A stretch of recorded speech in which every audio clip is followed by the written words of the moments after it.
conceivably fall or lose because branches. they're unbelievable.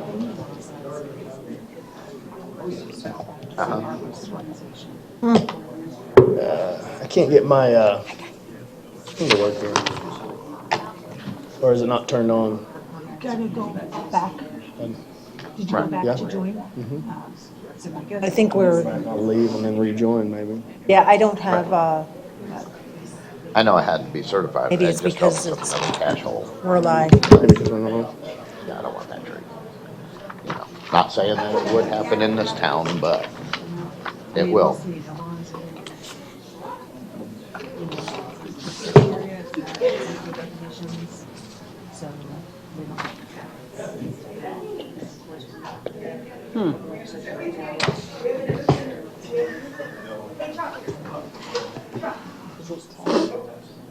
It's 10 o'clock now. Are you ready, Miss?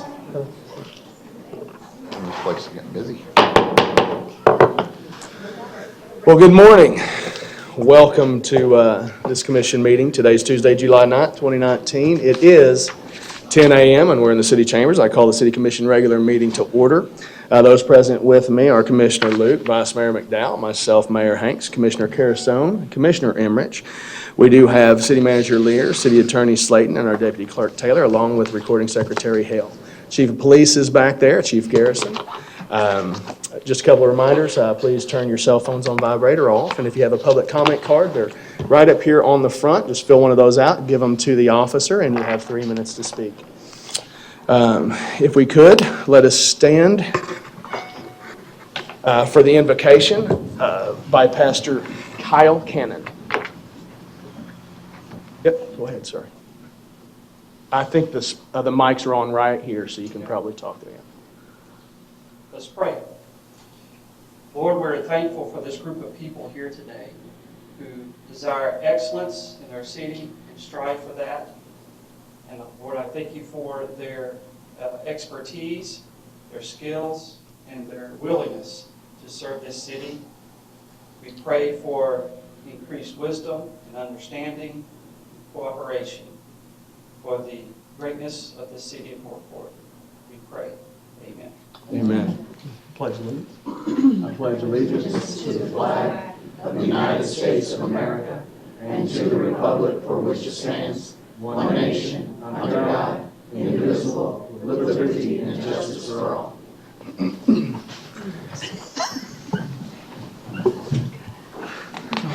Okay, if I can get an approval of the agenda, please. Mayor? Yes, Okay. you're on. Yes, can we move the agenda items 7C, D, and E directly after 3, public comment? Commissioner Luke, you okay And- with doing so? I am. Commissioner McDowell? I don't have a problem with it, but I'd like to double check with city manager to make sure the consultant for the ULDC and for the Oasis is not going to be, or more the consultant for the ULDC, because I have a feeling those 3 topics are going to take a while. Read? I'm looking to see if he's here right now. I know his items at time specific for 11 a.m. Oh, I was unaware of that. Thank you. Yep.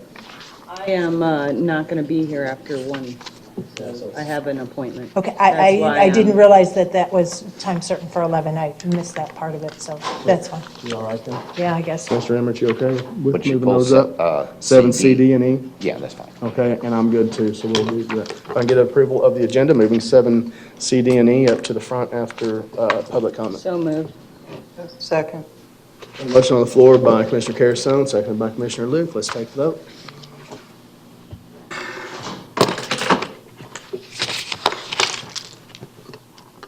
Sorry, I was getting public comments in order. That motion passes unanimously. Move on to announcements. Clerk, please read announcements into the record. The current vacancies for the following boards and committees include the Art Advisory Board, Audit Committee, Beautification and Tree Scenic Highway Committee, Charter Review Advisory Board, Citizens Tax Oversight Committee, Community Economic Development Advisory Board, Environmental Advisory Board, Historic and Cultural Advisory Board, Joint Management Advisory Board, Northport Police Officers Pension Board of Trustees, Northport Youth Council, Parks and Recreation Advisory Board, Planning and Zoning Advisory Board, Public Utility Advisory Board, Zoning Board of Appeals. The upcoming expirations for the following advisory boards and committees: the Zoning Board of Appeals. 1 Northport resident to serve on the Sarasota Manatee Metropolitan Planning Organization's Tamiami Trail Scenic Highway Committee. If anyone would like more information, please see the clerk's office. Thank you. Thank you. Okay, we'll move on to public comment. Vice Mayor, do we have any All public right, well, comment? since we moved stuff around, I'll just give you the ones for item number 3. Okay. If you would, please, I'll call out 3 people. If you could just kind of line up. We'll be speaking right over here to my left. Jessica Martin, Mr. Sam George, and Ms. Alice White. Then Rich Suggs will be after that. Go ahead, Ms. Martin. My name is Jessica Martin. I am here today to ask the City of Northport to make a parking spot for truck drivers who deliver goods and sometimes run out of hours while delivering goods to this fine city. Also for the truck drivers who live in the City of Northport, as well as my husband, who is Michael Martin. They have no place to park and sometimes are trying to find places for home time, as well as after they deliver the goods, and cannot find a place to park when they can not even make it to the highway to park for the night due to their hours that they are allotted. I have witnessed this multiple times as I was with my husband on the road. And also when I am home in Northport, truck drivers are parking in spots where they should not park at all and are not allowed to park because they have 0 places to park. My husband parks at Lowe's in the back lot. That is if there is room and for it. Sometimes he has to park in front of Lowe's in the far back lot in the front. If you see the winter tractor, that's my husband's, because there is no other places for him to park at all. And even that well is drying up because there are no places to park at all. And even that well is drying up, because a lot of truck drivers park in the back of Lowe's, and it is not going so well. His terminal here in Florida is tiny, and with hardly any parking spots for his truck and his personal vehicle. And it's 2 hours away. I suggest in order to maintain a parking lot for truck drivers, only use a permit system for truckers who live in the City of Northport, where they pay for a year, and also for those who park overnight, a parking pass fee, like they use at truck stops like Petro, TA, and Flying J and Pilot. Is it? You did a great job. See, you thought you'd be nervous, but you did good. No, you did wonderful. Thank you very much. I fumbled that a little bit. You did a great job. I know you were nervous. Thank you very much. Thank you. And I know you said you had a letter or something. If you want to give that to the clerk, she'll be happy to make copies and pass it around to us, so that way we have it for our record. Thank you, ma'am. Thank you. Thank you. Mr. George?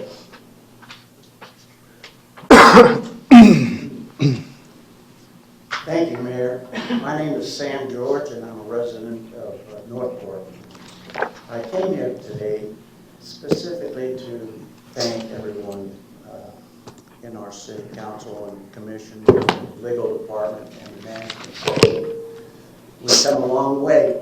It's taken us 15 years to do away with the certificate of need to build a hospital, and you guys have given us a great deal of support, and the fight is over. We won, and now it's up to us to pick the right hospital to come to Northport, and that will be forthcoming very soon.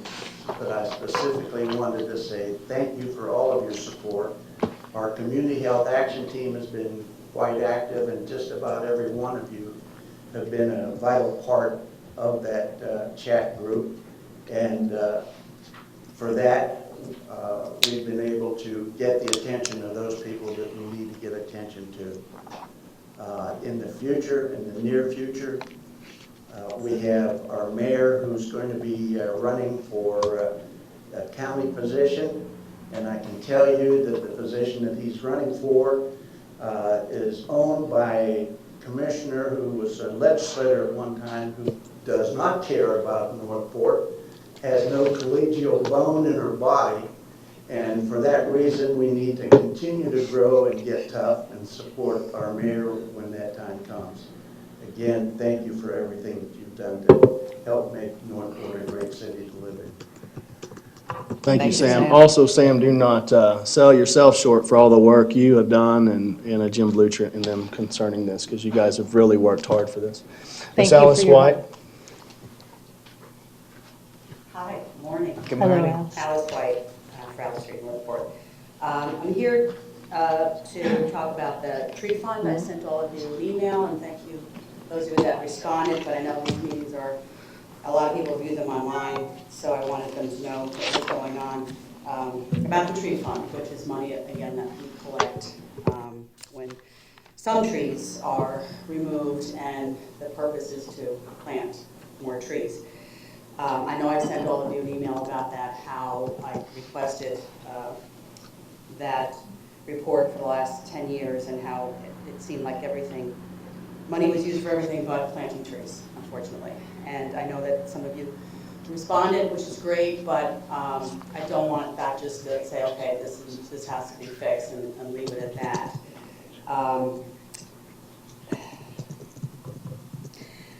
Specifically, I was looking at things like, construction services, office supplies.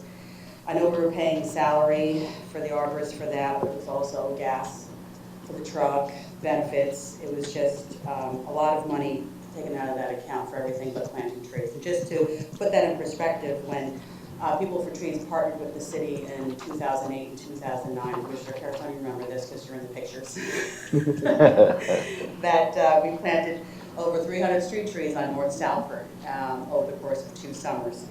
And that came out of the tree fund, and that was slightly over $60,000 for those 300 trees. That was tremendous. Considering all the money that's gone out of that fund for the past 10 years, I think it's $2.5 million. I mean, we should have a forest in Northport by now, and we don't. With that, I was looking on Biscayne. I know that's been a bone of contention, Biscayne Boulevard, but I suspect that some of the tree fund money was used for that. And yesterday, I counted the trees from 41 to Ellington, which is the Jockey Club entrance. There were 21 trees. 21 trees, and I think that project is over $500,000. It's not really rocket science to plant a tree. And we planted all those trees on Salford without irrigation, without curbing. It was a lot of manpower. And I watered those trees, yeah. Okay, so it's possible. To put in irrigation systems is really a waste of money, because if they're native, after they're established, there's no reason to be watering them. So it's just initially watering them. So I really encourage all of you to take this further and to really, really press for using that money to plant trees on our right-of-ways and public places where they're supposed to be. Okay. Thank you. Thank you, Ms. White. Mr. Suggs?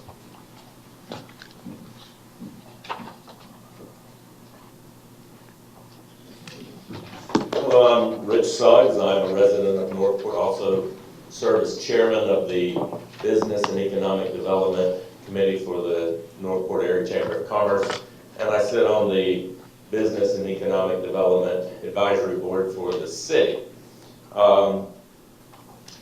I want to thank you guys for doing such a good work in budgeting. I know it's a hard situation for you guys because there's a lot of wants and not all the ways and time to have the funds to do that.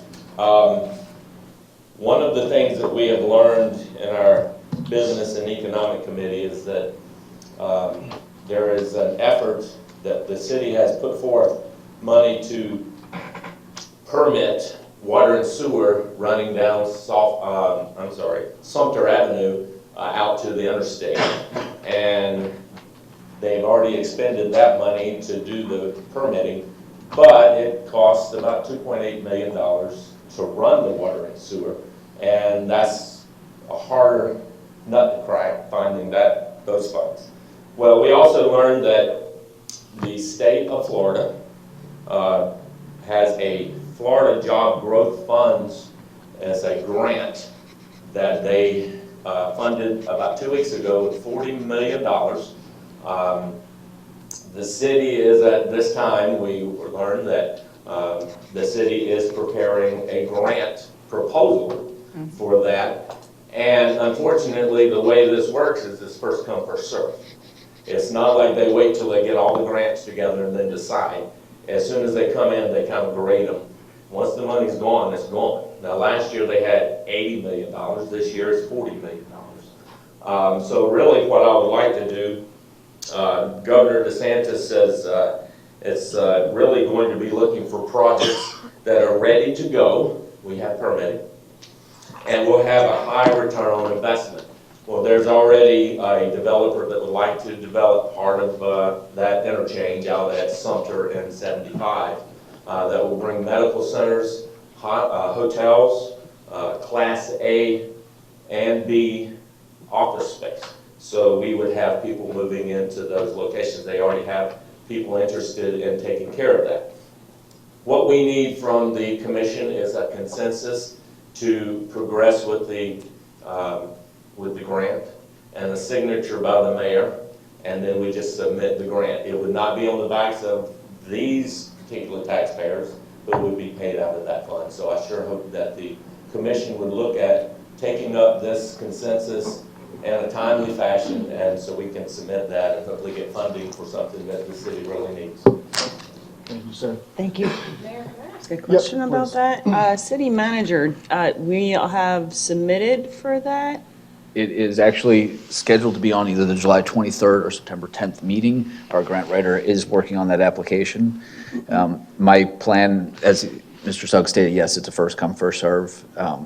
So even if we can't have the entire application done on July 23rd, what I'd like to do is bring an item forward to you on that date, authorizing the mayor to sign the application once it's completed. Since you guys are gone for the next 6 weeks after that, I don't want it to sit for 6 weeks.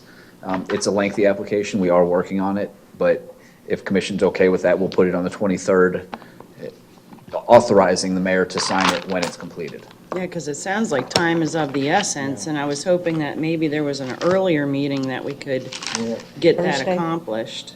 Well, I guess if all you're looking for is a consensus. I don't think to have you a signature, can. We could, right? Don't you need a consensus? I think Or it has to be or on is that the a motion? agenda, We'd right? need an approval by the commission. All right, so that would be a full. That's Agenda item for Thursday. Is it too late?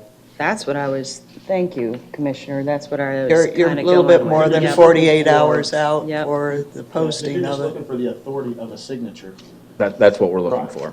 you know, other than, the record laws, so. Can we, so I guess we the have time to question do is that? to the city attorney, can we amend the agenda to have it on the? Yeah, I don't see a problem from a legal standpoint if it's time. possible between the manager and the clerk to get that accomplished. It's just, yeah, it's just, can the mayor sign it? Yeah, I can get staff to start working on the agenda item right away. Because it is, I think, 48 hours beforehand, which is in about 2.5 As hours. I assure you, I don't see anybody up here saying no to money Exactly. from the state, so, Heck, yeah. oh, Debbie's gonna say no to money?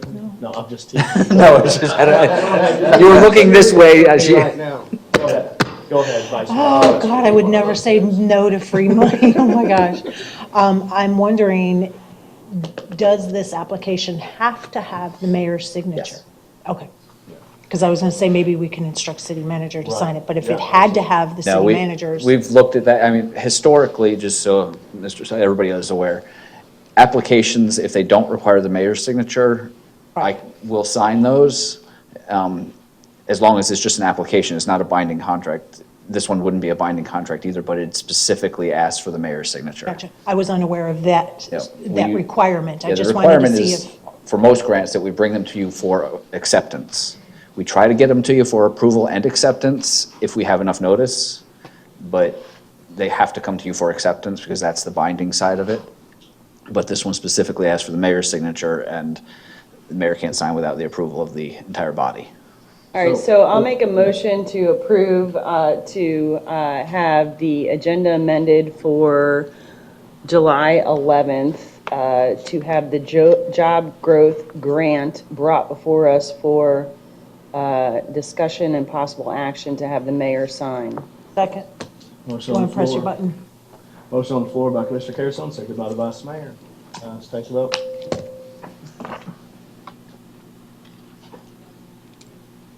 Done. And that motion carries unanimously. Next. So we'll have that on the July, or this Thursday's meeting. Working on it as we speak. Thank you, Mr. Suggs, for bringing that up. Yeah, thank you, sir. On their way to work. Okay, so we are going to move on then. Moving on to consent. City manager, did we have anything? No, I thought we. Oh, sorry, Yeah, we did C. move stuff up. I'm sorry, that's my fault. CC. So we're moving on to item 7C. Yes. You are right. Item 7C, which is review of the city manager's performance evaluation. So, city manager, you introduce your own item. Go ahead. Awkward party of one. Right. So, yes, it is that time of the year again. My anniversary date is July 13th. So, in accordance with my contract, I'm bringing forward for my annual evaluation. You all have filled one out, as have I. Those results have been summarized in the agenda item. So with that, I'm going to turn it over to you all for questions or comments you might have first.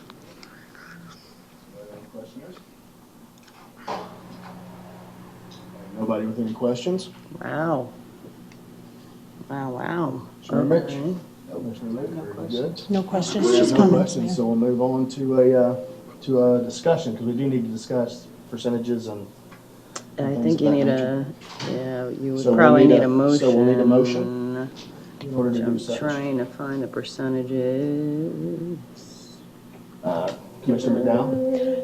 Yeah, Mayor, I'll make a motion to get the conversation started to approve the city manager to receive a 3.0 raise for effective, I guess, immediately, because your due date, your anniversary date has, It's coming up on the 13th. 13th. So the it's 13th. basically effective immediately for 3.0%. I'll second it. Got a motion on the floor by the Vice Mayor, seconded by Commissioner Luke. Vice Mayor? Yeah. Being the one that has the lowest score on the evaluation, I appreciate the time that you gave me to go over the evaluation. The areas of improvement were the directives, getting them done in a more timely manner, and of course, communication. But those are things that'll come with time, and now that you have your staff fully in place and everybody's starting to meld together, I expect great things in this coming year. So thank you for everything that you've done in the past year. Look forward to the next year. Thank you. Commissioner Luke? I just want to discuss the percentage, between us, so, because there was a range within his contract, correct? I believe so. Yes. I think there was a 3 to 5% trying to find or it. something. It's up to the commission decision according to the contract. Oh, there was no range? There's not. Okay. And we generally, the max for the employee is 3%, correct? This year, if I may, what the employees got was on a CPI on October 1, which was 1.5%, and up to 4% based on their anniversary, based on performance. The range you're talking about that was in mind for once I receive my Yeah. certification. Oh, that's right, yeah. All right, Okay. yeah. It's in there. So is it fair to say that, and I'm sorry, Commissioner, I just want to jump on what you're saying. Is it fair to say that the average employee will reach about a 4% increase? I'll ask HR Get actually that to there's see if over, they have. it's 5.5, but most don't reach that. Yeah, they don't get the 5.5, so No, I on would say average, average is somewhere around 4. yeah. I seconded it, but I was more inclined for a 3.5 or a 4 is what I was thinking more of than the 3, but needed the second for discussion. I agree with the 4, so. Commissioner Emmett, you have anything? No, I agree with the 4.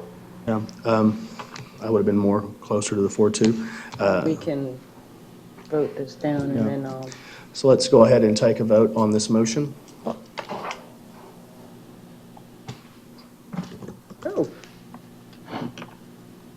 Almost hit the wrong. That motion fails, 4 to 1, with Mr. McDowell voting yes and the rest of us voting no.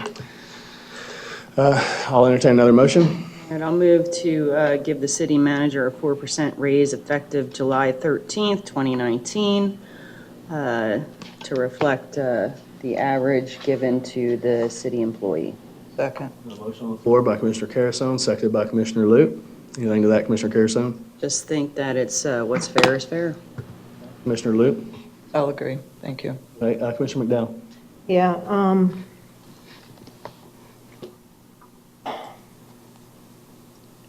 I understand 4% because what's fair is fair, but this is a charter officer, and he's not like a regular employee.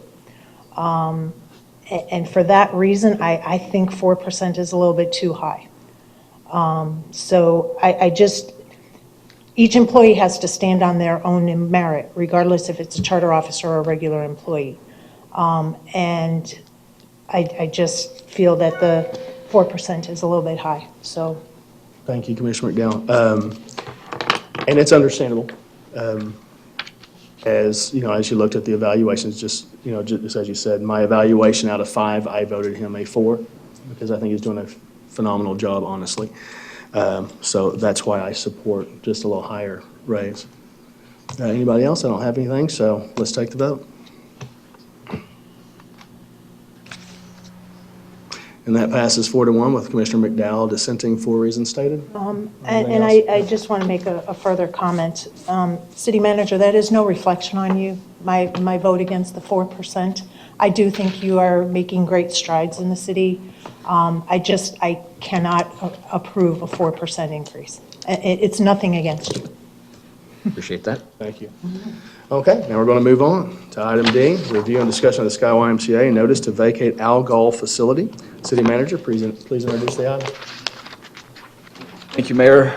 This one, we received this letter while I was out of town the other day, so I asked staff to immediately get this on the agenda simply because I believe this is a big public item. We received the notice. There were lots of statements made, and I didn't want this to wait any longer than it had to, so the letter was forwarded to all of you, and the letter states that basically, I'm going to paraphrase here, the YMCA will no longer be operating the daycare at the current facility.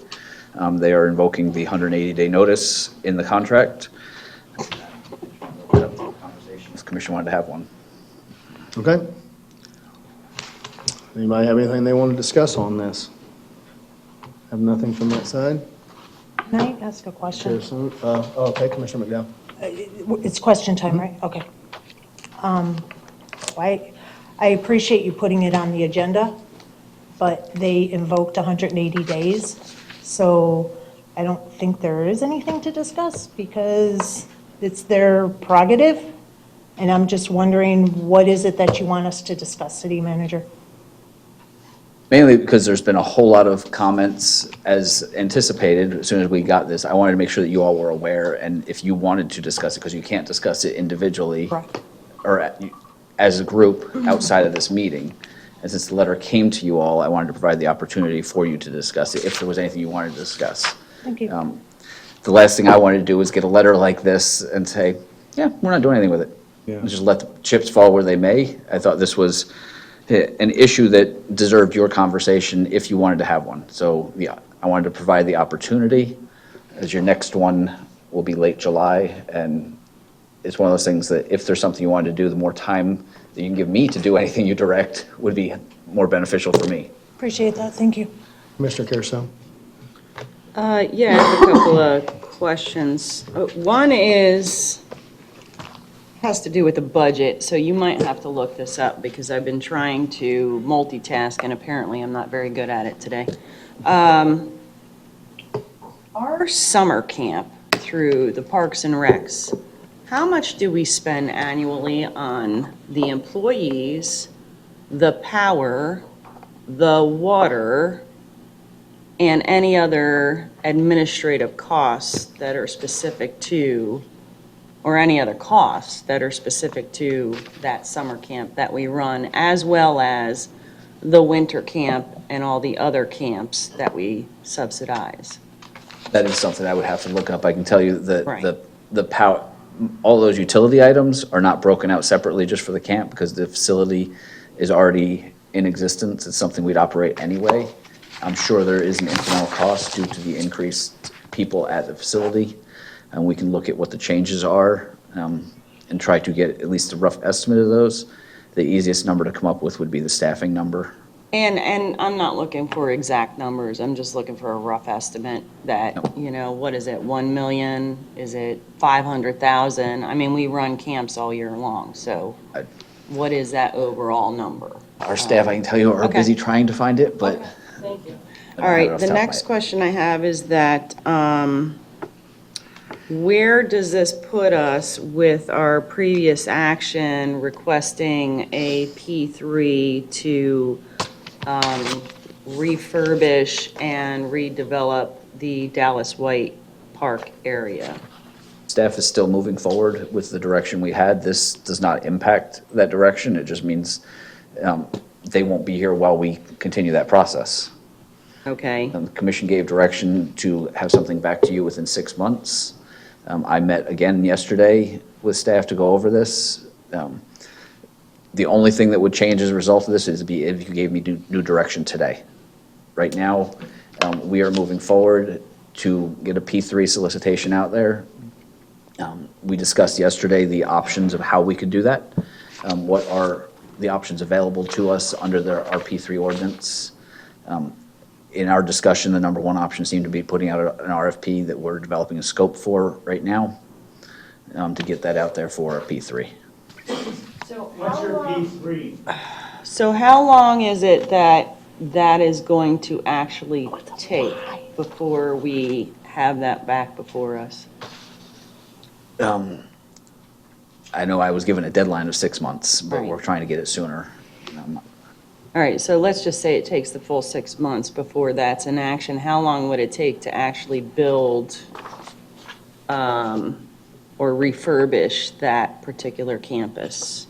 That will, that's again, almost impossible to answer because it's going to depend on the P3 options that come forward and what commission gives us direction to enact. I mean, if it's to simply refurbish a building, the timeframe would be much shorter than if it's to demolish all buildings and rebuild an entire area. That range could be anywhere from, I would say, probably 9 months to 2 to 3 years, depends the scope of the project that's I approved. got you. So it's fair to say anywhere from 9 months to 3 years. I think that's a fair Okay. statement. All right, and so understanding that that 9 months is in addition to the 6 months we've given just for the RFP process, okay? So we're looking at 1 year to 3 years before we see any action on this particular area, correct? I would say that's a fair statement. Okay, so with that in mind, 1 year to 3 years, we're not saying that when this campus is re-established, be it new or refurbishment or what have you, that the YMCA then cannot come back before us to talk about a use agreement and leasing those if we choose the buildings, correct? I mean, this isn't closing the door for a negotiation between the city and the Not unless the commission servers. says so, because the actual direction was to enter the P3, including the YMCA. I know, I know. This action only simply relates to the current agreement in place. Okay, so it doesn't negate the fact that the YMCA can still be a part of that P3 conversation for the new facilities if one, right? You all. Okay. Well, that's already been a given direction, so I'm assuming that one It'll be up had, to you all, because Okay. I'm going to follow the direction I was given. and the reason why I point that out is because to, the idea of sitting in the building that exists and as it exists currently for an entire year with the children there is most likely the reason why they decided to pull out in the first place. So that's, I just want to clarify. And then before you give me numbers, because I know you're gonna, the facility itself has a plumbing issue, correct? I was at Public Works Operations response to that. Okay. We are aware of repairs that were needed that the YMCA would be responsible for, but I'm not aware of. No, these are repairs that the city's been working on for over a month, that the YMCA already invested $2,500 into fixing, and come to find out that the entire pipeline is crushed. So, it has been over a month. For the record, Juliana Belia, Public Works Director. We were contacted, Facilities Maintenance was contacted in June, end of May, from Les Miles of the YMCA. They had hired Babes Plumbing to make some repairs on some of the pipe work at the daycare facility. And they were informed that it was a lot more extensive. So because of the way the contract is written over the $5,000, Facilities Maintenance had to take the lead and hire Babes Plumbing, and it was $14,800. The pipes underneath were old and cracked, and it went out to the second building, which was the clothes closet underneath, and out to the lift station. All that piping had to be replaced. That project is pretty much completed. Our staff, Facilities Maintenance, is in the process of reinstalling the flooring. Once that is completed, Babes Plumbing will come back and put together some final plumbing fixtures. So when will that be completed? That will be completed probably in the next, 2 weeks. Okay. Yes, ma'am. Because it's not completed right now. No, ma'am, not yet. And then that area of the slab that is sitting without concrete and unfinished, and I'm not even sure where that, I believe it's right by the playground.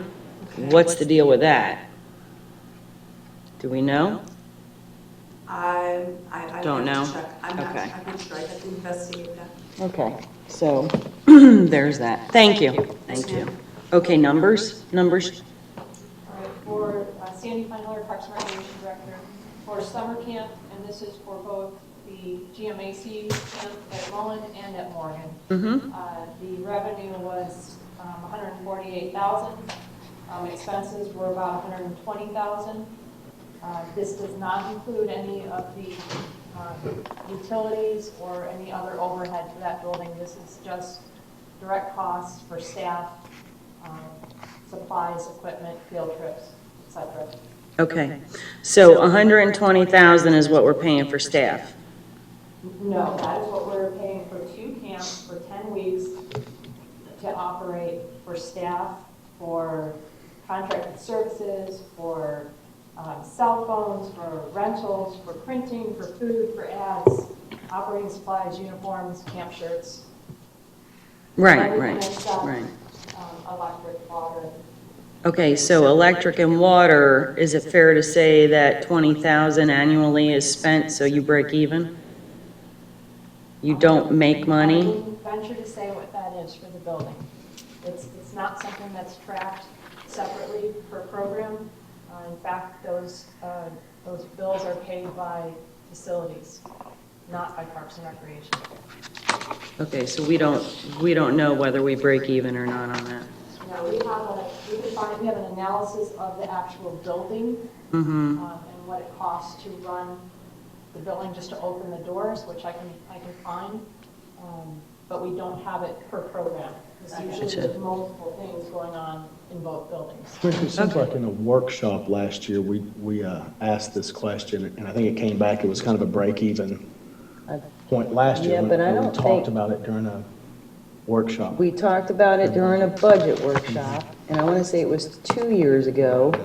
And I don't think we got the power and the utilities Right, I think we just got numbers. a We only general- got the employees and so on and so forth. And then they changed it up to add the other holiday park camps. And then that kind of evened us out where we didn't. I can find it. We have an analysis that shows how much it costs to operate that building just to open the doors. But it does not have all the different programs that are going on. There's fitness also that plays a role in there that's open all the time, and rentals. And so I can give you what it is to operate the building, and then Yeah, but it doesn't. just open the doors with staff, just the minimum staff will open their doors. I guess in order for you to really break it down into how much all these camps are costing, you'd have to really do an analysis, and we don't have time for that, so. All right, I think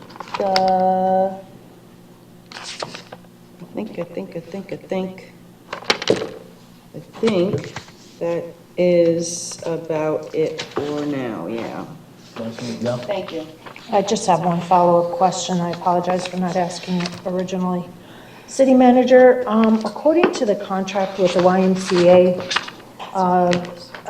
item number 2A, it says, with the city's written consent, the YMCA at its expense shall have the right to remodel, redecorate, or make structural improvements to the facility, blah, blah, blah. Have we received any written notification that they want to do any repairs, or remodels? No, ma'am? Thank you. That's all I have, Mayor. I'll save the rest if there's any comments needed. Can I ask a question? Yeah, one more. Based off of that one, remodeling would consist of what? Changing things inside? It wouldn't be major repairs. I mean, it wouldn't be putting lipstick on a pig. It would, well, yeah, it would. The way it's written here is to remodel, redecorate, or make structural improvements. They basically request to do whatever they wanted to do. Whether the city, meaning the commission, approves that, that's a different story. I don't know whether they would or wouldn't. Yeah, I mean, in theory, making structural improvements, they could completely replace the walls. Remodeling could be as simple as painting. And all three of those combined is anywhere in between putting paint on the walls to completely rehabbing the entire building. Gotcha. So, At their cost to the city's building. correct, that's the way it's written. Okay. All right. Thank you. Commissioner Luke. I don't have a question. Are we discussing, or is this simply a I don't think there's question? anything to make a motion Yeah, I on, mean, we so- don't really have a motion here, so if you want to say something, go No. ahead. Wanted to state that I don't see the directive having changed from what we did at the last meeting, you know, talking about the P3 and partnerships and stuff. So I'm fine with, you know, accepting the letter. That is their choice. And we look forward to the future of maybe something in the future. Okay. Thank you. Well, let's move on to public comment, which might, do we have any on this, Vice Mayor? Daycare center, yes, ma'am. There you go, sir. I have two. I'll call you all up to the front. You'll, there's your microphone. James Rittenhouse and Fing Tao.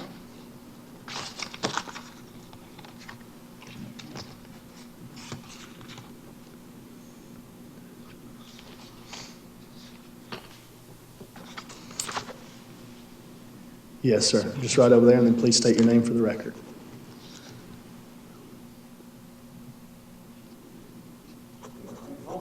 Yep, yeah, the microphone's at the bar right in front. The bar in front. Yeah. Hi, I'm Jim Rittenhouse, and I'm a resident of Northport, and I'm involved with the daycare center. And I'm here to find out exactly what's happening it, and I've gotten a lot of information this morning, thank you. I would like to know is it committee? I served on a governing mayor and council for many years. Commission. Long ago, in a distant galaxy. So I'm not familiar with the terminology of committees. It's similar, we're a commission on. Okay, commission? Yeah. Okay. Apparently, from what I'm hearing today, you received a letter from the YMCA to cancel the program, correct? To vacate the facilities. To vacate the facilities, yes. Okay. Am I to assume that's carved in stone or flexible? If we can convince the YMCA to continue on? That would be on them. Excuse me, sir? That would be on them if they wanted to stay. Okay, so it's still available, the facility's still available. Well, they're still in it. They have 180 days. They gave a 180-day notice. Right, but can they change their mind, do you know? Sure. City attorney. Yeah, Mr. Mayor, I would just caution speaking to the legality of the parties' positions. This is a written contract, and the city has received proper termination under the agreement of the contract. Okay, I'm sorry. Thank you. Go ahead. Contracts are meant to be changed, that's why we have lawyers. If I'm not mistaken, so I'm not worried about changing contracts. I would like to know the disposition of the committee, each member, as to whether they would like to see the daycare or facility improved to handle that daycare.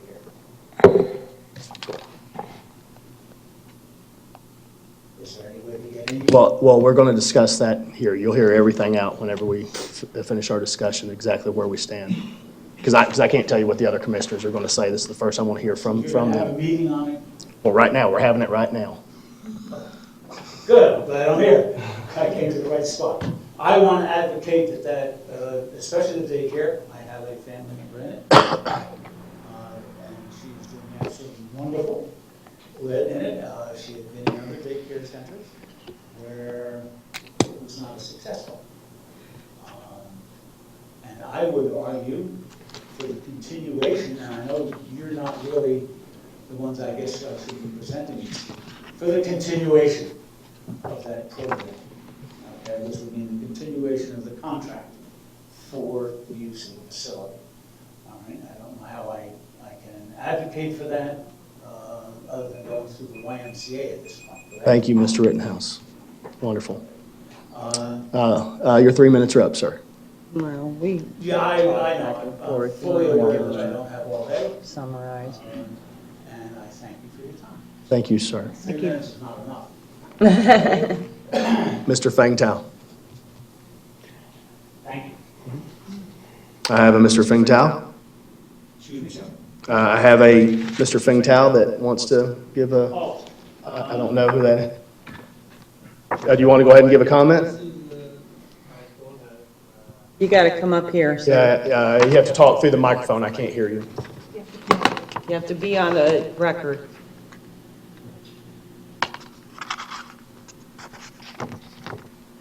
And please state your name for the record. I'm sorry. I'm a new immigrant. My daughter is in the daycare. He's got to come around, hon. Get him to come around to the. Can you tell him to come by the microphone? That little black thing is the microphone. Right here, yeah. Now state your name. Your name. Yeah. My name is Feng Tao. Okay, thank you. Feng Tao. Go ahead. Okay. Go ahead, Mr. Feng Tao. I'm sorry. I am a new immigrant. My daughter is in the daycare. She very like. She very happy. This daycare is very good. So I need the daycare open. Okay. Thank you. Thank you very much, sir. Thank you, sir. And welcome to America. Yes. Welcome. Thank you. Thank you. If you're finished, you're all good. You can go exit. Yeah. Thank you. Thanks. Yeah, thank you. Okay. Do I have anybody else that would like to discuss this any further?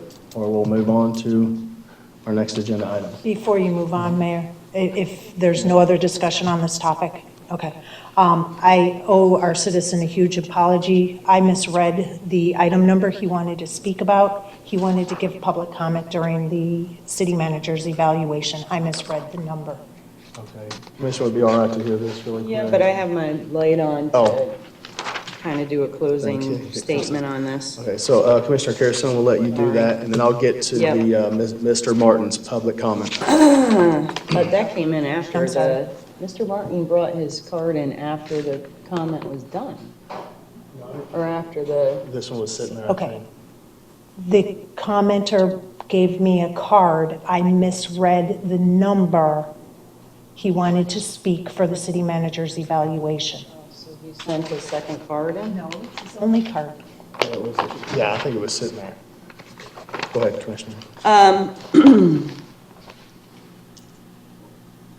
This building, and I'm only speaking to the, just for public information, I'm only speaking to the daycare, which is the Algol Hall, is quite frankly ancient. And I can say that because I'm right there with its age.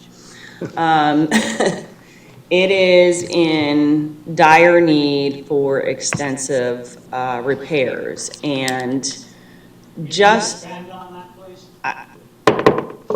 you can't yell from Yeah. the audience. Yeah, we do have a rule of decorum.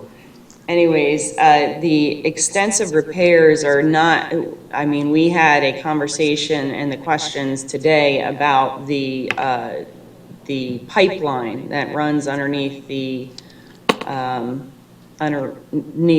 foundation, and that's just the beginning of it.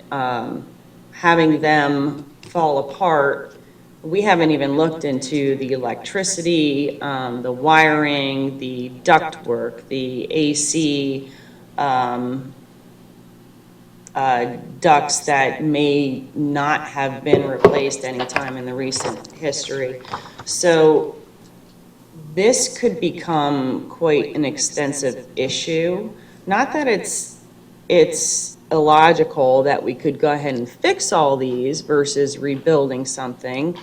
But the bottom line is that it's really not set up to be a daycare. It is a box. It was always created as a, similar to the Morgan Center, it was supposed to be a community hall. It was never meant to house children, to actually teach them.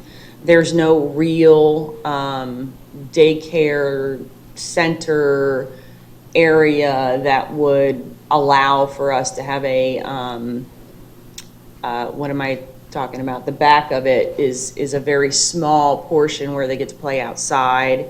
It's not really up to the standards of today's daycares. It's not set up so that you can have a true early learning program similar to what we have at the Venice Y and PGT. And we are very much lacking this type of service within the city of Northport in this specific neighborhood. So what my point in all of this is that I don't blame them for leaving, understanding that it could take a minimum of a year before anything's done with that campus. I don't believe it's fair to the children to suffer in those conditions for an entire year at minimum until something is done with those buildings. And so, yes, the YMCA could put millions of dollars into redeveloping, rebuilding, remodeling the improvements in the structures, but I would ask you that if you were a renter and you rented a home and the home was falling apart, would you put your own personal money into actually fixing up a house you don't own? No. no smart person, no smart individual, no reasonable person would ever do that. So I would never expect the YMCA to do that. Everybody says that the building is safe. I would say it's not for several reasons. But even if it is considered safe, I have used this analogy prior that putting a bird in a cage is safe. Doesn't make it right. You know, put a wild bird, a scrub jay in a cage and say, you know what, they're safe. But that doesn't mean it's right. So it's kind of the same thing here. Yes, they're safe, but is it right? So I am really hopeful that we find, or that the YMCA, I say we because I do sit on the board and I'm a very small role of what their decisions are. But I hope that the YMCA finds a temporary place in Northport. I know that they are not going anywhere, that their vision is going to be held to making sure services are provided here in the city for those who need it. They've already given quite a bit of money to fix pieces of this building, but they subsidize over $120,000 a year for the daycare alone. So this is not a moneymaker. This is a service provision that is part of their mission as a nonprofit. I want that very clear. We do this, we provide these services as a city, as a municipality, and we make a profit apparently. But we're not supporting, or at least some are not supporting, a nonprofit that has put money into this city. So, I mean, that kind of gives you a little background on that, because it's a little concerning to hear that, you know, we may be making a profit off of our summer camps and our winter camps. In closing, I really hope that, you know, when we discuss this public-private partnership, that the Y is included, that we find a long-term fix to this problem so that the children in that area can be served, and served with dignity, respect, and the service level that they deserve, like everyone else that can afford a high-end daycare. And just because someone is in a lower income area should not suffer because of where they live. And I believe that within a year or so we will have that goal accomplished and a real true plan on the books. So that's my closing statement. Thank you, Commissioner. Okay, we're gonna, Mr. Lumpart, if you want to come and give your public comment that we missed earlier about the city manager, if you're still here.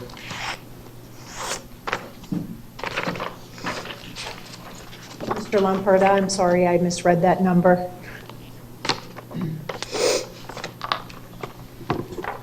It happened first time, not last time, to be ignored. That wasn't intentional. I understand, I'm just joking. Martin Lumpert, Northport Estate.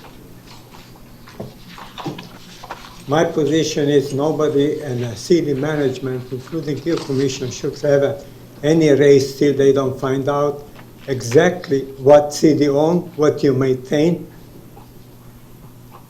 You cannot have one department say one thing, the other department another thing. What is written down is a third thing. That is not proper way to run, not even the city. You cannot run that privately that way, but you cannot, city is even worse that way. We go by ordinance, by constitution, by Florida statute. What all of those three above, you ignore. That's why I don't have nothing personally against the city manager. I only met him twice. Only thing it is, the statement is kind of false for me. Open door. For me, the open door was just step in the back with city hate and discrimination. That is not acceptable for me and should not be for you. I'm involved with City of Northport since early 70, and I'm not leaving. I see all city managers come and go, and everybody, and how many commissioners, I'm not leaving. I'm gonna fight till you take me out of where I am. That is not proper way to deal, especially with anybody, to aggravate them the way the city aggravates me. The only thing I see is just hate and discrimination. Thank you. Thank you, Mr. Limpert. Okay, we have an 11 o'clock time certain with the ULDC. However, we have one more agenda item to get to. So we are not able to start the ULDC before 11, but we can get it started after. So we're going to move on to item E, and then we'll move on to the ULDC. This is discussion of possible action regarding Department of Health inspection reports for the Northport pool operated by the Sky Family YMCA. City Manager, please introduce the item. Thank you, Mayor. I put this on here as well simply because, again, the letter to terminates, if we read it correctly, both agreements, the one for the pool and one for the daycare. Maybe I read them wrong, but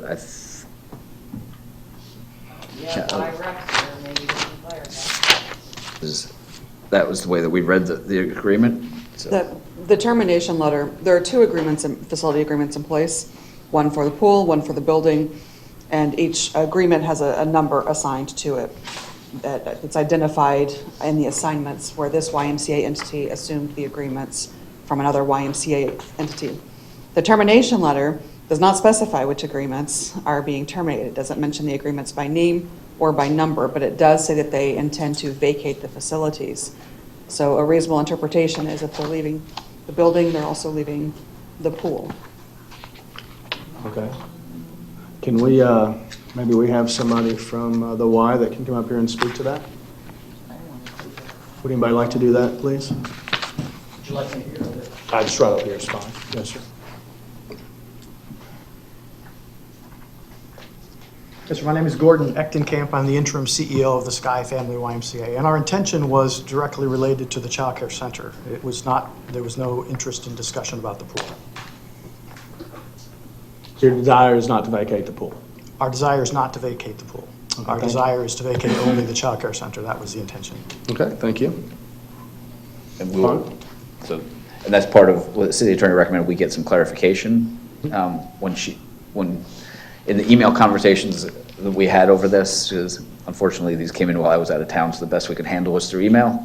And in order to get these on here, because it was unclear, we were going to get some clarification from them, but the meeting happened before that could happen, so. And it sounds like that you're getting that clarification now.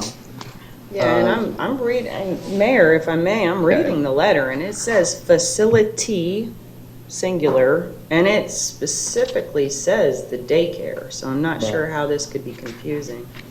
I think it's more of a lack of specificity, so what we'd intended to do was to clarify in writing, and we'll still do that to follow up, so there'll be a record for that. Great, thank you. Thank you. Commissioner McDowell, you had a question. Since we're talking about the pool, City Manager, could you please give me an update on the conditions, specifically regarding the pictures that were provided to us, I think around June 25th-ish, regarding the algae and the lack of upkeep on the pool? Could you please let me know also if the pool is currently opened or is it closed? Yes, ma'am. I'll have our Parks and Rec staff come up to give you the update, because they've been actively involved with the Department of Health and they work with the YMCA as well. Morning, Tricia Wisner, Assistant Director of Parks and Recreation. The pool is currently open, operating. There is a re-inspection later this week, and then there is still an inspection for September 22nd to address the flow rate issue.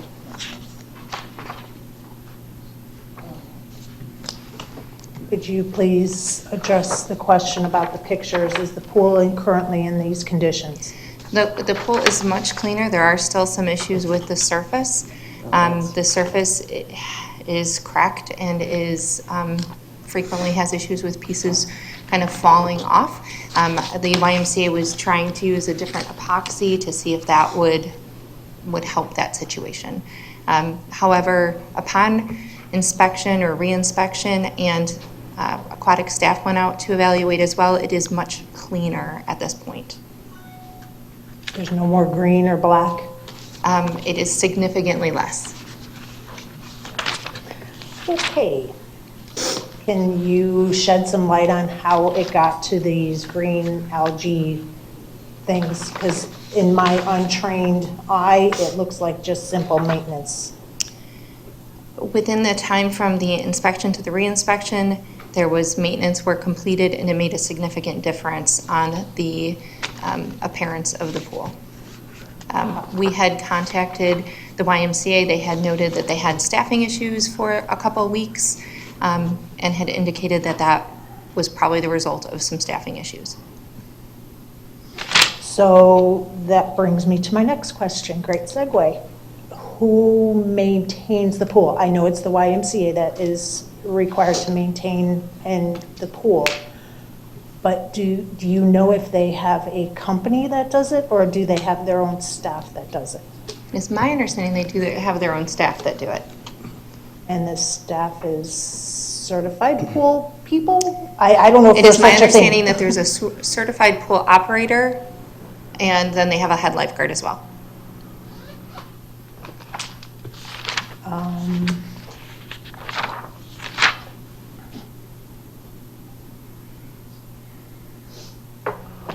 All the questions I have definitely comments. Commissioner Kearson. So the original inspection from the health department was June 28th, correct? Yeah, was it 20th, 24th? I believe it was the 20th. Why does it say inspection date June 28th on here? That might be the re-inspection was 7/12. There were multiple inspections. If you give me 1 minute, there was a Sure. 624, right? I don't see the other one. All I see is That's 6/28. 25 here. There was a 624, and then if you look at the top where it says, and then it says re-inspection date of 6/28. So it's not at the top. The inspection date is actually in the second box. Okay. On the you're- left-hand side? Hold on, time out. You're looking at the backup. I'm looking at what's sent to us by email. So that may be, I don't know why I've got different stuff here.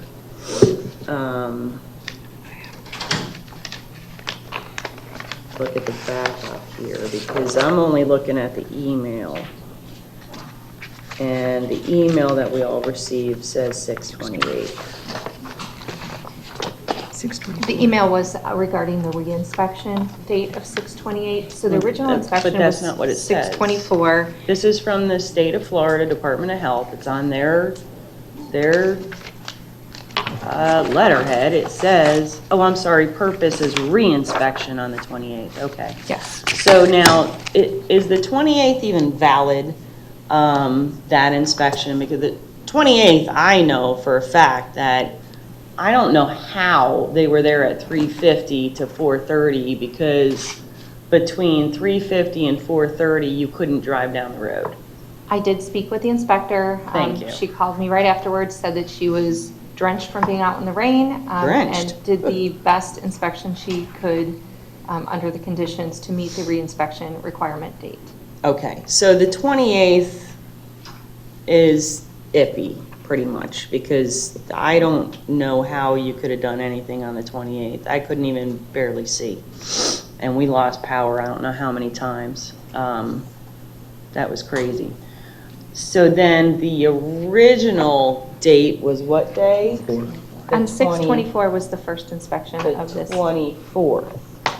And that was after a weekend of rain. So I guess what I'm trying to get at is I know on our personal pool, after rain, the green algae sits in. And then it takes us, a day that we have to shock it. I mean, I can't find the original 24th. But what were thank you. So the chlorine would have been minimal because of the amount of rain. And then the flow rate has always been a problem for how many years? I mean. The flow rate has been a significant problem Yeah. for many years. Okay, so I guess what my question, and the tile, you clarified that, so that's been cleared up. But it says water clarity algae control. Was there an actual test done, or are they basing that off of the free chlorine and the pH? Or that's just a visual thing? There was actually a comment from a lifeguard there. A what? There was a comment from one of the lifeguards there that mentioned when he was swimming in the pool, he had a difficult time seeing. He had what? He had a difficult time seeing when he was swimming in the pool. It was one of the YMCA's lifeguards that said that to the Department of Health inspector. Okay, so a lifeguard made the report to determine that there was actually an algae problem. No, that there was a water clarity problem. When he was swimming, he had a difficult time seeing due to water clarity. However, we did have our staff go out as well. They evaluated the side of the pool. They concurred that it appeared that there was growth of some sort of algae along the sides of the pool, which when they went back out on the 28th, it was much better. Okay, because I went yesterday, and the unfortunate thing is that since the early 2000s, we've known that this pool needs to be remarcited, and a lot of that black look and the greenish look is due to the fact that the marcite is slowly being removed from that surface. And I only know this because of the private pools I've owned, and the fact that my grandmother's pool has need resurfacing and remarciting for about 7 years.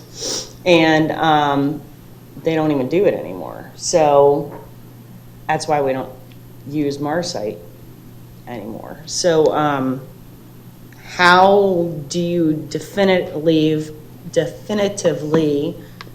determine that it's not a marcite problem versus a algae problem? Our staff went out there. We have staff that have many years of experience, rubbed their hand across it, and were able to identify what it looked like. Also, after a little bit of cleaning from the YMCA, it was greatly reduced. The marcite issue with the surface, that is definitely another significant issue. However, these two appear to be different issues at this inspection. Okay, all right. So, and I'm only talking about the health department one. I'm not talking about your inspection because, so the health department You still want this? I still want that. The original one that was done on the 24th talked about water clarity, the tile that wound up getting fixed later, the water level, which we know is an issue, the pressure of the vacuum gauge, which we knew was an issue, and then it says other equipment, which I have no idea what that's supposed to mean. So really, we're talking about the tile and water clarity, correct? All the others we know are an issue, have been an issue for 10 years. In the original one, 24th. If I can, Sandy Funheller, Parks and Recreation Director. We have known about the need for resurfacing for many years. We've known about the flow meter issues. However, the other ones are not something that have been an ongoing issue that we have known about. We did not know about the pressure vacuum gauge. That was something new that was noted. The water level control, that was something new that was noted that's not been noted in previous inspections. The tile and pool finish has been noted. Again, that's the age of the pool. But there were sharp edges, and that was the concern that the health department had. I get that. But the pressure and all that was brought up back in 2016, 2016 before any of us was here, and that was kind of one of the reasons why it closed down back then, and it needed a new pump or something, and So we have done many things to try and Yeah. correct the situation. It's not corrected at this point, which is why we're bringing this forward. Right. Because based on input that we've gotten from an outside vendor that's come in to look at the pool and other inspections, it's the piping. It needs to be repiped in order to address the flow issue. And the health department is also asking that the resurfacing be scheduled. They want an actual timeline of how we're going to accomplish that, and they're looking for that fairly quickly. So let me ask you a question here. We know that we've known about these things for at minimum 14 years, at minimum. These items are over 5,000, correct? Mm-hmm. Whose responsibility would it have been to do these items? These would be the city's responsibility. They have been brought forward in various formats at budget meetings, budget workshops, in memos, and the direction has been that we were not going to do that. At In that fact, time. no specific direction was given on how to address it. Right. So funding has not been budgeted. There is none available right now that's been identified for this. But it is something that a decision needs to be made on how the city wishes to move forward, because the health department is looking for resolution. Which I thought that you had a 3-2 vote to keep this pool in the P3 aspect as well. I thought that was It's part of the P3, yes. But the pool will get shut down by the health department if we don't do something sooner than the P3 option.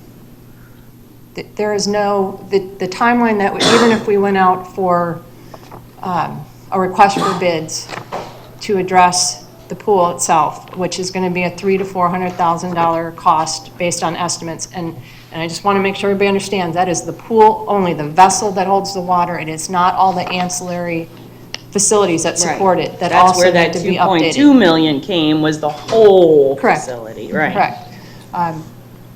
Nothing has been budgeted for that, and so we would have to go out to bid. That process is going to take at least 3 months to complete. It will not meet the timeline set by the health department. Okay, wait, out to bid, can I just finish this? Out to bid, the 400,000 needs to go out to bid for what? To do what? For competitive bid. No, to accomplish what? In order to do the resurfacing and the repiping of the pool. Oh, okay. Whether we do a renovation or a new construction, that was the difference between the two quotes from the same company. So we would have to go out and get multiple quotes. I'm not sure if they'd be in the same ballpark, but we would have to decide which one we wanted to do if we were going to move forward. And on the same subject, because I don't see anything where the health department said you have until X date to get a plan together. Where is that? The dates they gave were September for correcting the flow issue. Uh-huh. We don't believe that the flow issue can be corrected unless the system is repiped. There's been many measures taken to try and address this over the years. None of them has been successful at this point, so we believe that that's what needs to happen. The resurfacing has been noted on every inspection that we've had over the last couple of years. Right. They have not put in writing that they have a date for the resurfacing, but they've had verbal conversations with us and have indicated that we must have a timeline to show them that we are going to do it and when we are going to do it. Okay, so we don't have anything in writing that says we have to have the flow. We don't have a date. We do have the flow. It is on there for September. That is a definite September 22nd writing. deadline. Correct. Where?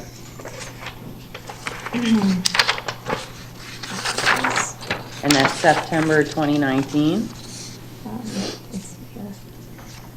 So for the inspection reports On the side. from 6/24, on the second page, violation number 41, other equipment, it states it must be corrected within 90 days. On the front page of that, they note that the minor Florida Building Code, that's what FBC stands for, needs to be corrected by 9/22/2019.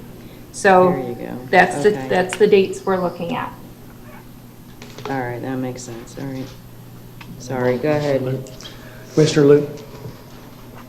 Is there a logbook that the Y keeps from the operators? I mean, have you seen the log or the maintenance book? There is the standard pool logbook. We've seen it. I did request a copy of that book from the YMCA. Okay, how often are they logging everything?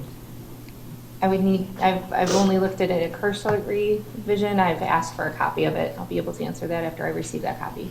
Because that is standard operating procedure of the pool maintenance that goes on.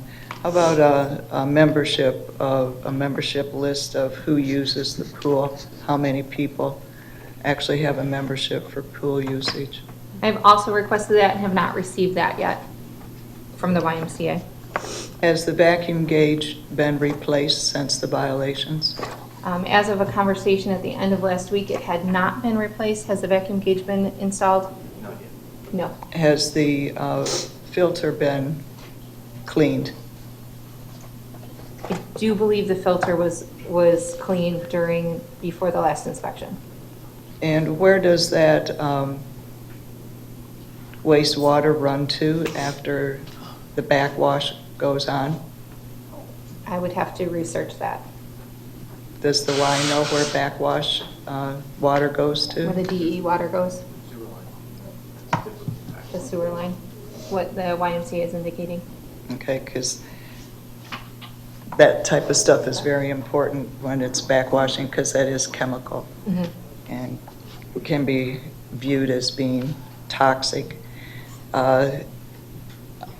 That is all the questions. I mean, if you're going to have discussion later, I will definitely put my viewpoints in.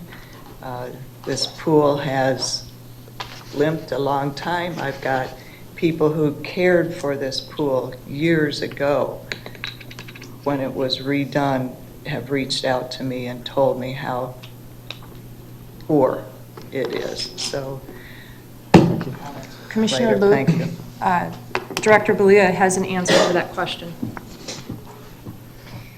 For the record, Juliana Belia, Public Works Director. The backwash goes into the lift station and ultimately drains out into the sewer line. Thank you. Yes, ma'am. Thank you. If I have no more questions, we do need Can I direction. finish the? Oh, okay, yeah, go ahead. Okay, so the vacuum gauge that you discussed, how much is that to install? Have you gotten a quote? Is it under the 5,000, over the? No, it would be under the 5,000. Under the 5,000. Will the vacuum gauge, since I believe this is not the first one they've installed, correct? Is this going to be a consistent install until the repiping takes place? In other words, does one have to do with the other? Do we know? Like, you know how if I don't believe so. It's not going to be one of those items that has to continually be replaced because the flow is poor. Is that the question? Kind of, because like in my house pool, because we couldn't get the pump to work correctly, it kept reducing the water flow, and therefore the new pump died. Or the, you know, there were certain aspects to the equipment that would fail because we didn't fix that bottom problem, which was there was a leak in the damn pool.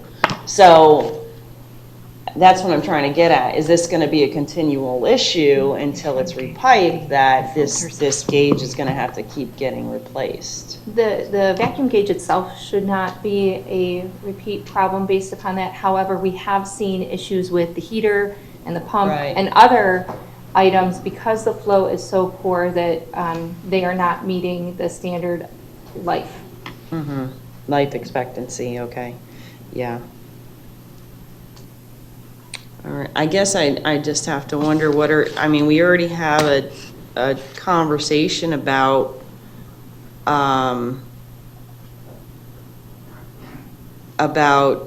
keeping this in our future plans as far as the P3 understanding, but to have it closed by September 22nd is a bit concerning to me. And I guess my question is, what do we do to prevent that? But what is it that's gonna take an investment? You know, what's the cost? What needs to be It's hard to make a done? decision unless we got costs. Well, it's we not can for only- me personally, I don't want to put any more money in it. Right. We can only go by the estimate that the YMCA has provided for us, and that there were two. One was right around 300,000, one was around 400,000.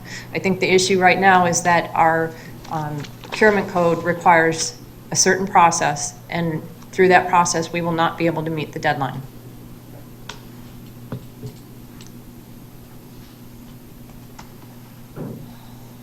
I don't know. Go ahead. Commissioner McDowell, and then I'll come to you. You can let Commissioner Emmerich go. I've already had my first round. I'll wait until he's finished. Thank you, Commissioner. Earlier, as long as we had a plan, that would be all right. So if we came up with a plan prior to that, The plan needs to be for the resurfacing, so the finish and the tile. The 9/22 date is for the flow issue. If we do not correct the flow issue by that date, they will close us. okay, and that 400 grand that you had mentioned, the 300 or 400 grand, that included everything, the repiping, the resurfacing, to basically have a brand-new pool, no amenities, I can pool. say that the quote said repiping. I don't know what the scope was that was put out by the YMCA to get that quote. We would certainly make sure that it was clear in the scope of what we were looking to accomplish when it's put out. Yeah, because we definitely need those numbers in exacts, you know. Thank you, that's all I had. A lot of unknowns. Commissioner McDowell. Yeah, and I didn't bring it with me, so I remember seeing the YMCA bids that they provided to the city for these two things, to replace it or to re-marcite and stuff. But there was a lot of things that said does not include, and there was like 4 or 5, maybe even 6 items that it said did not include. And when we go out to, if we decide to go out to bid to do this stuff, all of that will be included. So we really and truly, this number that was provided by the YMCA's quotes may not be actual because of all of the things that are not included, that will need to be done. That is correct. Okay, thank you. That's all I have, Mayor. Okay, do I have any more questions? Otherwise, we need to move on towards a direction. Well, I think do you want to take public comment before we go into direction? So we will take public comment for the pool. Okay. So I will call your name. If you could just come on up to the front, line up there. I have Mr. Goodpool, Corey Nesbitt, and Ms. Joan Morgan.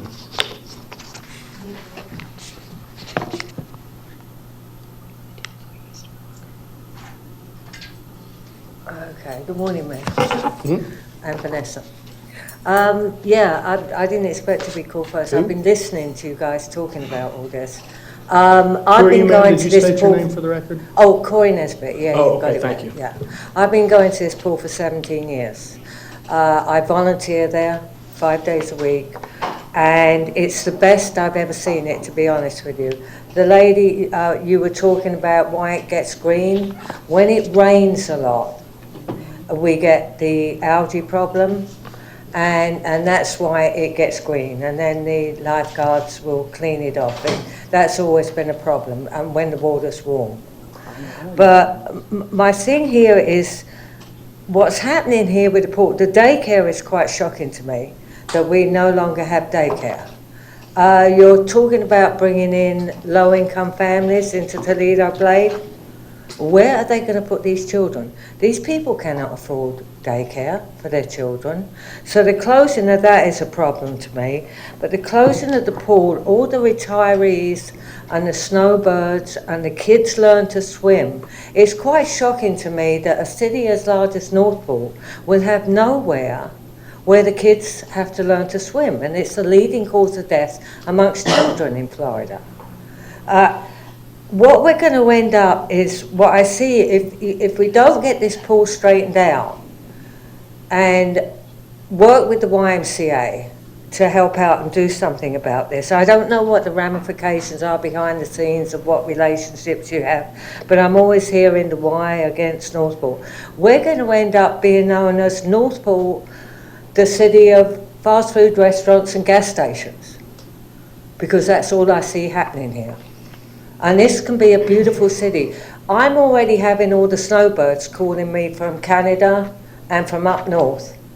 Is the pool going to be open? Should we go and rent in Englewood? They come down and they spend their money here, and they spend good money, let me tell you. But without the pool, it's like we retirees and the children with families don't count. You're just, it's okay, you want to, we don't count. This pool means so much to us. Please, there's got to be some way of getting this together to keep this for the retirees to exercise. It's the only place we can go to exercise. We can't exercise on land. You took our gym away. We did have a gym there. Oh, that's gone. Now the families with children. Oh, that's gone. What else are you taking? So why come to Northport? To the city of fast food restaurants and gas stations. Thank you, Ms. Nevitt. Okay. I'm going to let Commissioner McDowell address something. I do want to address something really quick. It's important to understand the city's not throwing anybody out of anywhere. I The can't Sky hear you, YMCA is they have I chosen know you're to trying, move. and I know The other Vanessa's thing I trying would like like to say, crazy. Ms. Nesbitt, is we are going to be opening up another pool within the month, to next month. That being said, what has been discussed with our P3 moving forward is we will end up having 2 pools within the city. But we can't afford to go there. We have So- silver sneakers. Ms. Nesbitt, just one second. Retirees have Ms. silver Nesbitt, sneakers. Ms. Nesbitt, thank you. Okay. So what is important to understand is that we do have the pool there. We are talking about there will be a pool still at Dallas White through our Can you do P3 something? process. But the question is, how much money, do we spend money? How much money do we spend to open a pool and keep it going for 9 months before we start redoing the entire complex? Do I we get spend that, but if money? you So- could build trees on Key Commissioner McDowell. Biscayne and have them all die, Thank you, you Ms. can Nesbitt. afford to do Commissioner that. McDowell?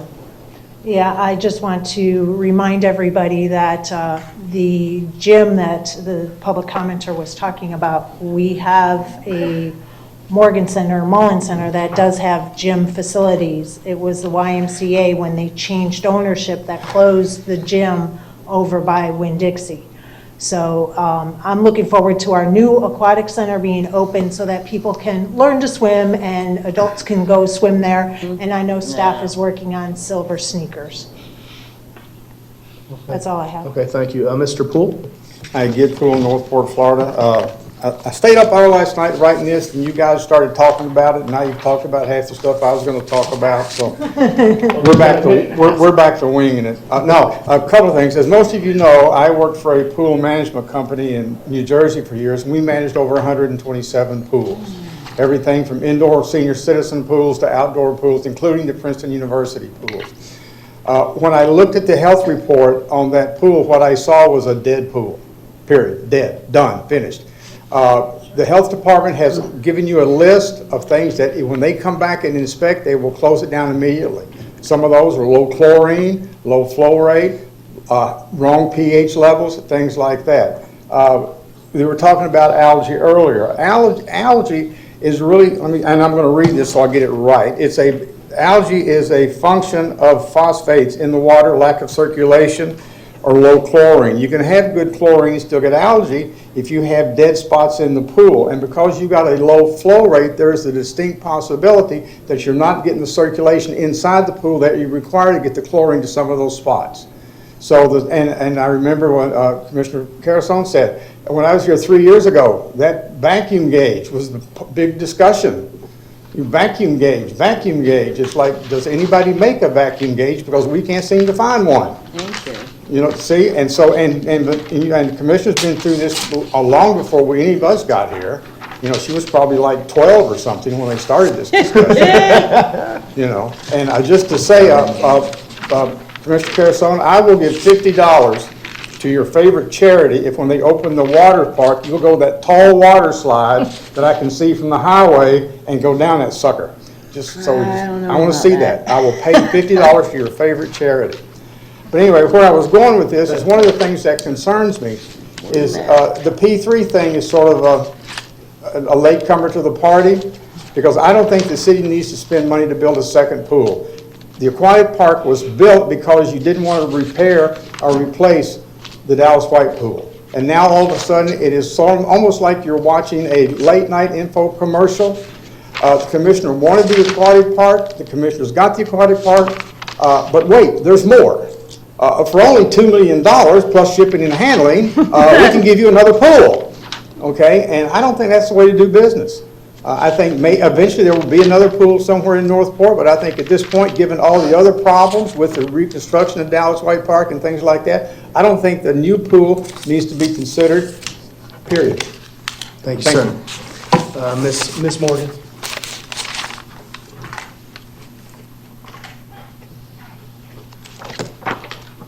Mr. Poole, it's good to see you getting around now, my friend. Never tell your wife she's wrong. Hi, Joan Morgan, Northport. The one thing that I wish the city wouldn't do is, the YMCA is the manager, but we're relying on their figures for all this stuff. When the city owns the pool, and we always got our own figures for everything, so how come we're relying on the YMCA? I don't have imagine, if I own a building, if I own a structure, I take care of that, and I get my own figures. I don't ask the people renting from me to get the figures, and I go by those figures. And that's kind of disturbing what I've heard today. A lot of misinformation. Yeah, I know it's an old pool. Man, I know it's an old pool, and I know it's got problems. And I know it's not logical, and I know there's a lot of reasons why it could easily be shut down and everyone just say, forget it. And I'm glad to hear that you're working on silver sneakers for the new pool. But I'll tell you what, it is a health issue. It is a, you have, the population's going to be 100,000 soon, okay? We have the needs. A lot of the people with MS and stroke victims and that are not going to want, and believe me, I'm for the new pool, I'm for everything, the aquatic center, I say thank you, thank you, thank you, thank you, thank you, okay? But on the other hand, I also know that people with disabilities, people with strokes, people with MS, people with whatever, unable to walk in and out of the pool easily are going to want to do that in a very, very active setting that the new pool is going to be. Okay? I do believe we need to give some respect, some dignity, and they need another place, and this pool has taken care of those needs. The aquatic, the water aerobics, the everything else, I mean, there's people that use it, there's people that always have. I would like to see Master Swim back, really in Northport big time. We have a big community. We do not have beaches. And we have 100,000 people. And we have needs. And 2 pools is not asking too much. I know it's a lot of money, but you got to realize you have 50 families move out of town, okay, and you've lost more than that money, okay? Really, you need to have a reason for people to stay in town. The new aquatic center is definitely one, but I do believe that with all the money we spend on all the various things that we've spent it on, I do believe somewhere out there with the taxes that we pay, all right, that this is not an item that we're just being over ridiculous about, that we really need to look at. Okay, this pool is part of Northport. And as far as that activity center, believe me, I remember the activities there from once upon a time when that's all we had. Okay, that pool was the center of community. It can be again. And as I say, the senior citizens, the disabled, those with disabilities, the young kids, there are people that need that pool as a secondary one. Thank you, Ms. Morgan. City Manager?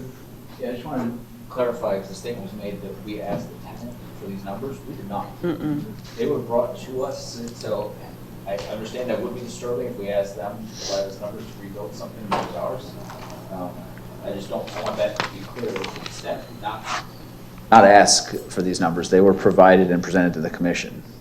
So, if the commission wants us to get those numbers, we will get them. But that's not a direction we've gotten at this point. Thank you, City Manager. Vanessa, or Commissioner Carson. Okay, a couple of things. First, I want to do a clarification. I did quite extensive research on this. In fact, I went all the way back to 2016, and I don't know why you're going to stand up. There's no more questions. I went all the way back to 2016. I feel bad for you that you're standing there. And absolutely nowhere did I find that the commission, that I keep hearing, the commission had decided that they were going to close this pool, and in return, they would put the aquatic facility together. Nowhere. As a matter of fact, because I have all the minutes, and I even turned around and listened to every single meeting. It's in the budgets. Huh? It's not a regular. Yeah, I listened to them all, and I have all the minutes. So pick a date and I'll give it to you. Because I'll look it up and hand it to you. Okay, good, because I've got Most of it March was put the into the budget to close March it. 6, 2017, which I find ironic. It was only Commissioner Yates who had said that that the previous commission had discussions about the Dallas White Pool being shut down and that a new pool being built. And that was March 6, 2017. And that she had to go back and find the information. However, we all know that coming in 2016, that new pool project never came to fruition, so hence the reason why the 2016 commission took it up. In fact, it was Commissioner McDowell who said that she was for refurbishing the Dallas White Park pool as well as the new pool at the Morgan Center. When did I say that, ma'am? Listen to the meeting, March 6, 2017. Thank you. Okay, and then I had asked for us to keep in the future that the Dallas White Park pool, that we needed a plan, and I'm sorry, 2017. Did I say 2017 or 16? I think you said 17. Okay. And we're 3 years later and still no plan. Then we go back to, let's see here, again, January 10th, 2017, no mention. June 4th, 2018, I'm moving ahead.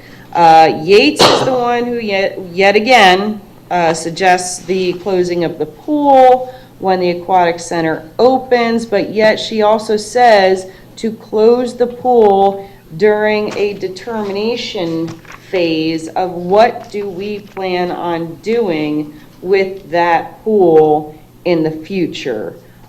She says, and I quote, I find it interesting that we haven't looked at partnerships. That was June 4th, 2018. I have July 9th, 2018. I have June 7th, 2018. I have July 17th, 2018. I have July 18th, 2018. Yet again, we have a very large discussion about capital improvements. And I say yet again that we have yet to decide to close down the Dallas White Pool.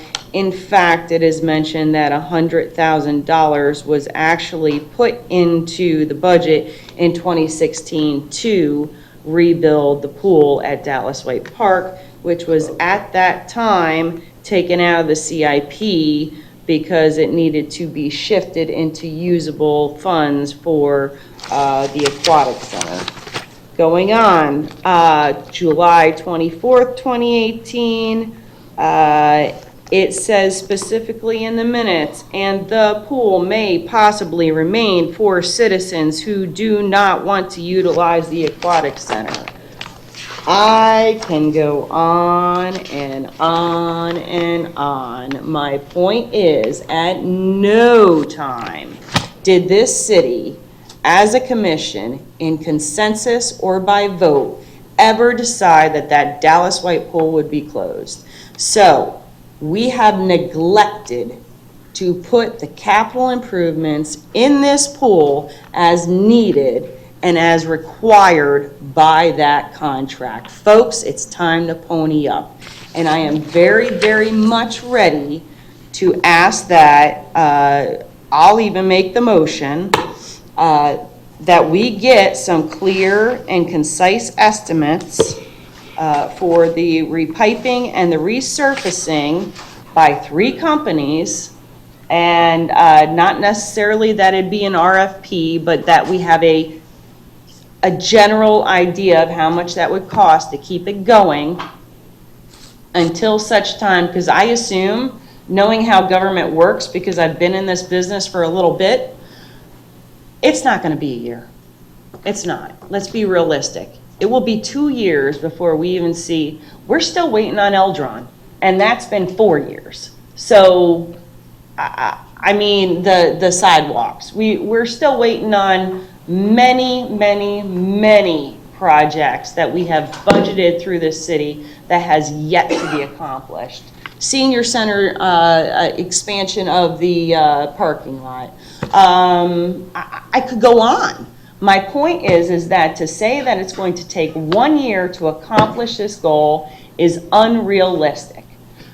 We need to get some bottom line numbers, some numbers on how much will it cost to keep this pool going until such time as we have a serious plan of action in place, and that needs to be done in a special meeting in August, bottom line, so that by September 21st, we can say this is our clear-cut decision, and this is what we plan on going forward with. And it is possible that the health department will in turn make sure that we're okay until that. If we have a 3-month period window, a 6-month window, and we're in the process of fixing that problem, they're not going to have a problem. And just once again for clarification, on 6/24, the Department of Health only found 5 out of 49 violation markers, and on 6/28 there was only 3 out of 49 violation markers. So we make it sound as if this is a huge issue, but those of us who have pools know that this is not a huge issue. A lot of these things just come with owning a pool, which is why many people choose to put concrete in it and make it a new aquarium. So I guess that, is there anyone else requesting to speak? Commissioner McDowell. Okay, because I'm ready for a motion after Get ready to make a the motion. Do you have something you'd like conversation. I don't know, Mayor, Commissioner Carrasone made a comment, and in that comment, she said that she wanted to make a motion to get clear estimates for resurfacing and repiping the Dallas White Pool. Yep. And then went on. So I don't know if that was technically a motion. Well, I know because I'm trying to form it correctly. So you go ahead and do your comments or whatever, and I'll do it. No, I think it's you. There's for a your motion. I thought we Oh, okay. could make All right, comments so into I will motions. move to have the, well, city staff, and I guess that's really where it boils down to, city staff. Is there a way to get an estimated amount of money that it's going to cost to do this repiping and resurfacing? Number one, if we do it. Number two, is it possible that we have the why do it, but we pay the why to do it, similar to what we did on Toledo Blade, and then it is less money, less requirements, so on and so forth? Now, that's a two-part question. The second part is probably the easier one to answer, is there would have to be an agreement done between the two parties, Right. between the Y and the city, just like there has been on other projects similar to the one you mentioned, that they could do it and we could reimburse them. The legalities of it would be, you set out an amount, there'd be all kinds of legalities. The first option is, can we get estimates? We can get estimates. We can't shop too much for prices without actually doing a formal solicitation. This would be Right. well in excess of any threshold that wouldn't require a formal solicitation. So it would require a formal solicitation, just so we're clear on that.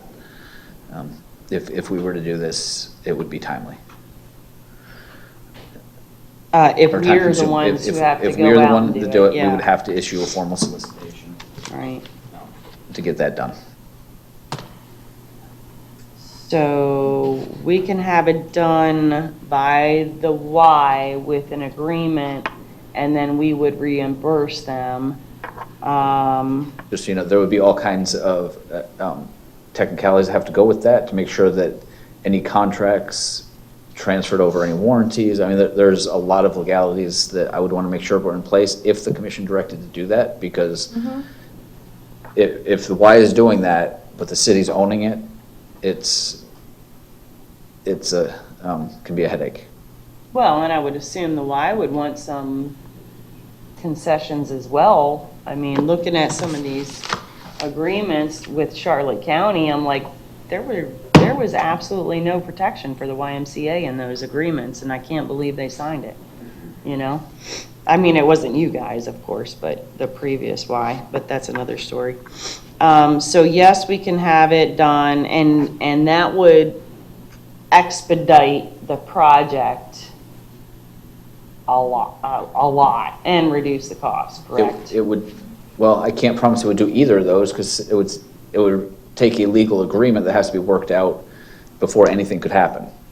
So there'd have to be an agreement negotiated between the city and the YMCA before any work could be done. Whereas if we did it, we could start working on the solicitation. I don't know how long that negotiations would take between the two parties if the commission authorized that first. I'd hate to say that it would be faster. If it was a smaller project, probably would be. But it's going to take, I mean, just for the fun of it, we'll throw out how long it took the Braves negotiation to get done. Different But I mean, commission, different it is, thing. but the point is, I'm going to have an agreement that's going to have to come back. Both attorneys, ours and theirs, are going to have to agree to it. Then the commission's going to have to approve it. Their board's going to have to approve it. All that has to happen before a single contract can be entered into to work on the pool. Can I let Commissioner McDowell piggyback off that? Commissioner McDowell? I think you just answered my question. There you go. My question was going to be approximately how long would that agreement take to get started, expedited, and signed off on? And it sounds like it's going to be a lengthy process, just like an RFP is. So Thank you. and my question was answered. Thank you, All right. Mayor. Commissioner?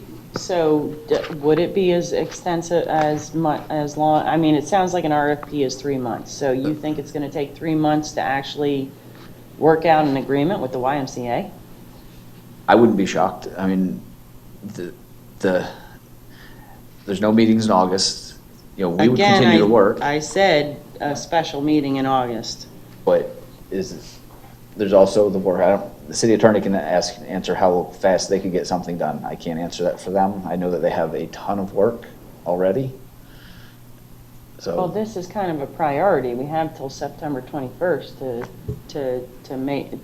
to make a move here. I mean, this is not something we can sit back and not make a decision on. So,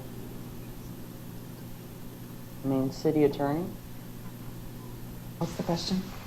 There is no question. I wanted you to weigh in. Well, I'm you just know- being nice. Thank you. I mean, you know, it's true, we have a lot of work in our office, but your priority is our priority. And if you prioritize any item over, you know, the other things that we're working on, and that's what we turn our attention to. And it might mean that a couple of other things get lost. Right. But those may not be as prioritized as the deadline here. Yes, Okay. ma'am, the commission sets the priority, we'll do everything we can to make it happen. Okay, did Sandy have something that she needed to add? Because I just heard wanted to the whisper. clarify that we don't have until September to have an agreement. We have September to have it fixed.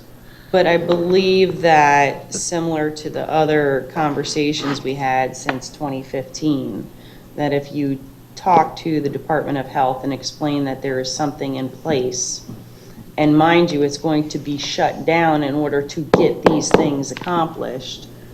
That's kind of where I was going to go. What I is mean, it's gonna the be fact of the okay. matter is, if we're doing a complete renovation like this, the pool's shut down anyway. So it doesn't matter at that point if the Department of Health comes in and shuts it down, because in order to do all that work, it would be shut down. You can't have people swimming in a completely rebuilt pool. That being said, I can't promise you, I'm not going to sit up here and ask Sandy or myself to promise you that us having an agreement is going to convince the Department of Health to allow it to stay open. And that's a roll of the dice, and you can hope for it. You are right, historically, that has worked, but I'm not gonna sit here and promise that for you. That would not be a wise move on anybody's part. A pool renovation, it fixes everything essentially.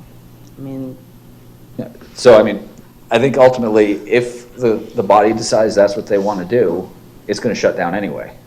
You don't. Won't it do a shut down renovation. anyways during the P3 process? I mean, once we start doing development in there. It's also going to shut down. We will shut All of down these then. things are, no matter which option is chosen, the pool will be shut down. right. So I guess, like, Assuming one of the options is chosen. right, so my final question is to the why. Because I have not had an opportunity to discuss this with them, and I don't know if you guys can even answer this, is that if we were to come to an agreement that we would pass on the funding to you to do a complete renovation of that pool, of course, I'm sure there'll be concessions that in return you'll do X, Y, and Z. Will you be willing to do that? Do you even have the funding to do something like that, depending on how much it costs, in the accounts? I don't know. I mean, can you? I think it depends. Can you speak on the record? Sorry. Just so you're on the record. Please state your name. Thank you. I think it depends. We would be more than happy to continue to talk with you because we clearly want to stay in Northport. We clearly want to continue to provide services. Can you please state your name? I'm sorry, Gordon Ectenkamp. I'm the CEO of the Sky Family YMCA. So, okay, Gordy, so really it's about how much is it gonna cost to do a complete renovation? And therefore, will that be able to be handled and absorbed for a certain amount of time until we can give you the money back? Right. Or Yes. work a deal out. I mean, In cash we flow, have to find the money too, so, Cash flow wise, I suspect we could handle that, yes, and then be Right. reimbursed on the back end or get progress payments or something. As the city attorney spoke about the length of time it would take to develop the contract, we would also want to make sure that if we were the ones soliciting the bids on behalf of the city or on behalf of the pool, that we had a good understanding of what your requirements would be in terms of design specs. So that would also have to be provided to us to make sure we did what you wanted. Because ultimately, it ends up being your pool. I'd like Commissioner Emmerich to ask a question. Oh, yeah. Mr. Emmerich? Yeah, this is city manager, not to y'all or Parks and Rec. During the process of the remodeling of the pool or whatnot, approximately, how long would that take? Any guesstimations on it? 6 months, 8 months, a year? Because it's going to be shut down for that whole time. Yes, it is. I think it's going to depend on the scope of services. And since we haven't put that out and haven't asked for a timeline, I would hesitate to even give you a guess on that. Right. But it could be possible in the construction phase, it could be up to a year. It could be. Okay.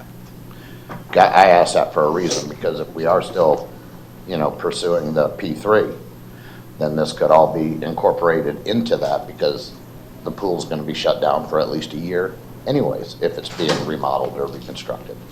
So we are going to lose that facility for X amount of time. So people are either going to have to, A, go over to the new facility that we have, the Aquatic Center, and you guys already have your programming going on to where you're going to help everybody out and have their classes and everything. So it's just a little change it may be inconvenient to some people, but they may get used to the new Aquatic Center too. And then down the road, we can use that P3 to go ahead and remodel this pool as part of that plan over at Dallas White. It's the only thing I was looking at. Correct. And the new aquatic center will have time when the recreational amenities are not open, when it is focusing on just the competition lap pool, and we'll have classes. So there will be those times to meet all the different needs in the community, as far as whether it's open swim, whether it's lessons, classes, things like that. We're working on a comprehensive plan. Thank you. If we can move to a motion, because I am going to get to the ULDC before we go to lunch. Yep. Move to direct staff. Are we ready? Really quick, Commissioner Luke, did you have something? Okay. Statement. Oh, okay. Can you wait till the motion? Sure. All right, so I'll move to direct staff to negotiate with the YMCA to complete a complete pool renovation on the Dallas White property and the existing pool to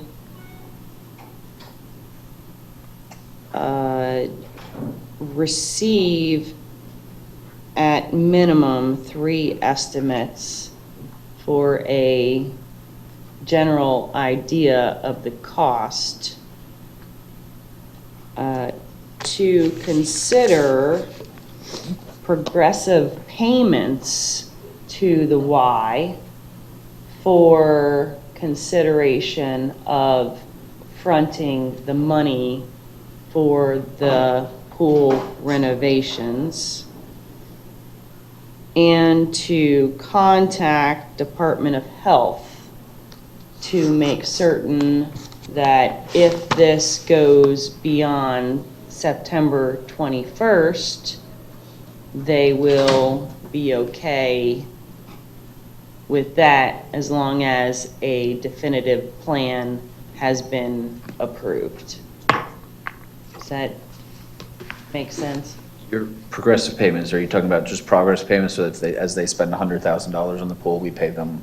Is that what you were referring to? I was actually thinking, listen, usually you get $150,000 to run the pool. You know what? Instead of doing that, we give you, I don't know, $200,000, or, you know what I mean? Like paying them off as time goes on, but yet nothing. I'm thinking about it because there's also that whole moving subject of the county's requirements to provide services here in the city. So I guess it's, when I say progressive payment, maybe a payment over a certain amount of time. We could also do something, I mean, we can be creative that, you know, there's a guarantee that you'll have a daycare on Dallas White campus, and in return it'll be you know, no lease. I mean, we have creative people on staff. I mean, to negotiate contracts that can have like a give and take, so that we don't have to upfront the entire amount of money that it would cut, the $400,000, which I think it's gonna, I agree with other commissioners, it's gonna be more than $400,000. So let's just say $1 million, you know, so we don't have to come up with $1 million up front right away in the city, that maybe we can do something like we did with the Braves, where we do a payment, you know, once a year for 4 years, but in return, they have a guarantee that they're going to manage the pool for those 4 years. I don't know, you know, that would be all subject to the conversation, and I don't want to put, you know, words in anybody's mouth who's got to negotiate it. Okay. So, I had a question. When you mentioned the $150,000, are you speaking of the money that comes from the county? Yes. Yeah, I was Okay. talking about that. I just want to make sure everybody understands that the county has, we've received communication from the county that if the pool closes for any period of time, they are going to consider stopping that payment. Okay, well, we have here a letter that says they plan on stopping it on, you know, as of September of 2019. So The term, what they have communicated to us about the agreement, the three-party agreement with the city, the county, and the Y, is that they intend to let that expire on September 30th, 2020, and not renew it.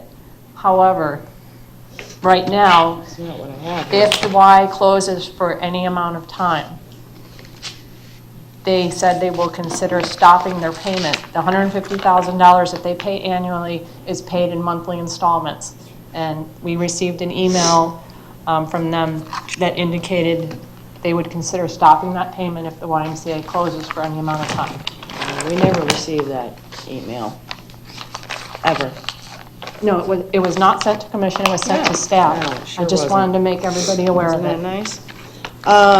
Okay, because the only letter that I have was given to the YMCA that says that they will not be giving any further monies as of September 30th, 2018. That one is with 2020 on it. That was the El Gal Center. That agreement they have already stopped funding that. That is not the Northport Pool agreement. Okay, I'm getting, because it doesn't. Pool one goes to 2020. Because ironically, it does not state which one. Okay. So Commissioner, we may need you to restate the motion. There's a lot of. Well, I think it still holds true, that, you know, we direct staff to negotiate with the Y, to complete a total,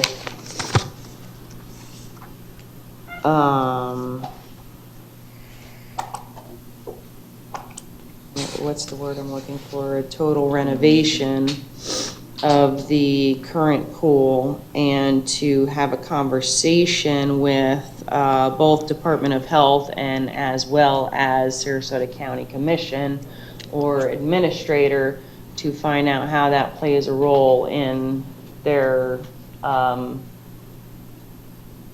contract, and to be creative in their negotiations with the YMCA so that it doesn't impact the city on an immediate manner. I think it can be a win-win position, I guess is what I'm trying to get at. And that we get 3 estimates of some sort so that we have a general idea of how much we're talking.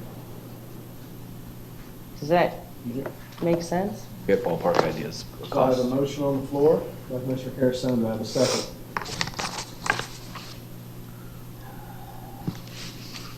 Motion dies for lack of a second. Commissioner Lee? Yeah. This commission took a lot of time developing a P3, the public-private partnership ordinance that we brought forward, and it is to protect the city. I cannot condone a willy-nilly type of contract. I mean, the city has its rules, regulations. It has what it needs to in protocol to look for solicitations. To go out and have somebody else do the work that the city staff does and divert a P3, which we designed to protect the city, is nothing that I could ever agree to. We already had, again, this direction, the directive of going out and seeking a P3 to see about all of this, the pool, the Y, everything else. It's already there, and it was stated by our mayor it wouldn't even cost us anything. So in this thing that's being discussed right now, we're having to pay out taxpayer dollars to somebody that's going to go look for a contract for us when that's what we pay our employees and staff to do. So I cannot agree with that. To me, what we have before the staff right now looking for the P3 to see if there's somebody who can coordinate this needs to continue.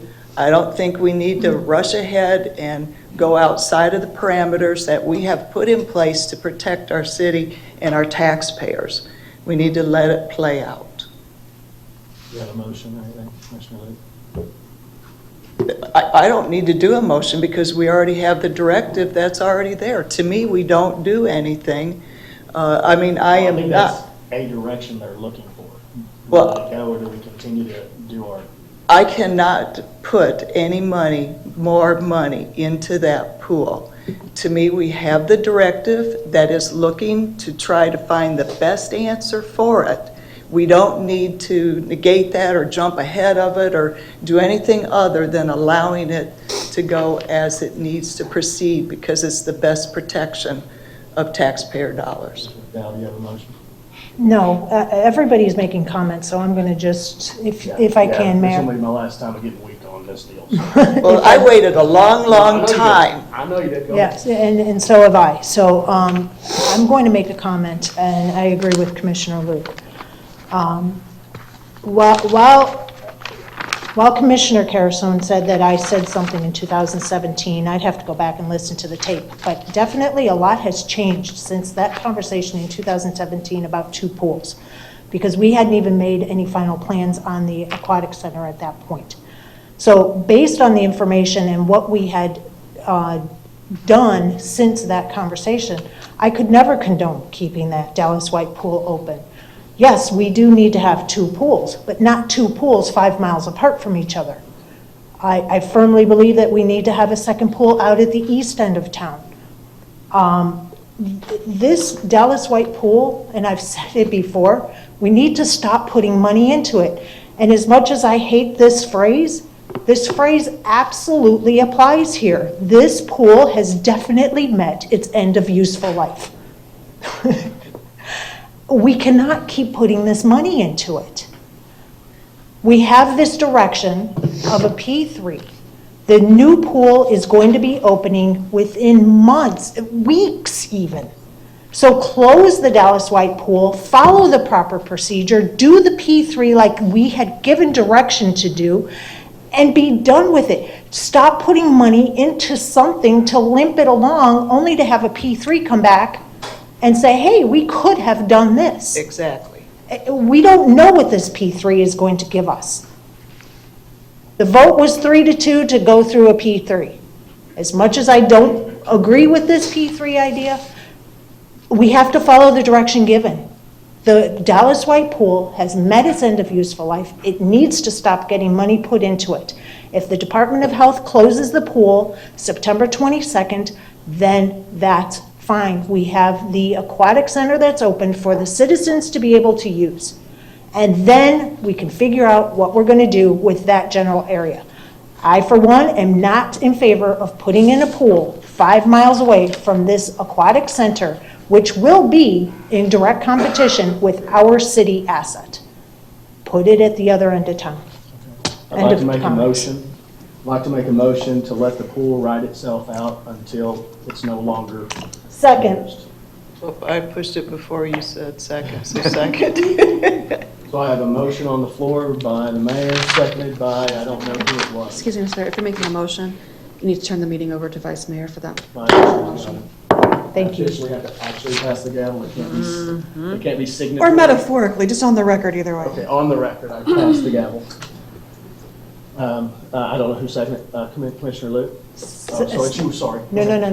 State the motion, Mayor, because I have the gavel now. I'd like to make a motion. The motion is to let the pool run out its usefulness. If that means it closes in September, great. If it means it closes in November, great. But just let it roll itself out. Second. The motion was made by Mayor Hanks to let the pool ride out its usefulness, and seconded by Commissioner Luke. Mayor Hanks. Yeah. The reason for this is because, as we've heard, if we do a renovation on it, it's going to be out of public use for the length of time for the renovation, which could be months. When the P3 kicks in, it could be up to 9. It could be as soon as 9 months that P3 kicks in. Either way, the construction, everything else will be between 9 months and 3 years, and that's up to completion. So the pool will be out of that. So I have a hard time justifying in my mind to spend any money when in the next 9 months, no matter what happens, we're going to remodel that entire area anyways. We have an entire master plan going through. So everything's going to be refixed, and part of that P3 included the pool. So I just can't justify in my head spending any more money right now, knowing that it's just going to be shut down again with, around 9 months to a year anyway. Commissioner Luke, did you have any comments? Time and time again, this commission, in my belief, jumps ahead and doesn't allow things to go the natural flow. And this is one of the things that I think was trying to be done. So we need to let it proceed with the P3 if possible. Commissioner Carrison, thank you, Mayor. Yeah, I guess I would just advise everyone to listen to how that motion was made for the P3, because this pool was definitely part of that P3 process. And I just assumed that it was common sense that a hole in the limited infrastructure already exists, so therefore it would just be in the same place. And, while I appreciate Commissioner Luke's belief, I have seen where the commission, and I can't say it's this commission, but the commission can talk things to death. And that by the time they get done talking things to death, it could have been completed. And so I was just looking for a way to expedite what I believe is going to be a common sense measure, and that pool will be replaced in the same area. And at a year later, the cost of that pool being reconstructed is going to be significantly higher. So I was looking for a way to save the city money in the long run, because I have said it once, if I haven't said it at least 20 times, we have a tendency to save a penny to spend $10 later on. Commissioner Emmerich, did you have any comments? Okay. And my comment based on the motion is I agree 100%, and I will be supportive of this. To the comment by Commissioner Carrison, we don't know what this P3 is going to bring to us. They may find that this pool may not be warranted in this area because we have the aquatic center less than 5 miles away. Wasn't what the motion was. The motion was for them to bring back a plan, and that plan could very easily say not to put in a pool.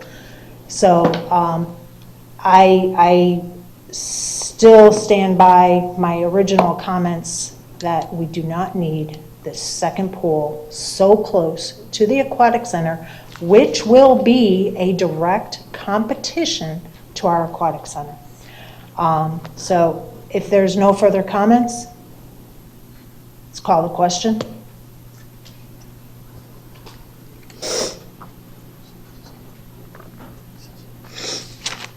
4-1, that passes with Commissioner Carrison dissenting. Commissioner Carrison, did you have any comments? Reasons stated. Reasons stated, thank you. Passing the gavel back to the mayor. Okay. All right, so we are going to move on to our ULDC presentation. Sorry we went on a little long. We will do that, and then after that we will take a 45-minute break for lunch. City Manager? 15 minutes, I think. Thank you, Mayor. Introduce Mr. Frank Miles, our Neighborhood Development Services Director, to get this process started. Thank you, City Manager. For the record, Frank Miles, Director of Neighborhood Development Services. Item 190723 is with regards to the City of Northport's ULDC update. This project is currently nearing the end of what's known as Phase 2, which is the development of a draft framework and public participation process. One of the Phase 2 deliverables is an outline of the ULDC recommendations on major issues. The consultants with Calvin Giordino and Associates have identified these major issues and proposed solutions during a discovery and public participation phase of the ULDC analysis and revision project. They've also prepared a draft outline. The issues discussed were identified and refined through a series of meetings and public workshops conducted between November of 2018 and March 2019. The issues were identified through previous studies, also conducted by the city, through an analysis of the ULDC, as well as a review by CGA, the consultants, as part of this project. Potential solutions to these issues were addressed at 2 community workshops conducted in February and March of this year, and also in further discussion with the city's staff development review team. The purpose of this today is to present the consultant's findings and to receive direction on some of these major issues and the potential solutions offered prior to preparing specific regulatory language that will be incorporated into final drafts, or first drafts rather, of the revised ULDC, which will be completed and is on target for October of this year. This report that is being presented does not present all the issues and proposed revisions that will be included in the revised ULDC. There is a process that is ongoing. We have with us today Mr. Louis Cerna of Calvin Giardino and Associates. He's the consultant, as well as Ms. Heather Hansen, our senior planner, who is also the project manager internally for this project. And with that, I'll turn it over to Mr. Cerna. Mayor, did you want 15 minutes up? Good afternoon. Louis Cerna with Calvin Giordano and Associates. Glad to be here today to give you this update and to request some direction on what we've identified as the major issues on the project. We are about halfway through this 18-month process. We've done a lot of work behind the scenes. And as the director indicated, we will be preparing a draft early October. And I know everybody's going to want to see the draft. There's going to be a lot more input when that draft comes forward. But before we get there, we have some important issues that we wanted to get your direction on before we included these in the draft. And behind the scenes, we have been doing a lot of work. There has been a lot of public input, a lot of good direction we've received from the public, and a lot of assistance from staff on understanding these issues. And that's been important. We have prepared the draft outline. I think that's important in making this a user-friendly document. We've also been working on formatting issues and just improving the overall visibility, I guess, the view of the way it's going to look, the way it's going to look and read. And we think these are important improvements that have been going on behind the scenes. But if you would, I'd like to go through. We have 18 recommendations in this report that we gave you dated June 5th. I'd like to go through these individually. Some of these are more complex than others. Some of these are very simple. But I'd like to go through and make sure we're all on the same page, and that way we can roll these into the draft. If we could, you have the report that we gave you entitled Major Issues and Recommendations. Starting on page 3, I won't go through the whole issues of organization, modernization, and standardization. We've already been working on those, and I think there's a lot of agreement that those issues need to be done anyway, so we're not looking for direction on that. But we'll move into what we start. The first classification is the environmental recommendations. Starting on page 3, we've identified as a major issue through the process, explore environmental/sustainable initiatives, incentives for green building, low impact development, solar, etc. So this is one of the more complex issues, I think. But again, I think once we boiled it down and got into what the actual issues are, I think it all boils down to that the code does not include very specific requirements. There's language about encouraging green development, but does not include a lot of specificity. In our analysis of the issue, we also determined that perhaps incentives, while it sounds good to have incentives to promote green development, they may not be effective in a lot of instances because incentives, and we've explained in the report, may not work as far as shortening review times, increasing densities and intensities. They may not get the results desired. So because of this, we are recommending in the first recommendation that rather than offering incentive, that the city consider establishing minimum standards for the use of low impact development, that's environmentally friendly stormwater design, and possibly other green building techniques. And again, you may want to limit it to just the low impact design requirements, and we can establish standards based on the amount, the percentage of post-development impervious area proposed to be included for low-impact development. So again, it's really, the recommendation is to establish a specific criteria so we know whether or not these standards are being met. So with that, I'll just take your input on that first recommendation. Commissioner, what? Or are you finished with your presentation, sir? No, I was going to go through each of the recommendations. No, yeah, let's just go through the whole thing. Okay, Otherwise, okay. we'll be here for a long time, I assure you. Okay, yeah, and that, again, that's the environmental recommendation. We've also identified as a major issue, monitor pending updates to the ULDC. We're not recommending any direction on that. We are going to be moving on that. The second issue is encouraging more shade trees in parking lots. This issue really boils down to how palm trees are treated in the code based on further analysis, and the recommendation there is to specify in the code that if palm trees are used as shade trees in parking areas, that 3 palm trees shall count as 1 shade tree.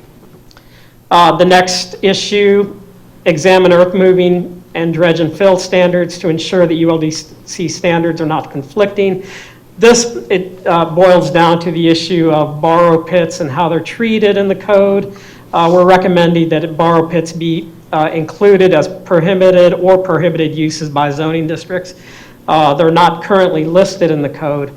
We would point out that borrow pits are included in the definitions section of the code already, and the code does allow moving of fill off-site if it's incidental to construction activity. So we really want to distinguish between moving fill off-site that's due to construction. We need to distinguish between what's a true borrow pit, where they're moving fill just for the purpose of selling that fill, which is not, the same thing as moving off-site or on-site for development. Moving on to zoning standards, establish criteria for granting waivers.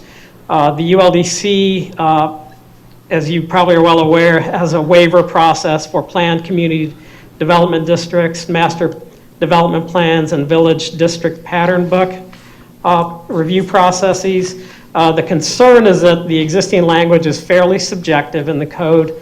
We're recommending that the ULDC update establish more objective criteria for waivers to provide additional guidance in the decision-making process, and require that all requested waivers be clearly indicated in the PCD, Master Development Plan, and Village District Pattern Plan book. So I think this is really to eliminate some of the confusion that may be going on with waivers, and just to help establish criteria to help you make your decisions in those processes. The next one is to evaluate the need to establish a planned community development district designation specific to activity centers. Upon further analysis, it appears that this issue is the result of conflicting language in the code regarding whether the PCD district is intended to be a zoning district or an overlay district. Our recommendation is we provide clarifying language that the PC districts are indeed zoning districts, and when they are located in activity centers, that the use and the development standards applicable to that activity center be clearly indicated in the rezoning application, and that more restrictive standards may be requested through the process. But again, that is the current PCD regulations are very confusing. We've attempted to provide some clarification. We're just looking for a recommendation on whether or not we need to move forward on that clarification that they are zoning district standards, and we can move forward from there. The next recommendation is modify transfer of development rights, TDR regulations, and incentivize procedures. I think the concern with this process is that not a lot of developments are taking advantage of the TDR process. Not a lot of people are aware that there is a TDR process, and that was clearly stated in a lot of the public participation meetings we had. We're not recommending any specific ULDC changes to improve this. I think it may be outside of the scope of the ULDC. The city may want to establish an application form and a prioritization process to encourage TDRs for smaller developments, but Again, that's something that we don't think is appropriate for the ULDC rewrite. The next issue, this is on page 7. We've identified this as pretty important. It's evaluating permitted, prohibited, and special exception uses by zoning district and streamline.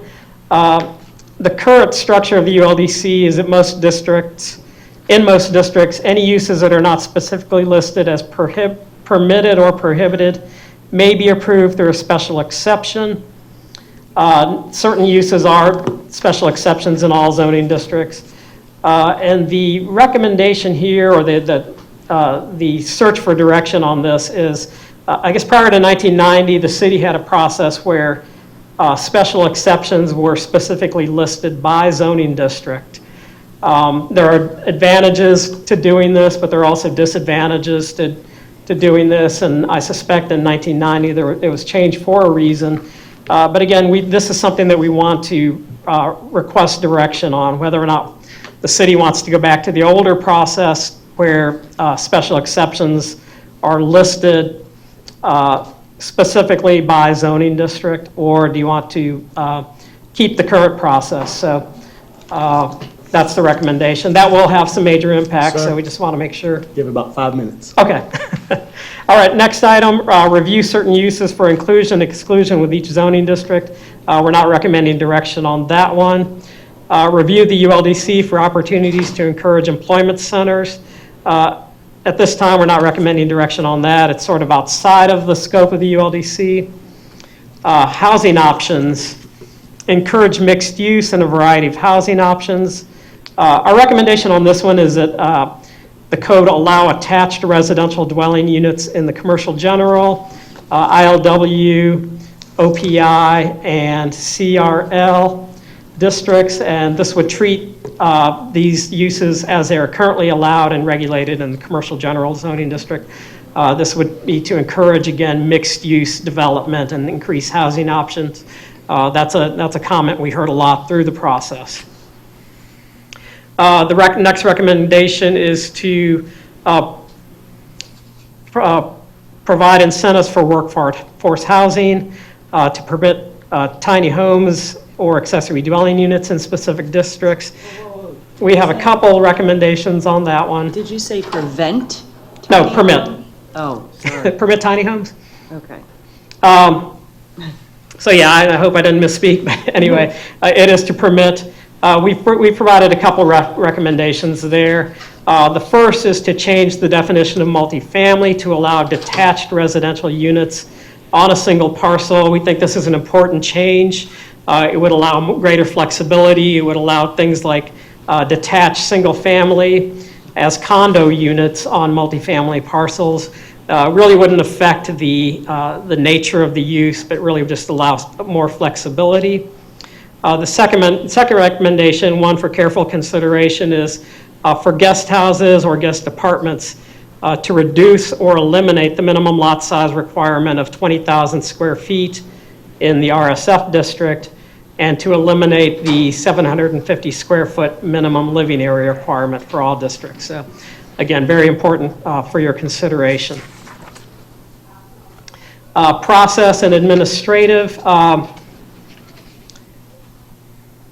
creating greater certainty in the development process. This is an important recommendation. The code specifies that in certain zoning districts, all developments shall be approved as master development plans. This is the CG, CGS, RMF, NCHI, and I guess ILW, OPI, CD, and UI. And I guess the concern with this is that even for small developments, it requires every small development go through a process that is really meant for larger master plan developments. So again, this is an important issue, but we're recommending that we eliminate the requirement of Section 53-6B that all developments in the identified zoning district be subject to the development master plan review process. They would still be required to go through a major or minor site plan process, but it would just eliminate the more strenuous review of the master development process. The next issue include a process for splitting and consolidating lots, again, of less than 3, when less than 3 lots are involved. This is not a major issue. It's, You have about 1 minute. all right, I'll wrap up. This is a process that's already in place. It's just the recommendation is to include this process in the code. I'll try to hit the highlights going forward. We have a number of recommendations based on parking. We think these are important and probably not very controversial. The first is to establish parking maximum. This is to eliminate the development of too many parking spaces. Again, we've added some, we would like to get direction to add some language to allow greater flexibility in parking. And this is to recognize new technologies and new uses that are coming on board that will change parking. But again, unless you know what those uses are ahead of time, or those technologies are ahead of time, we can't write them into the code. So we'd like to add some flexibility language that would allow developers to present some very specific, a study for their specific use in the event that they would like to provide less parking. And I think this is a common comment that we received, that there's really too many parking spaces being built in the community. Thank you. And with that, I'll just take your questions or comments. Commissioners, I would like to start with topics. Just kind of work our way through a few of the topics if they're all right. Are you okay with that? I don't have a topic. I have a disappointment. Well, that's not a topic. This is not what I expected at all. Are you going to rewrite the ULDC and bring that before the commission to review? Oh, absolutely, absolutely. This is not going to be the end of your review and the end of the public review. Because but before we get the draft, we wanted input on these issues so we could incorporate them into the first draft. Okay, because these issues are extensive. And to be honest with you, what I was under the impression was that the items that we have already discussed over all these years were going to be incorporated into the ULDC, that, similar to the tiny homes issue, that you would remove repetitive codes both within the ULDC and the administration code. We would reduce the amount of information in here. We would organize what exists, but to write new codes would be like a side note, a side suggestion after we get all of that organized. And that this would never come before us in a regular meeting, that it would come before us in a workshop where we could hash all this out, because there is an extensive conversation to every single one of these elements, and I can guarantee you that many of these are going to lead to more conversation of more things that need to be added to it. So that's my concern. This is like the never-ending song. If we start here, the prohibition of burrow pits, I don't even know where to start with any of this, because I haven't had time to look up the codes that are associated with this. I definitely don't have anything here that says who it is that signed in for these public meetings. Were they the same people who came the first night as well as the second night? Why is there nothing in here that has a conversation about trees? Like, other than the palm trees, I cannot imagine that anyone had nothing to say about the tree code. So for all those reasons, I can't even make a decision on this until this is brought before us in a workshop, fully encompassed with an overall overview of everything. I had no idea this is how it was going to be presented. May I interject with that? I'm done. Okay, Commissioner Liu. This is leading to what you're talking about. They have come across these issues that they want our feedback on before they actually generate what you're talking about. So what you're talking about will still come, but because they needed these to be able to get us to your point. They're bringing this to us. Am I understanding that correct? That's correct, yes. Okay. But in the same token, can't you just do what you're supposed to do, put this as a side note, and then it can be amended? Because I can guarantee you there's going to be amendments after that first original document comes to us. My concern is that this is going to lead us down a rabbit hole. That's my concern. Absolutely, and if there's issues that you really can't make a decision on now, you want more time, and that's definitely the input, that's definitely valid input, we can set it aside. We just did not want to pursue a lot of these issues doing the research and the rewrite if the commission's direction was, no, we don't want to go, you're going in the absolute wrong direction, or do it a different way. So really, it's just sort of preempting a lot of the work and trying to get some of that discussion ahead of time. But definitely, if you want to workshop individual issues, that would definitely be a valid way of going about this. Workshopped. And the reason why I say the whole thing needs to be workshopped, you could have an hour-and-a-half conversation just on environmental and your suggestions. I mean, I think you need more people involved than what you're going to get at 10 o'clock in the morning. Shouldn't the building people who codes that this affects on a daily basis come in at, a meeting and be able to expound upon their opinions? I mean, 2 days is great for some people, but it's just not realistic as far as the workshops are concerned. It's not realistic for the daily person who works. It's just not. Absolutely, and any decision any direction that we get today, it will be put in the draft. The draft will come forward, and there will be a lot of public input on those drafts. So these issues are not going away based on the direction today.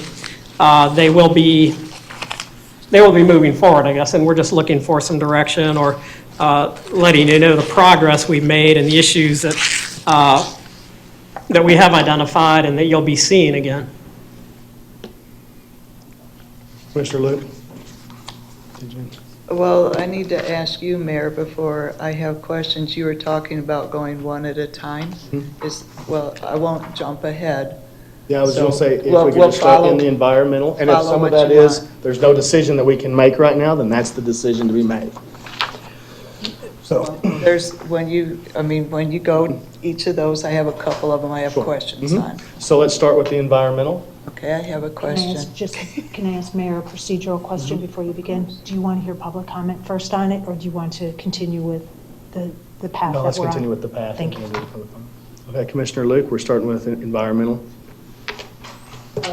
My question, of course, is going to be the section about the palm trees. You're wanting 3 palms to equal 1 shade. Isn't that already kind of written in right now, the sizing of it and that? Isn't that sort of already in the ULDC? I'll have to look at that section specifically. I think we started down a different path when that comment was originally came up, but I guess we will want to make sure that that is the recommendation. It may already be in there as such, but I think that was something that we were seeing that was not being perhaps enforced, or maybe those developments were built before that was put into the code. I think it deals with the sizing of when they look at the canopy. Personally, myself, though, I don't see the palm as being a shade tree. To me, it's 2 different things. To me, the palm is more aesthetic than it is shade. So especially when you're talking about the parking lots and that, I don't know how you can view them as being shade. So I think there's an issue there with that area. I think there needs to be a balance. If they want to use the palm tree for aesthetic, fine. But to provide the shade in that parking lot, it needs to be a shade tree, not a palm. That's my comment. I'm sticking to it. Well, and I think what we are seeing is that perhaps, at least with the developments we looked at, there were palm trees being counted as shade trees, so. And that is correct. I mean, and that topic has come up several times because the palm is not really a tree, it's really a grass or plant.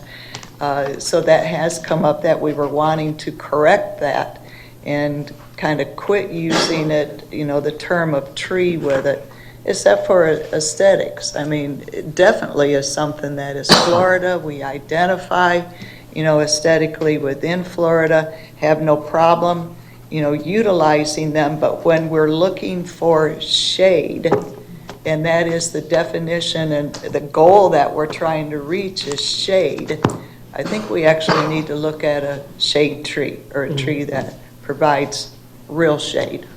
Okay. That's all I have on that one. Commissioner McDowell, we're on environmental. Thank you. And Commissioner Luke pretty much took the words right out of my mouth, so I'll keep it even briefer. When you go to a parking lot, Floridians know you find the shade tree and park under that. And you don't see people parking under palm trees because they do not offer shade, even if you put 3 bunched together. To have a shade tree is a tree that offers shade, and a palm tree just doesn't do that at all. And I personally would like to see palm trees removed as any type of tree in the ULDC to meet any type of canopy requirements. And Commissioner Carasone is not here at the time, but I believe during our tree discussion on Thursday, that will be giving the consultant further direction regarding the tree ordinance. So that's my comments regarding the palm trees / shade trees. Okay. This needs to go away and Okay. just focus on shade trees, in my opinion. Commissioner Carasone, do you have anything on environmental, even if it says there's nothing we can do? Okay. Commissioner Emmerich? No, pretty much echoing them. That was the only problem I had was the palm trees and the shade trees. Yeah, I don't have a problem with taking out palm trees when it comes to commercial. But if I don't like oak tree leaves all over my yard and putting that acidity on there, I don't want to have to be governed on that. I would like to be able to say on my yard, if I want 3 palm trees as opposed to an oak tree, I have the right to that. So I don't mind this when it comes to parking lots for the. I think that's what we were talking about. Right, that's Parking exactly. I lots. just wanted to make sure Yeah. that when I'm putting this forth, that from my perspective, I don't want it on residential areas, but on the big concrete lots that pump out all that heat. So he's looking for direction. Do you have is there anything you would like to give? You want to state it? To remove the recommendation of palm trees as shade trees in parking lots. That it's a no. Commercial parking lots. Wait, to remove it? Well, it says here that they're recommending that, let me start over, that they are recommending that 3 palm trees equal a shade tree. And I'm saying remove that whole concept in a parking lot. Can we just say the palm trees are used aesthetically, but to acquire the shade, the shade tree has to be utilized? Yeah, absolutely. I want to keep people from putting a palm tree either. Okay. That's fine. So it looks like there is not yet. I'm looking for a consensus on to remove the 3 palm trees and replace for shade, but to be able to allow palm trees for aesthetics. Yes. Yes. That is a unanimous consensus. In parking lots. Yeah, in commercial parking lots, yes. Okay. So is that all we have on environment? I didn't have anything on the recommendation for the first one. I think it's fine. Sounds good. Then we're moving on to zoning standards. Does anybody have anything on zoning standards? For a button pushed.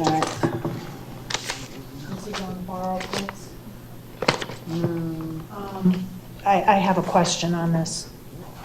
Go ahead, Commissioner McDowell. And I don't know, city manager or the consultant would be able to answer this. We're looking to have borrow pits be allowed by zoning district? They're allowed now. The code, if you go through the zoning district standards, it does not list borrow pit anywhere as permitted or prohibited. in most cases, it will be prohibited because you're not going to want a true borrow pit in most places in the city, so, or it would be a special exception. I think it would just be to recognize in the code that borrow pits are a specific use. Again, it's not the same thing as when you build a pond or build up your lot and you're moving dirt on and off the site. It's really when you're creating like a sand mine. So That's a borrow pit. in the recommendation, it says to include borrow pits as prohibited or permitted or prohibited by zoning district. Borrow pits would generally, that's the word I'm kind of concerned about, be prohibited in residential, commercial, open space, and conservation.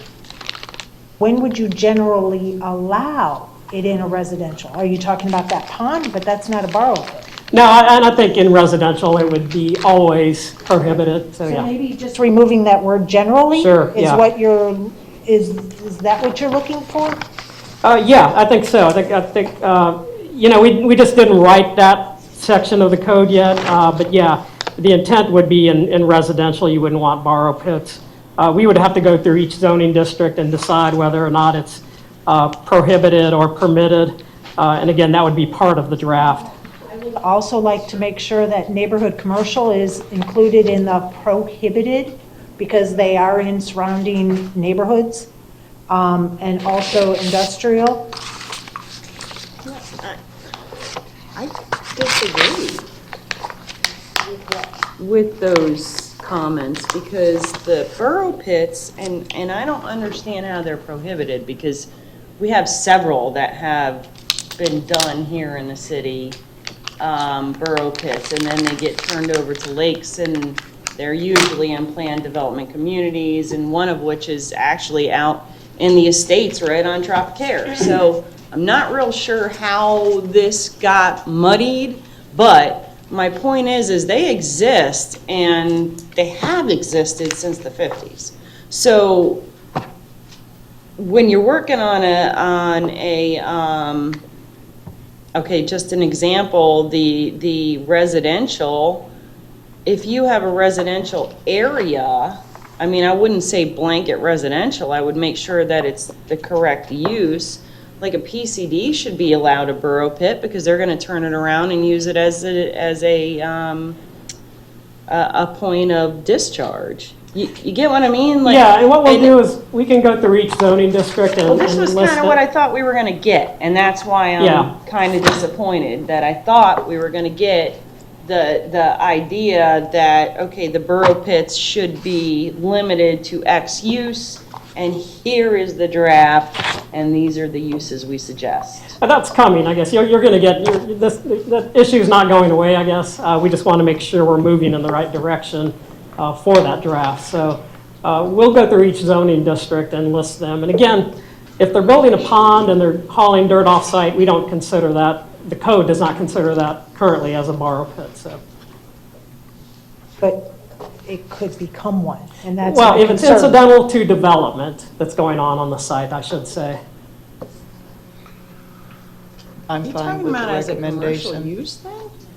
Are you just talking about a straight-out commercial use? Yes, as a where burrow somebody's pit? selling sand. A lot of Right. communities, you see that, where somebody will have a lot of land, they got nice sand for dirt construction, they'll sell that sand off the site. They're not developing the I site. can give you 20 sites that, oh, I see, they're Yeah. not, with no ultimate goal of Right, developing the site. Exactly, yeah. They're It's just a- dirt it's- farmers. They're That's just the farming it right primary now. use of the property. Never seen it here, that's why, Yeah, Well, I do I believe got that is you why now. we had the ordinance that you couldn't move dirt from one lot to another because somebody was trying to sell dirt off their land.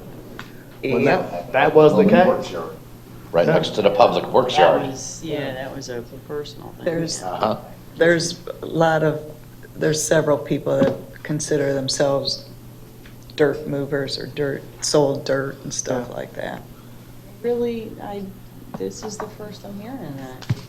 I got you. Well, he did exactly what I'm saying. Created a burrow pit, sold it for many years, turned it into a PCD or a lake for an area of homes around it. And that was okay at the time, so. I'm all right with their recommendation.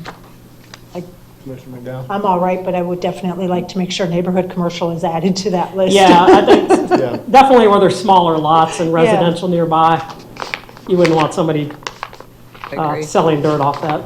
Well, I'm okay with it too, Commissioner Garrison and Emmerich. Emmerich is good. I just worry about the neighborhood commercial, because they may need a drainage area that requires pulling the dirt off, and the ability to sell it should be, but I don't know if you're gonna consider that a borough pit. Well, if they're coming in for a development and they're selling sand off, there's no problem. It's just when they're selling sand and then there's no development. Well, that shouldn't be anywhere in the city then, as far as I'm concerned. Well, and that could be a I mean, recommendation. I think that gets into our fracking issues. I mean, I think that should be nowhere in the city, bottom line.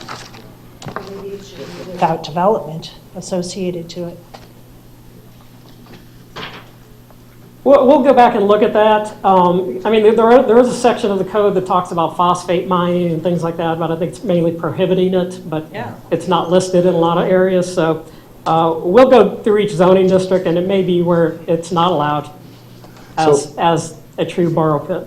Okay, so it looks like you have a consensus to go with your recommendation. Mhm. Commissioner McDowell, did you have any more in that area? Not on that. Commissioner Luke, you have any more in the area of zoning and standards? Emmerich? No, sir. And Pearson. Okay, let's move on. Where are we at? So we're in housing options? Oh, Well, that's what we were doing. You got the That's what I was waivers asking issue for zoning here. standards. You got a lot. That's what we were doing. Yeah. So we're moving on to housing options. I have a couple of Okay, questions. Commissioner Luke? If you can help me with some understanding of the housing. Are you recommending in there the attached and detached additional being placed in the residential lots? I didn't see the residential mentioned. Okay, this is number 6A. Is that the one you're? I'm on 5. No, Yeah, we were doing zoning. That's what we just did. Under 6, I'm not necessarily pulling out a certain letter. I'm trying to understand because I didn't see where the attached or detached was going to be allowed in a regular residential lot. In a regular residential lot, single-family residential, it's only addressed through guest houses, so we're not making any significant changes other than, guest houses are already permitted in residential lots. In the RSF district, they're limited, you have to have a minimum lot size of 20,000 square feet in order to have a guest house. I thought we already had Or guest this apartment. discussion extensively to allow I don't think we accessory completed it. structures. I don't think we I completed it. don't think you were on the commission. Well, that would have been in your first 6 months. That's Yeah. all I missed. Yeah, the current code does have the 20,000 square feet. Yeah, we did address the small Thank housing you. in the very first part of our, Yeah, and Commission, about because accessory there was a- structures, allowing for detached structures, and it was all about affordable housing. Did you guys put the 20,000 square foot No, in we it? did not. I thought it was less. And that's part of the question that I have. Why would somebody say 20,000? I mean, wouldn't the property itself dictate how much more you could actually place on it? And Commissioner, I think that's exactly why we didn't put a limit on it. right? Yes, you're right, Because I know yeah. we said that quite a bit. Yeah. A lot will dictate, a lot. I see the size of that accessory dwelling being the same. If somebody wants to build just, a bedroom and bathroom for grandma or whatever, and they can do it within 200-300 square feet, I wouldn't want to limit that either. I think it's important that we have these accessory dwellings for families, especially in the economy that we have right now. Mother-in-law suites, things like that. And that is a recommendation. I promise you, we talked about this extensively, and that, I mean, we talked about mother-in-laws, we talked about attached, detached, We talked about allowing for those structures to go up on single-family lots, on double lots, on acreage. This was already given direction by this commission, and this is why I have a problem with this. You see where I'm going with Oh, this? yeah, absolutely. And I know there's a lot of things, a lot of moving decided. parts, and we'll get that information. That's great, though. I mean, it looks like it's in line with what we're recommending, except perhaps some specific. Why you're here. Yeah. Because there were things and some things fell through the crack, must be. So with what we have stated up here right now, are you telling me that, yes, you guys are in agreement of these attached or detached accessory units on residential lots with the size of the lot dictating what can fit? Yes, within yes, that lot size? we're recommending elimination of the 20,000 square feet. Yeah, it would be based on the size of what you can fit. And then what about the size of that accessory dwelling unit? The same, we're recommending elimination of the Thank max you. square feet. That's all I needed clarified in that section. Thank you. Commissioner McDowell? Yeah, I just need to get some clarification. So this 750 square foot minimum living area requirement, is that if there's already a home on it and we're only looking at the accessory uses? Or are we talking about the principal use of a home being under 750 square feet? My understanding is that's the size limitation of the accessory, the 750 square feet. So it's fairly large for an accessory unit. So the 750 square foot limitation, in this case, I'm trying to think how to, so if I have a home and I want to build a attached or detached or whatever, mother-in-law on my property because I have the space, but I only want it to be 500 square feet, I can do that. Not according to that standard, the way I understand it, because it's less than 750 square feet. So That's what I brought up, what I had a problem with.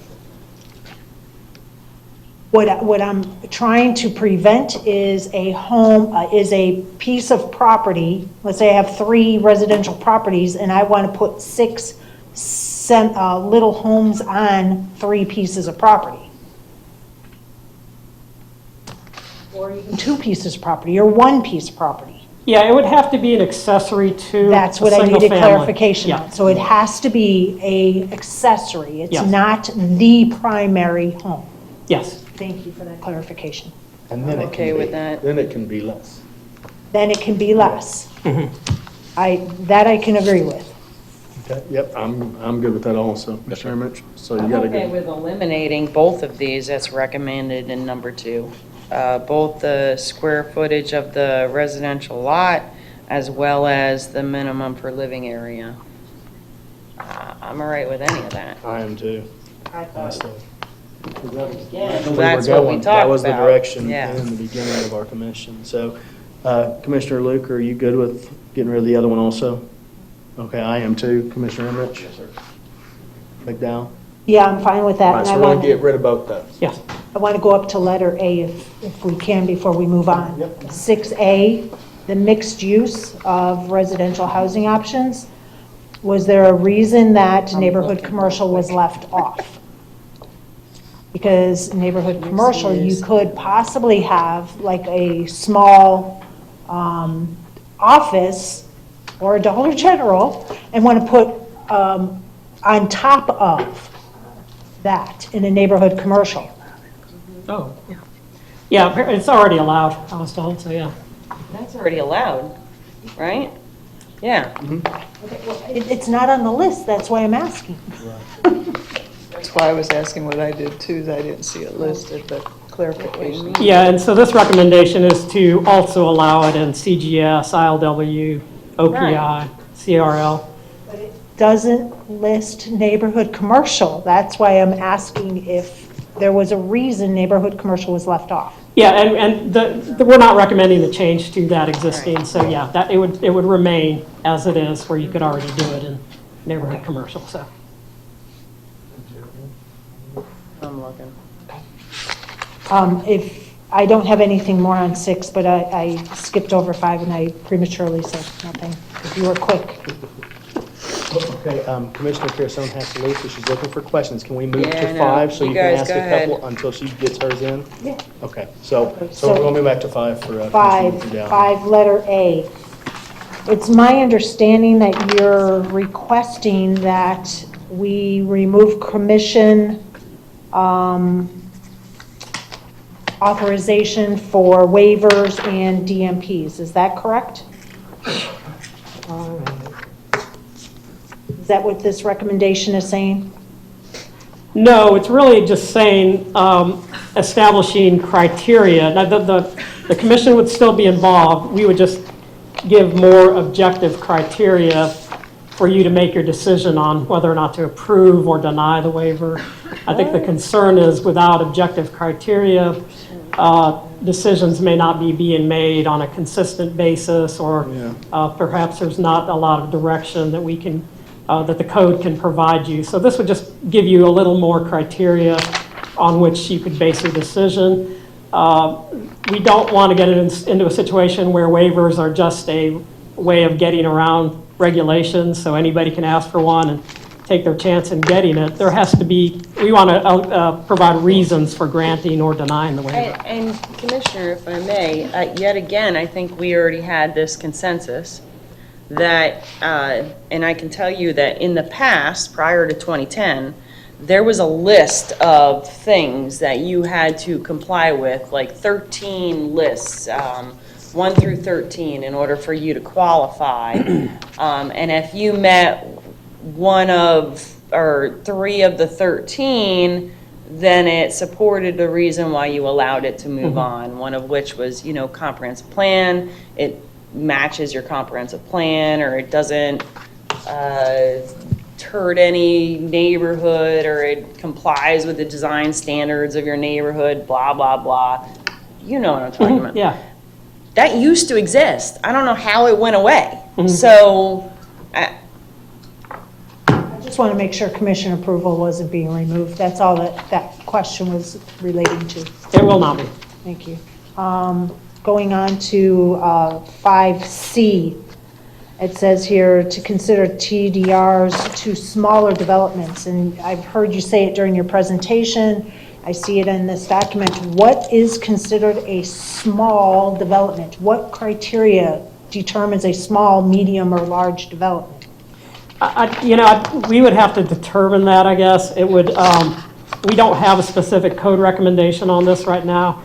I think it's something that we're going to talk about, I guess, as a future policy direction that the commission may want to consider, why TDRs are not being used. And it may be because the larger developments already have the density and intensity they need. Perhaps the commission would want to consider for allowing smaller developments, perhaps, as small as 3 acres, 10 acres, something like that. I think those are the Need that defined before Yeah, I it would can need to be approve any of defined. before I can say yes to the recommendation of 5C. I would need to know what is a small development. So I would definitely need to have a little bit better clarification on that. Okay. All right. And that's all I have on 5. All right, Commissioner Carasone. Yeah, and then I really She's gotta going to go. kind of bounce because she's out of here. The parking lot requirements, I agree that Which it one is need- that one? I'm sorry, 8. I agree it needs to be more flexible. However, I don't agree that we require too many parking spaces. I think, well, I shouldn't say that. I believe we may require too many parking spaces, and therefore the parking spaces are too small, if you know what I mean. I think there needs to be a real evaluation of the distance, more of an engineering kind of look at it, that some of the newer developments, commercial developments, it's very difficult to pull in and pull out without hitting your car, the car behind you, I guess is pretty much it in a nutshell. So while we say that may be too much, too few, I don't know. Or it may be an engineering standard that we're just not looking at when it comes to that pre-review in the planning area. I'm not sure. But the bottom line is, yes, I agree, there needs to be more flexibility in what's allowed and what's not allowed.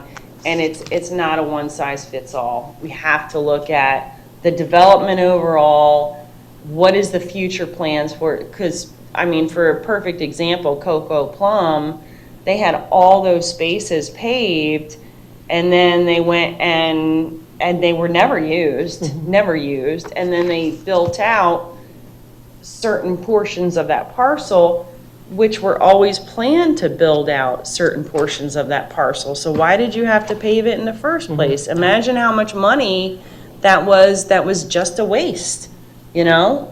I think we need to get a better understanding on that. Now, if they change their mind, they're not gonna do the out parcel in the future, because they had a timeline. I mean, Benderson was very on it.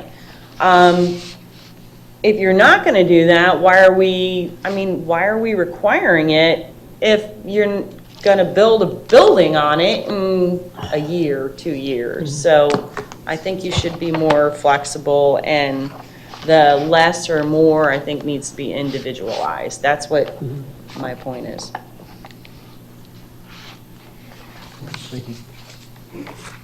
Commissioner Kirsten, I'm waiting for her to go through her list, and she's got to go. I can jump back on it at any time. Considers items, drive-throughs. I think the rest of it I am good with. The only thing is that when we talk about the bike racks, benches, and bus shelters, in the past, we've gotten MPO funding for that, and I'm looking at Frank just so he knows.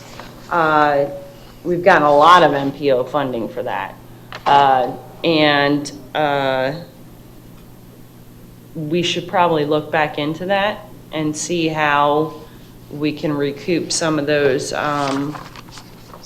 capital investments, because we also need the SCAT coverage as well. That was something that I haven't seen recently, is that when they do a PCD or they do some sort of development, they were supposed to have a SCAT bus shelter when they did it. West Villages was supposed to do it, but they never did.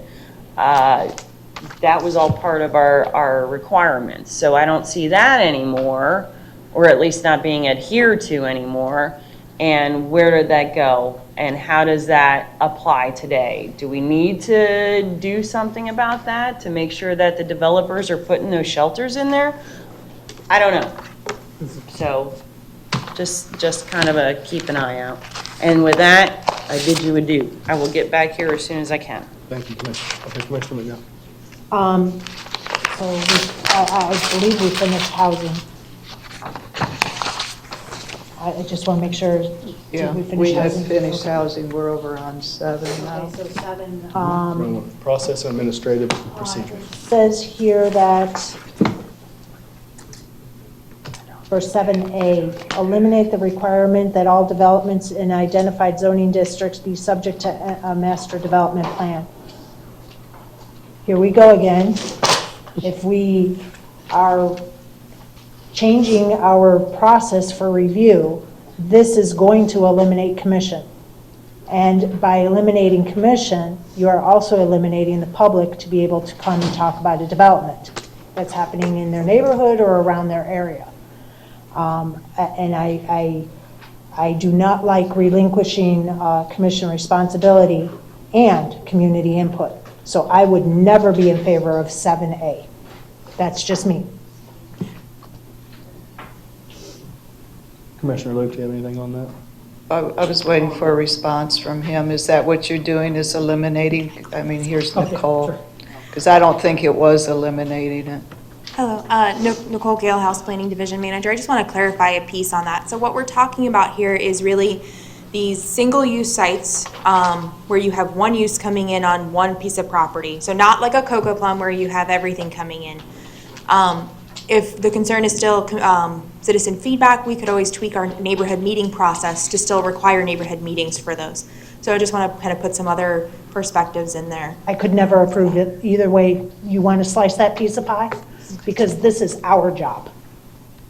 So that's my thought on it. Because yes, you could have a community meeting where the people 300, 1,000 feet nearby that parcel, but it may still directly impact outside of that the circular area. I really think that we need to just keep it where the commission approves all the DMPs and this other stuff that's in here. That's my opinion. Can you give an example, Nicole, please? Dollar General. Yes, there is an assisted living facility on Greenwood that came in. So that is one parcel, it's one use going on the site. And so they have to come in for a development master plan before they can do their major site development plan. The two plans were almost identical. So it's extra steps for a developer when there's a use that's permitted by right. And all of if they're not seeking any waivers, it's kind of a redundant step for them at times. Thank you. Commissioner Evans, you have anything on it? Okay, and I'm okay with that. So are we getting consensus to keep it or remove it? Because I'm all right. Well, it looks like we have a with it. consensus to keep it. to keep it? Keep the regulation or keep the recommendation? Because currently, we have to approve DMPs. The DMP allows citizens to come and address us about a development that's happening. And by going with this recommendation, we are removing not only our responsibility, but the citizens' input. I think we're removing the redundancy because we can. It's not redundant. Well, that's what we were just informed, that whenever everything is already kosher, they're having to do an extra step. So But we're that's removing- one instance. There are other instances. We can't just go by that one instant. There are other instances But where if you hear what she DMPs come said- before us. Right, but if you hear what she said, in the situations where they're like this. So, I mean, that was the way I understood it, right, Ms. Gelhaus, in the situations? By following this, it would be removing it in all instances. There's that No, rabbit the- hole. The intent is not to remove the development master plan process for all projects, only for ones where it's a single use on a single site. Single use on a single parcel, and that is where I'm concerned. It's not the same ones that are, hey, we did it here, we're going to do it over here. It's all of the DMPs on a single parcel that is a single use. It's All right, just, then let's get a consensus. Well, the way I see it is it's zoned for that single use. Nobody can, really change it because the zoning is there, it is going to be allowed. Without an exception. And, she mentioned the Dollar General, it was zoned for that, it was going to happen no matter how large an outcry came about it, it's still going to go on. So I understand the redundancy aspect of it, because you can't really tell somebody, you can't build something there if it is that single-use zoning You meet for all it. conditions. Exactly. So let us get a consensus. Are we going to keep it, the recommendation? The recommendation. Yes, I think I have a no. I'm a yes, you're a yes, Commissioner Carestone, since you're still I'm a here? yes. Okay, so you have a consensus to keep it. Okay, now. Okay, goodbye, Commissioner. Commissioner Carestone has left the house. Oh, we'll be here.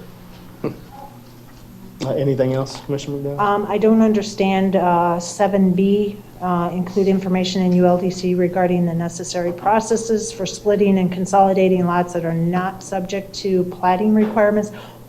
I don't understand. Yeah, and that's a good question. There's the state law and the code have a process for when you create 3 or more lots. You go through the subdivision process and then the plat is required. Now, if you just want to split a lot, there is a process that you go through, but it's not included in the ULDC. So it's just including those regulations in the ULDC. So what is splitting a lot?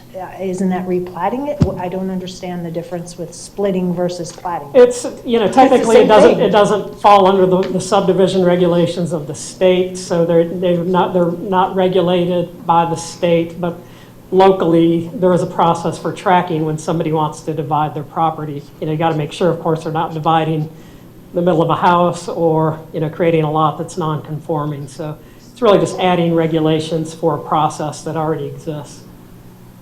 So if you own 4 acres and you want to split it into 3 different little store, individual stores, you wouldn't have to replat that? Now, if you just want to split it once create two 2-acre lots, you wouldn't go through the platting process. There's a process that the city currently has. Those regulations just are not included in the ULDC. So splitting it is taking one parcel and putting it into two? Mm-hmm, yes. And replatting it is taking one parcel and splitting it into three? Well, once you divide it again, that becomes, you have to go through the subdivision process. So it's really just a one-time split. And the other thing that happens is people want to move a lot line between two lots, just adding language to allow someone to do that. So if I have a parcel that has 4 acres and I want to split it into two and we get the okay to split, however that process is. But then later on I go, I don't want that one half a parcel. I want to now split that again into two. What happens then? Then you go through the standard subdivision process in the ULDC, and you have to do a plat because you're creating more than 2 lots over time. So you don't want to have a process where you allow somebody to do a one-time split, because somebody could theoretically do that until, they're left with 20 Exactly. lots. So, after you do your one-time split, you have to go through the regular subdivision process. So this is a one-time deal, one and done, that's it? Yes. You can't come back, even though now you have 2 parcels that were split, to do another one-time and done? That's right. You could not. All right. And there's already a process, it's just not written in the ULDC. Yes. That's all I had on that. That's all you have on 7? One other question. On 7D, it says remove review timeframes from ULDC and adopt these timeframes by resolution. Help me understand what that means. Yeah, and this is a minor issue. The code specifies in certain areas that certain reviews have to be done with so many days. And the recommendation here is to take that out of the ULDC and just reference an administrative manual or a resolution that specifies timeframes. So just taking it out of the ULDC, allowing greater flexibility by putting it into a resolution if processes change or something changes where staffing changes where you can get things done quicker or perhaps longer. That would no longer be in the ULDC, but by resolution. So the commission would see the resolution and approve it, but it would just not be a part of the ULDC. And this is really just to allow greater flexibility. Okay. Thank you for that clarification. Commissioner Luke, you have anything on 7? Commissioner Imich? No, sir. Okay, let's move on. Moving on to 8, parking and loading. I got Commissioner McDowell with the trigger finger. Oh, sorry. You want to go first? No, go ahead, Commissioner. 8B, only one I have on this one is 8B. It says incorporate language in the ULDC that allows a subdivision and approval of a parking study as an alternative to the parking standards. Who's paying for that parking study? The applicant would pay for that. That needs to be clarified in the... Okay, yes. Thank you. Commissioner Luke? I just wanted to say that I liked your recommendations in this section because it talked about minimum standards rather than incentives. Sounds like some people were recommending incentives, but you get that, that it doesn't always have to be an incentive. You actually can put within it the minimum standard or the standard that you want established. And I like that. Thank you. You're welcome. Anything else? Nope. Mr. Emmerich, do you have anything? No, sir. On 8. And it looks like, is there anything else at all? Oh, I think it's a Before we great move on? job. Okay. Appreciate you bringing it Appreciate forward. that. Thank you very much for coming. All right, yeah, thank you for your input. Yep. And with that, we are going... Hold up. Mayor, I think this lady sitting here I was going to move on to public comment. is, I don't know if, are you Pat Schweitzer? No? Okay, she's not. Okay, so is there... Do you want to hear public comment on the ULDC then? Yep. Bill Gunnan is here. And I'm sorry if I can't get this. It looks like Betty Kidziora. Oh, did I do that right? I'm amazing. No, I'm just kidding. I say so myself. And then I have Mr. English. Go ahead, Mr. Gunnan. Good afternoon, everybody. Bill Gunnan, I'm the Executive Director of the Northport Area Chamber of Commerce, and let me put my eyes on. It's not fun getting old. Well, thank you for the opportunity to come here and speak. I just kind of want to express the disappointment and frustration from our chamber members and members of our business community on the time it's taking to complete the rewrite of the ULDC. Again, I understand the process has been going a long time, but I thought it was important that you are aware of the frustration that we are hearing at the Chamber of Commerce. And some of the things is, as you know, we have what's called the Business and Economic Development Committee. And some of you have been there at those meetings. And we've been working on trying to help the city with the rewrite of the ULDC, obviously on matters that probably impacts most of the business community in our area for over 2 years now. And we had focused mainly right now on the activity center language that's written inside the ULDC. We had reviewed it, had comments on it, and rewrote language in that and presented to commission, city staff. I was understanding that it was presented to the consultant. I actually attended 2 of the community meetings. On the first one, presented our rewrite to the consultant. At our last Business and Economic Development Committee meeting, the committee members were frustrated because they've never heard back from anybody as to whether our recommendations were even reviewed, entered into this rewrite, considered. So they would love to hear back if it's been seen, if there's any recommendations from what we worked on that is being included into the rewrite. We had also are going to be focusing, once we hear back from that, wanting to look at the language in the zoning that's currently written in the ULDC, because we believe there's a lot of issues there that are affecting economic development in our business community. So we would love to hear back as much as possible, as soon as possible, about our recommendations to you on the activity centers. We requested to the commission and to some of the commissioners and to staff about the possibility of the consultant attending one of our Business and Economic Development Committee meetings where we can invite our members and the public to attend so that we can share our viewpoint on the ULDC and what needs to be done to it for the betterment of the business community. And I was understanding that that was not possible because there's a written contract, how many meetings that they could attend. I would just like for you all to reconsider that and invite the consultant to come to one of our meetings, because we have a lot of expertise, a lot of knowledge, a lot of experience, individuals in our community and in our members that could provide great insight into the rewrite on areas of the ULDC. So I'm running out of time, but I want to thank you. But again, I extend an invitation for the consultant to come to our next Business and Economic Development Committee meeting. Sure, thank you, sir. Thank you. Sir, were you in receipt of some of those? Yes, I did, and I appreciate getting the specific comments that they gave us. That's always helpful. So we did receive that, so we can respond through staff. There was a lot of issues. I don't want to get into the details, but a lot of it was comprehensive plan, would require changes to the comp plan, which. That's okay. I think just communication with all the stakeholders, if they're sending them to you and you're asking for them, maybe just say, hey, we received this. We'll get back to you. It would be great. Communication's key. Yeah, absolutely. We will. Thank you. Thank you, Mr. Gunn. Commissioner. Yeah, just so you know, I too am frustrated with how long this is taking. I was a candidate when this was first being discussed, and I want to remind everybody that we had originally hired University of Florida to do the ULDC rewrite. And that was a huge boondoggle mess of all sorts of messes. And finally, we were able to fire them. And then we had to go through the process again to hire the consultant we have now.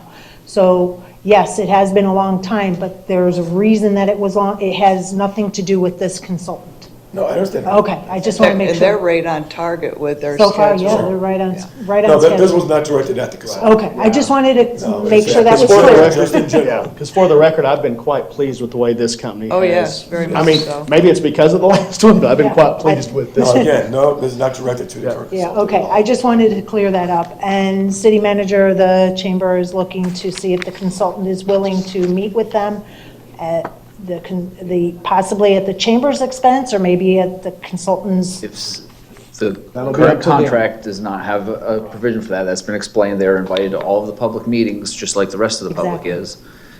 If somebody, I mean, I don't have the funding to change the contract. If I'm commission not willing to do that. directs but if that, in their good heart, they choose to do so, I would not have a problem. And maybe throwing the it out problem I have there. with that is, what are you gonna say to the next organization that asks and says, we want them to come see, to that organization? Well, that's what I'm saying. It opens the door. Reason. They can reach out to them, and if they decide they want to do it, I don't have a problem. But Yeah, I was not advocating that this commission revise the contract and pay, but maybe if the chamber wants to foot the bill and meet with them.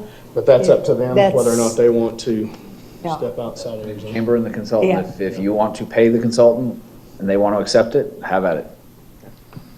Thank you. Thank you. Thank you so much. Ms. Kadziora? Can I make one comment? Yes, ma'am. We don't know how the writing of this is going to end up being brought forward. It's probably going to look entirely different than what it looks right now. And I know for years the chamber has been working on the old document, but they've just been rewording the way it sits currently. And so though the ideas that they bring forward have been passed on and they're being understood, doesn't mean that the way they wrote it is actually going to be presented. So just give heads up with that. Okay, ma'am. Please state your name for the record, and you have 3 Betty minutes. Kadziora. I am here to see if you would consider changing the zoning in some areas in Northport. I'm particularly interested in building a self-storage facility, and I found a great location on the corner of Cranberry and Price. There is a Dollar General store there, and it's zoned in neighborhood commercial. Now, I work with Storage Authority, and I know that they're very happy and willing to help create a nice facade so that it'll look nice for the neighborhood. There'll be plenty of security.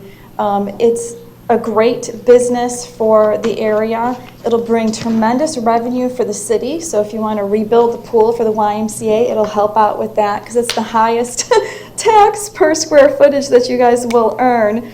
Also, another great fact is the people that do rent from storage facilities usually rent within a 3-mile radius of where it is. There's nothing within 3 miles of that corner of Cranberry and Price. So it's further out. I've done thorough research, so I was just wondering if you'd be open to that opportunity to help me, and then I can help you guys with other things within the community. Also, Storage Authority is great on helping people in the community. We like to give back. We're not going to be like our competitors that just stand there and just earn money. We're big on giving back to the schools, letting them do car washes in the parking lot, providing the food that they can sell to raise more money. So we're all about helping out with the community. So that's it. Thank you very much. And City Manager, there is a process that we have that they can go through to do these very things. Yes, sir. Staff can get with her concerning those I'd like processes. to get with Mr. Miles in the back. He's the gentleman nodding at me in the very back row. Yeah. Perfect. He can Yeah, he will walk get with you through because that we do have process. processes for exactly what you're asking. Can I make another comment about the zoning thing? I mentioned, I heard them say that they want to put single families in a condo development. That's a lender nightmare. If you're going to put single families in a development, I'd say put it in a PUD, planned unit development, versus condo. So. that's Thank you. all. You're welcome. Yeah, my comment was to get with staff to have Yeah. them talk with her, so thank you. Mr. English? Come on down. Thank you for joining us. Yes, ma'am. Thanks for hanging out. William English, Northport. My concern is with the palms as far as not being trees. But the issue is that sables are are a part of the natural ecosystem within our community.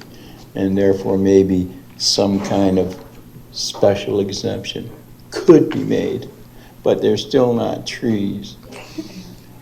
The other aspect is, as was stated, oh, I know what it was. The Queen Anne palms, the real fancy ones that they're planting primarily.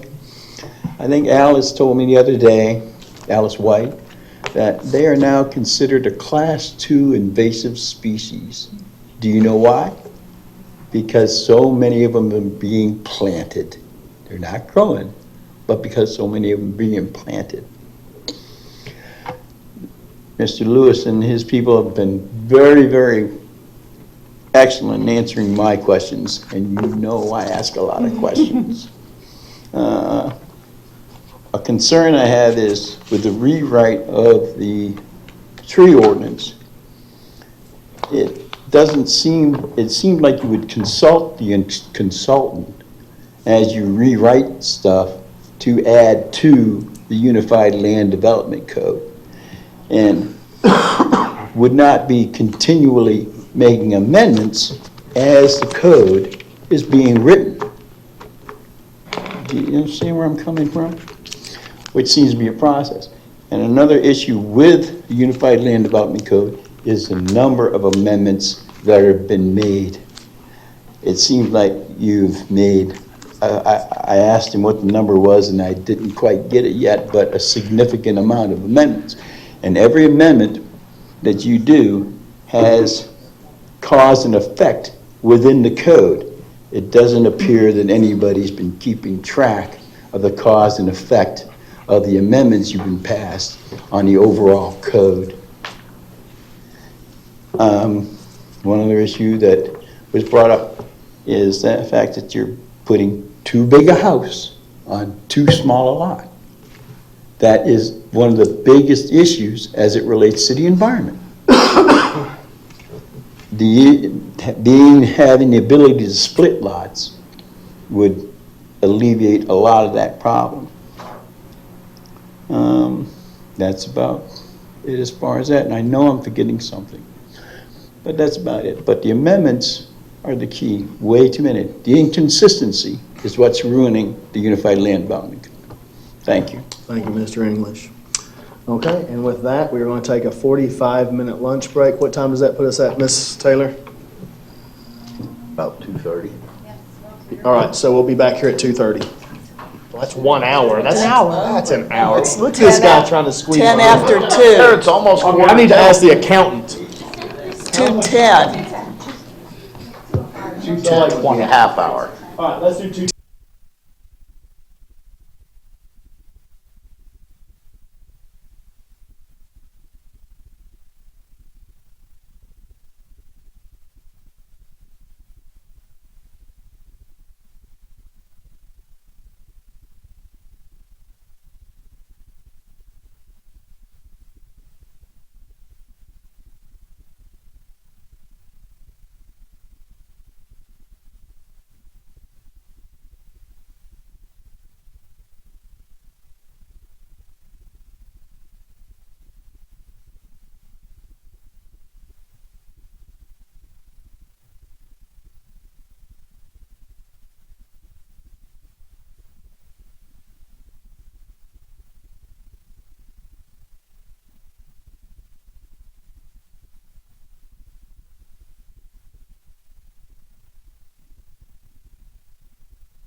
Let me just find it real quick.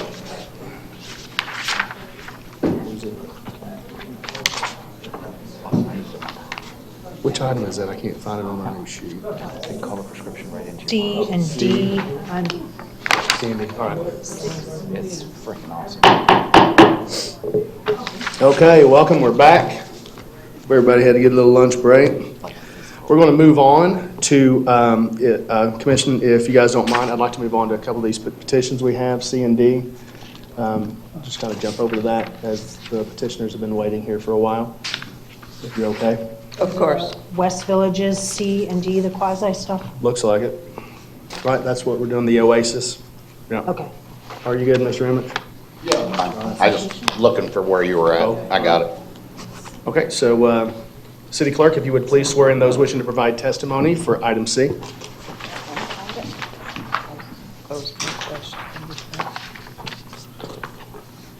Can everyone wishing to provide testimony please stand and raise your right hand?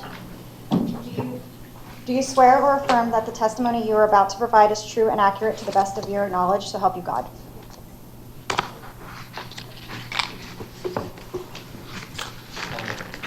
Commissioner, we need to disclose the ex parte communications, Commissioner Luke. Commissioner McDowell? No. Myself, I have none, Commissioner I Rich? have none.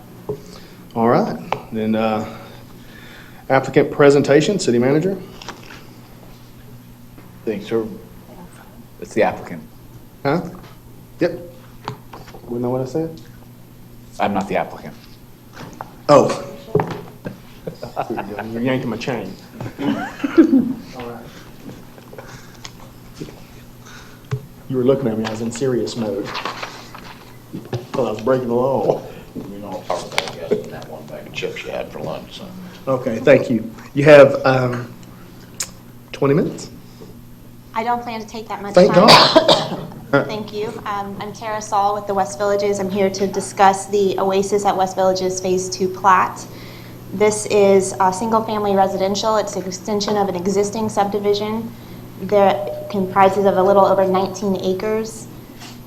It currently is a tract within the Oasis subdivision and sits between North River Road, West Villages Parkway, and US 41. And the current land partner, or the current landowner of this area is Thomas Ranch Land Partners Village 1. And this has been prepared in accordance with BDPP for Village B that was approved May 7th, 2015. And there are 67 lots in this addition to the existing Oasis Phase 1, which was also 67 lots. Wonderful. Thank you very much. Is that it? That is it. Okay, staff? For the record, Nicole Galehouse, Planning Division Manager, and I have been sworn. So as the applicant stated, this is a plat of 67 single-family lots within the Oasis subdivision. It has been reviewed and approved by the city surveyor, and we do have a bond on the project. That's all I have. Okay. Commissioner McDowell, do I have any aggrieved or adverse affected persons? Doesn't look like we have anything submitted here. And I'm going to guess that you do not want a rebuttal since they're in agreement with you? Yes, I would agree. Okay. All right, then, do we have any public comments?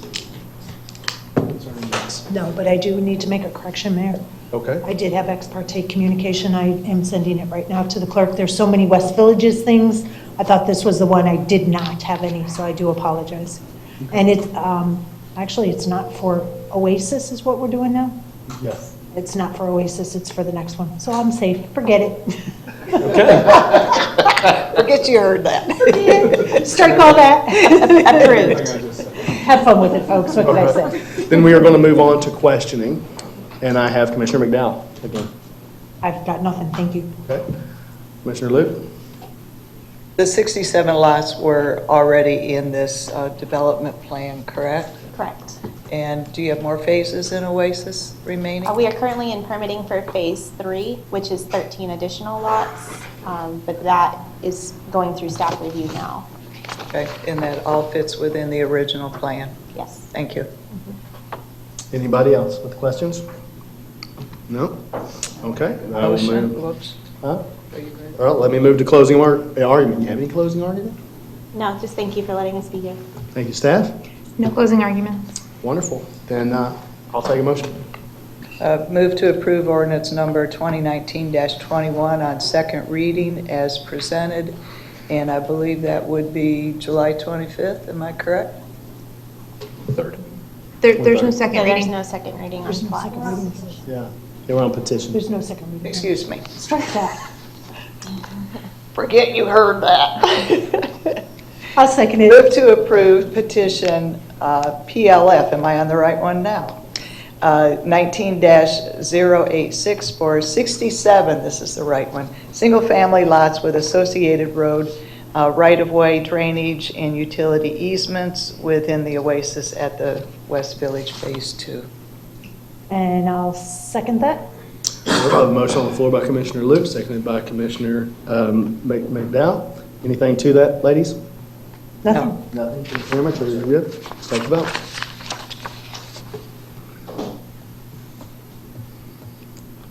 And that passes unanimously. Thank you very much. Thank you. All right. Don't go too far, though. We're going to move on to item D. City Clerk, will you please swear in those wishing to provide testimony for this quasi-judicial item? Can everyone wishing to provide testimony please stand and raise your right hand? Do you swear or affirm that the testimony you are about to provide is true and accurate to the best of your knowledge, so help you God? Okay. We're going to move on to applicant presentation. Sir, City Manager, would you like to invite him up? I'm Kevin Letch with the Sembler Company.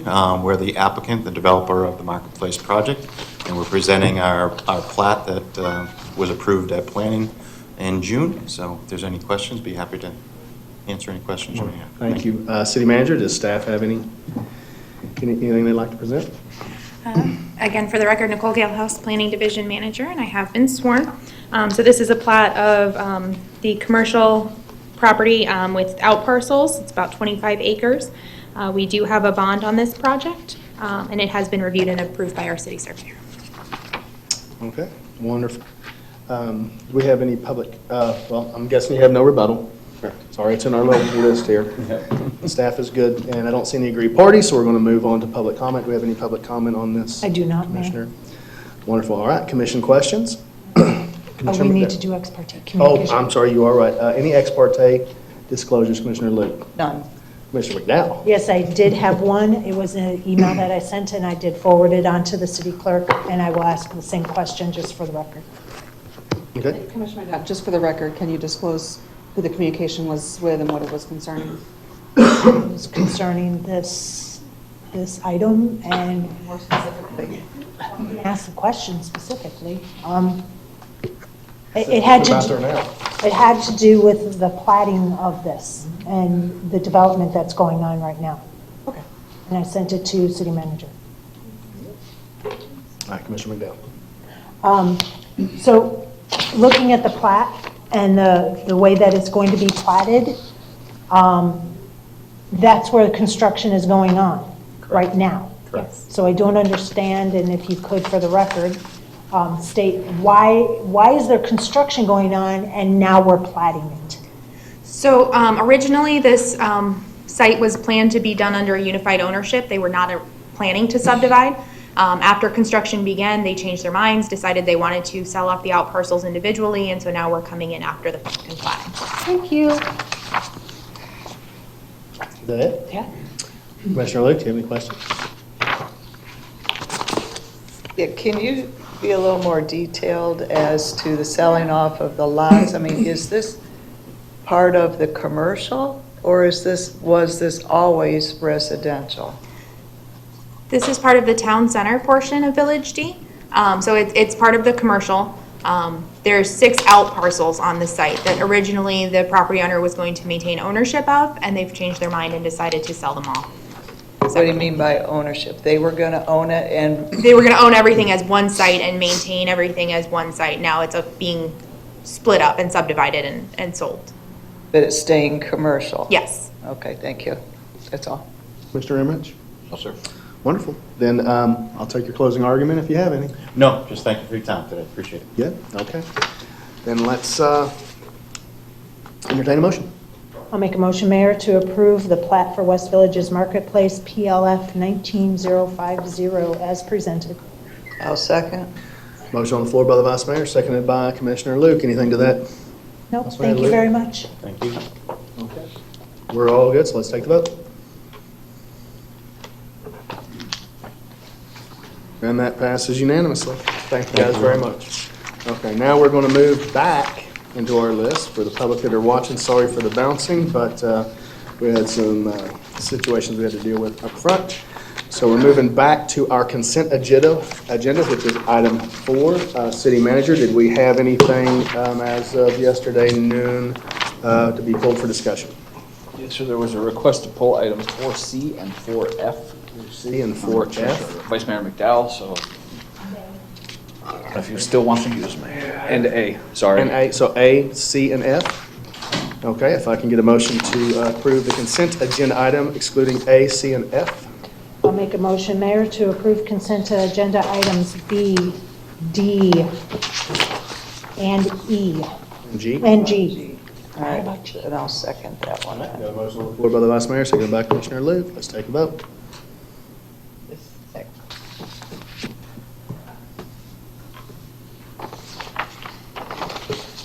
And that passes unanimously.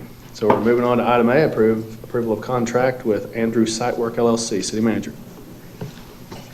Thank you, Mayor. This is a utilities contract to do some improvements. I'm not sure what the questions are, so I'm not going to go into too much detail, just to see what they are. Okay. How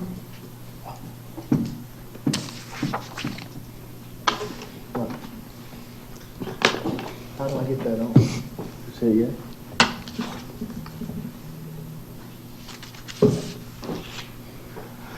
Okay.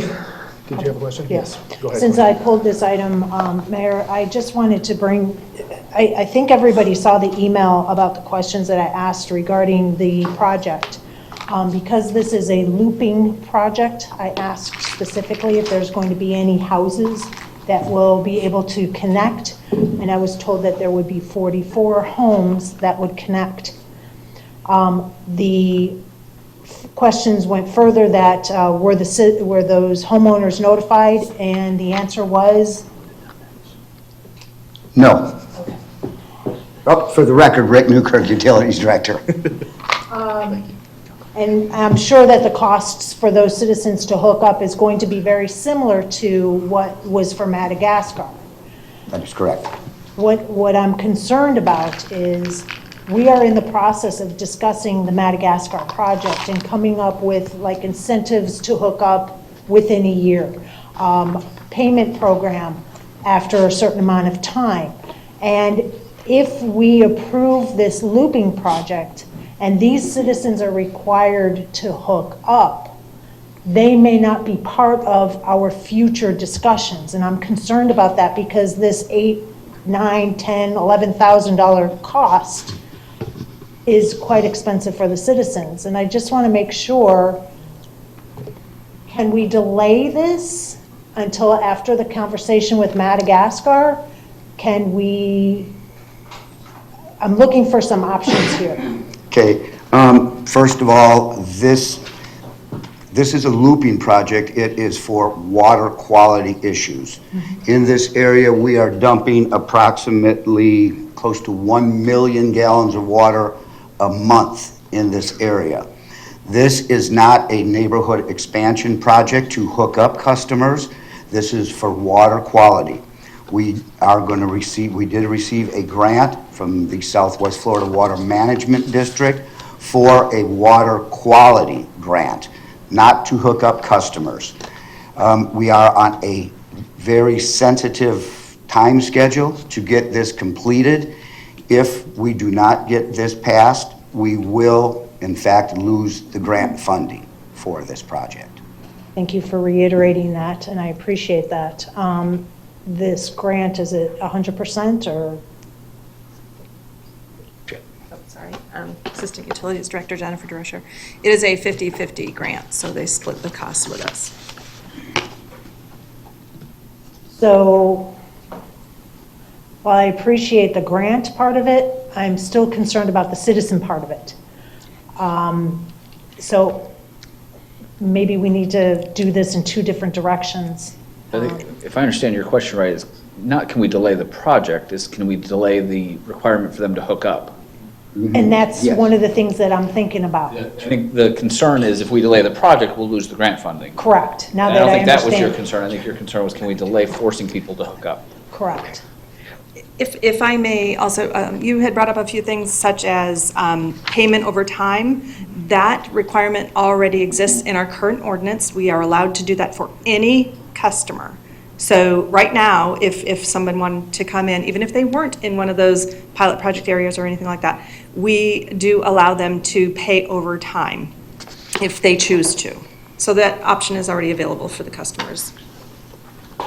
So while the citizens have the option to pay over time, is there incentive, like we had talked about with the Madagascar project, to be able to get a little bit of an incentive, a discount of sorts to hook up within 1 year? We had spoken about if they had already put in a well, that there was an incentive, and that is actually in our code, so that does exist for any customer that would connect. It's the timing of when they installed their current infrastructure. So yes, that exists already. And if I remember correctly, the discount in the code that exists is like a 4%, something like that. Depending on how long ago if it was within the year, it's like this amount. If it was 5 years ago, it's a 0. Yes, it's a decreasing. Decreasing. Mhm, yes.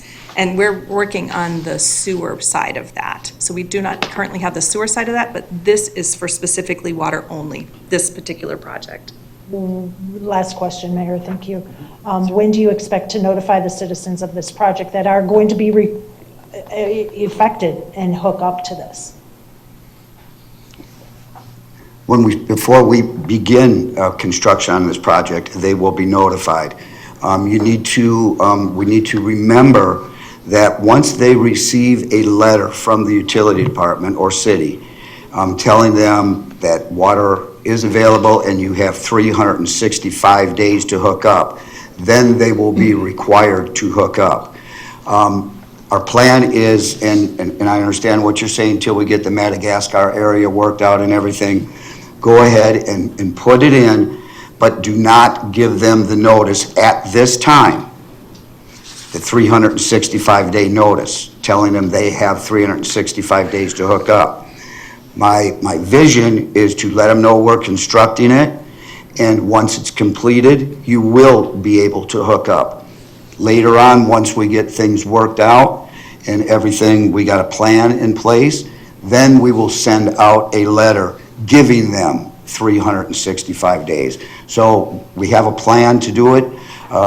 We've done a lot of these looping projects. We do them year after year after year, and they've all worked out very fine. We've had no issues with any. As long as the citizens are advised of the upcoming project, Yes. not notified that they have to hook up, but then That another we- notification after. Actually, the letter states something to the effect, you'll notice us in the area beginning, and like right after this gets going, we will get that letter sent out. By the time we go out to bid and get construction started, that's going to be months down the road, so we will notify them several months in advance. Thank you for that. Yes, ma'am. I just wanted to make sure we didn't have to give a couple different motions on this. So thank you for bearing with me on that, and I appreciate your feedback. That's all I have, Mayor. Okay. For motion? Ready for a motion? Move to approve consent agenda letter A. I'll second. Motion on the floor by Commissioner Luke, seconded by Vice Mayor. Anything to that, Commissioner Luke? Now, I appreciate the delay or moratorium or whatever you want to label it until we get the things ironed out. Appreciate it. Thank you.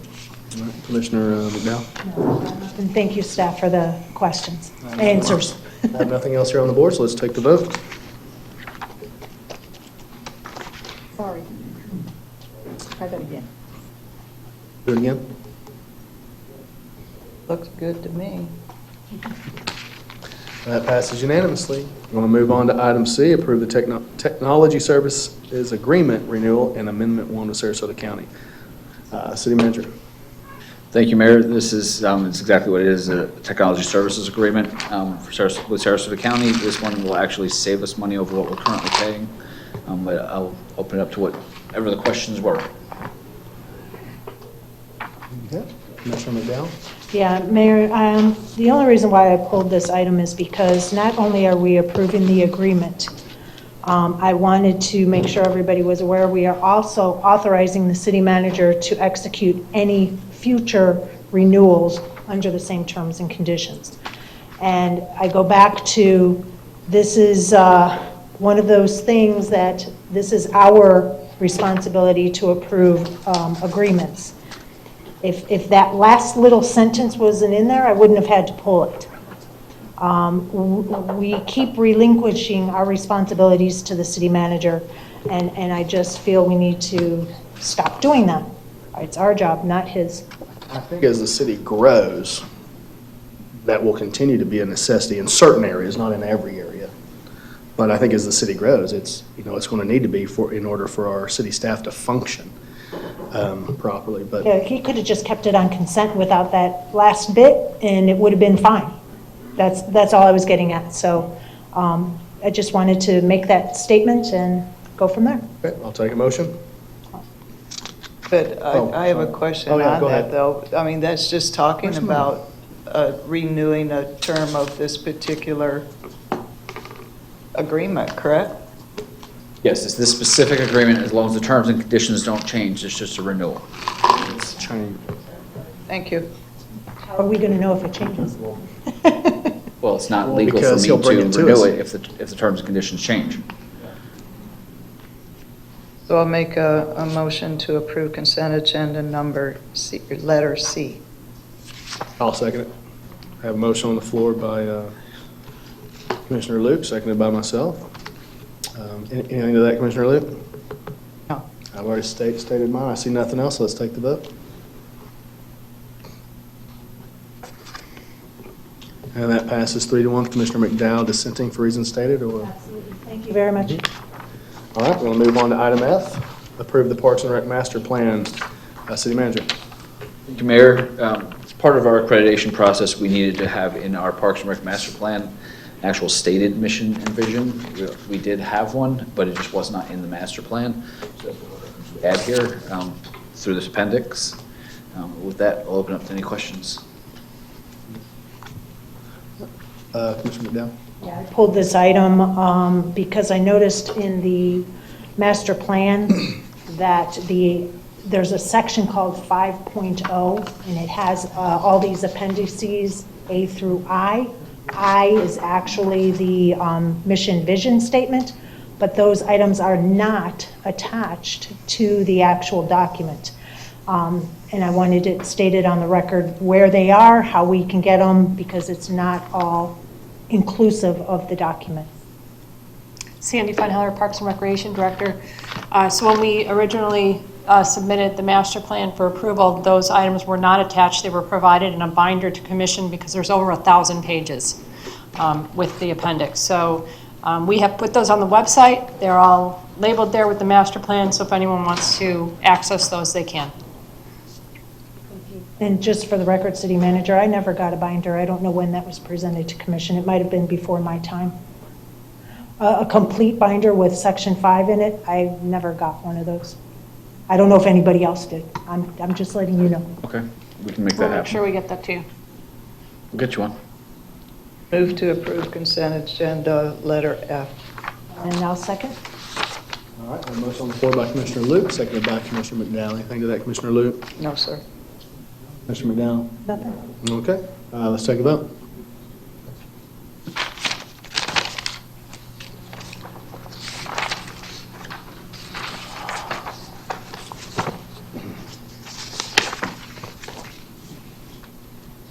That passes unanimously. We'll move on to our public hearing. Presentation by West Village. Oh, sorry, yep. Let's move on to that. Item B, update on West Village's development. City Manager, please introduce the item. Thank you, Mayor. Back in May, the Commissioner Carasone requested to have a meeting with planning staff to go over development within the West Villages.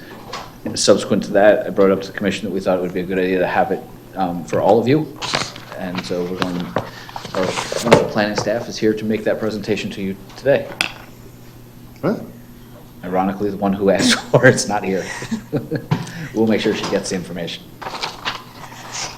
Good afternoon. Nicole Galehouse, Planning Manager. So I'm just here to kind of go over the development in West Villages and what's going on out there.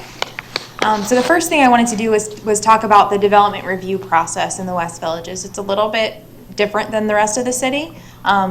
So this is a sheet that kind of highlights the processes as we go through them. So the first step in the process is the village index map. That kind of sets out the overall guiding lines of the villages, the roadway segments, where the traffic signals are going to be, and some other key items within that. Following that is the village district pattern book.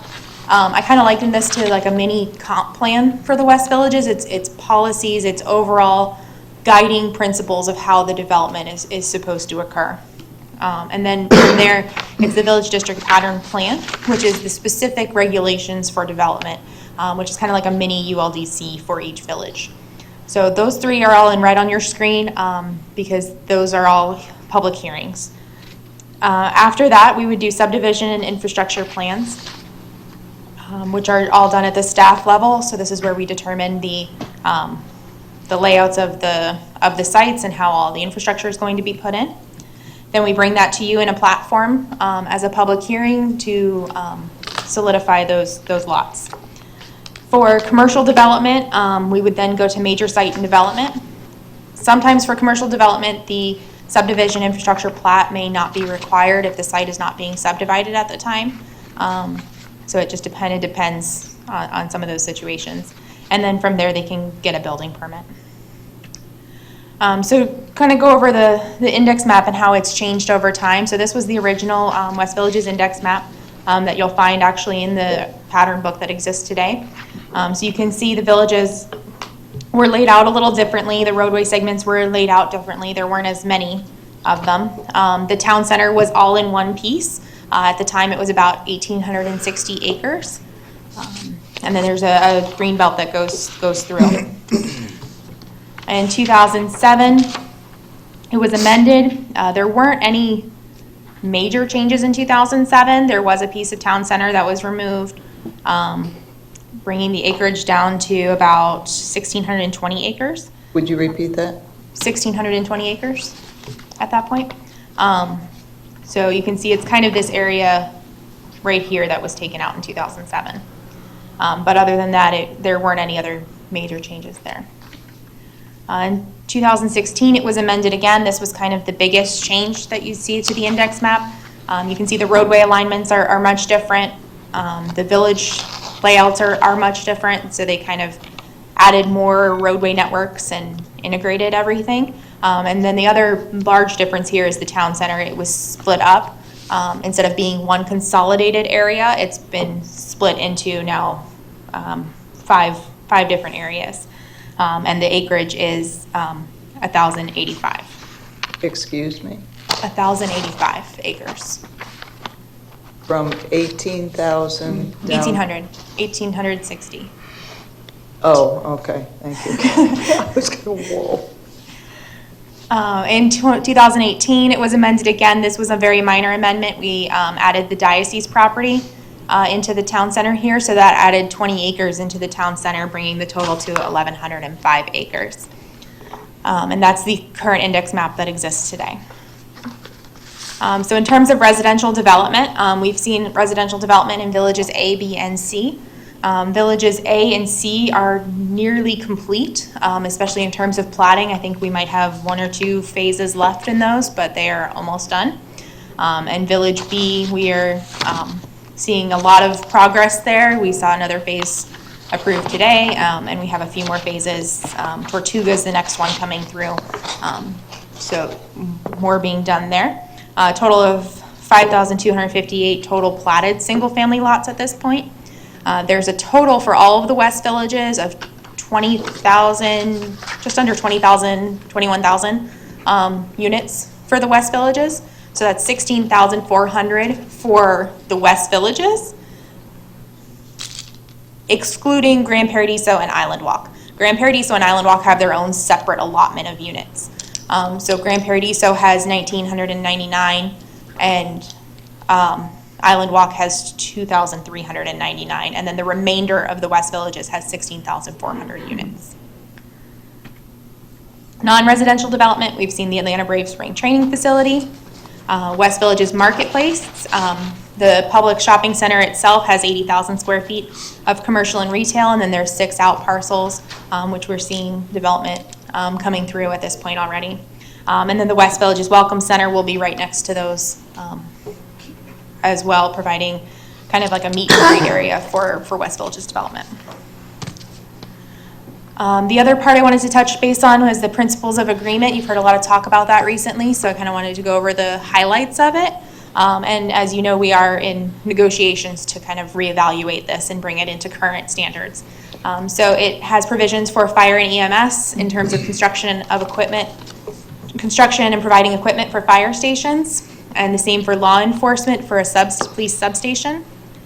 For Parks and Recreation, there was a design for a master plan for a 63-acre park, which is located on the east side of River Road, south of US 41. And then the design, construction, and equipment of 2 town center parks. For solid waste, they were to purchase a refuse and recycling vehicle, which I believe has been completed. And then for general government, there's dedication of 2 sites for government purposes. One is 5 acres and one is 15 acres. And that's all I have, so I'm here to answer any questions you have. I would just ask one. I'm a little concerned if we keep pulling off from our commercial areas, because as we know, whenever you sell rooftops, obviously there's money in selling of rooftops, but the city doesn't make money off of rooftops. We make money off of our commercial development. So is staff getting kind of concerned about this the way I am, because you know a little more of the inner workings than I do, so I don't know how much leeway we have, but to see it continually going down and down and down is a concern for me. About half of what it was originally. Yeah, absolutely. Yeah, it's definitely a concern for staff as well. Part of the reason the West Villages, if you go back and look at some of the staff reports from those annexation documents, it talked about consistently a diversified tax base. When General Development platted the city, we had about 5% of non-residential land. And in order for a city to be financially sustainable long-term, it has to have about 15 to 18% is what planning studies have showed. So we really need to be in that range, and the West Villages annexing that land really helped put us there. So it's very important. So then pulling that away is now pulling that away. Right. So, yeah, so I think it's important, Commissioner, we remember this. Yeah, and there are other variables to consider with that, such as the intensity of the development. So they do have the ability to go taller and to be more dense in terms of development than we do in our normal activity centers. And that does add more value to the tax base, but we do But without the commitment or it in paper, we can't be guaranteed any of that. So Exactly. I got to go with what's in front of me. Yeah, there's maximum standards of what they can come to in density, but no minimum standards for Right, density. Commissioner McDowell? Yeah, going back to the index map of 2005, and this is kind of touching on what Mayor Hanks was bringing up, what was the total acreage on that? 1,860. Or of the whole West Villages? Or the town center? Whole thing. The whole thing that's on that map? I All don't the know. villages? I was gonna say, I don't know that I know the total of the whole thing off the top of my head. I probably should, but. Well, you were giving acreage freely. What was that acreage that you were giving? That was 1,860 is the town center acreage. Oh, okay. So in 2005, the commercial, we'll call it commercial, was 1,860? Yes.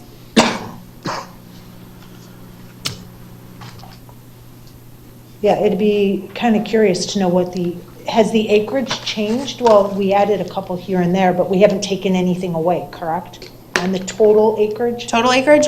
No, I think in looking at these, it looks like the Sarasota Memorial property was excluded previously, where it's no longer excluded, so adding that in.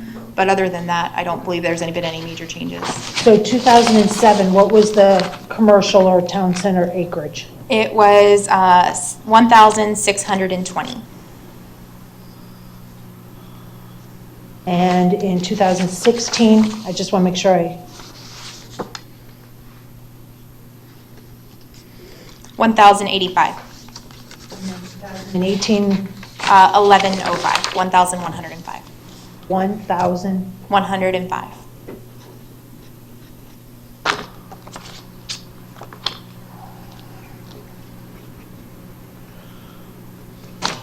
All right, so if you could go to the slide that has the residential, Village A, Village B, and Village C, thank you.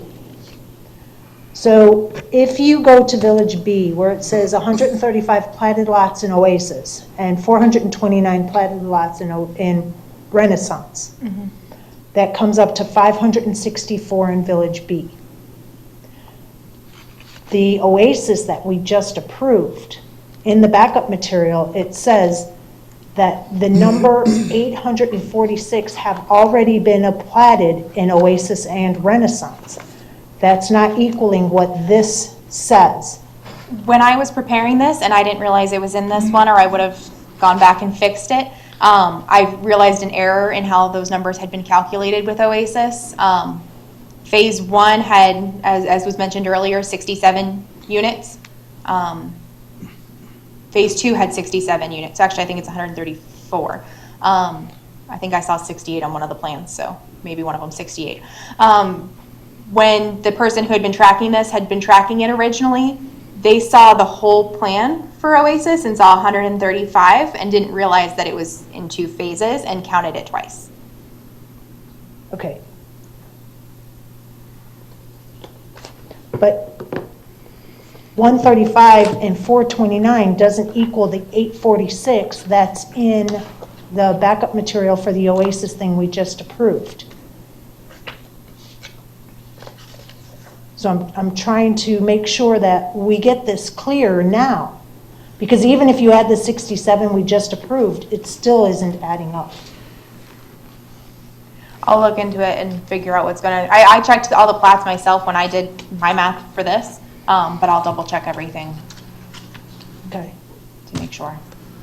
City manager, can we get a memo because section 3 is affected and so is this little PowerPoint, and so we can get a clear understanding what is Oasis and what is Renaissance. Yes. Because if we're going to cut and paste the Oasis for maybe another phase, it's going to carry forward being incorrect from here on out, and I want to catch it now. We'll make sure it gets fixed. Okay. And And will you send a memo? We'll send a memo. Thank you.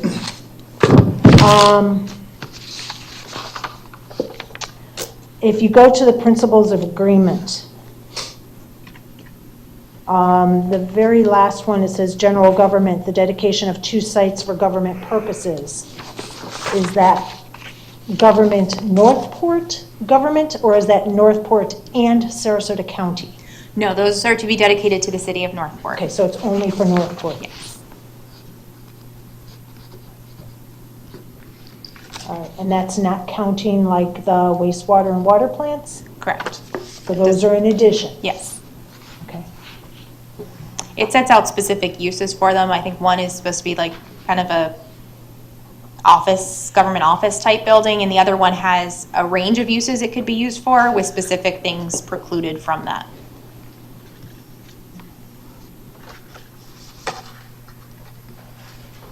Thank you. That's all I have, Mayor. Thank you. Commissioner Luke? Yeah, the mayor brought up the point that concerns me, and that is the continuing decrease. Well, I guess it increased a little bit the 1 year, but when you're calculating the commercial against the residential, it was vitally important, and I know you guys work toward those ends constantly, trying to balance it within the city. So when I'm looking at the non-residential development, it talks about the marketplace, and it was divided into 2 or 3 sections in 16. The marketplace property?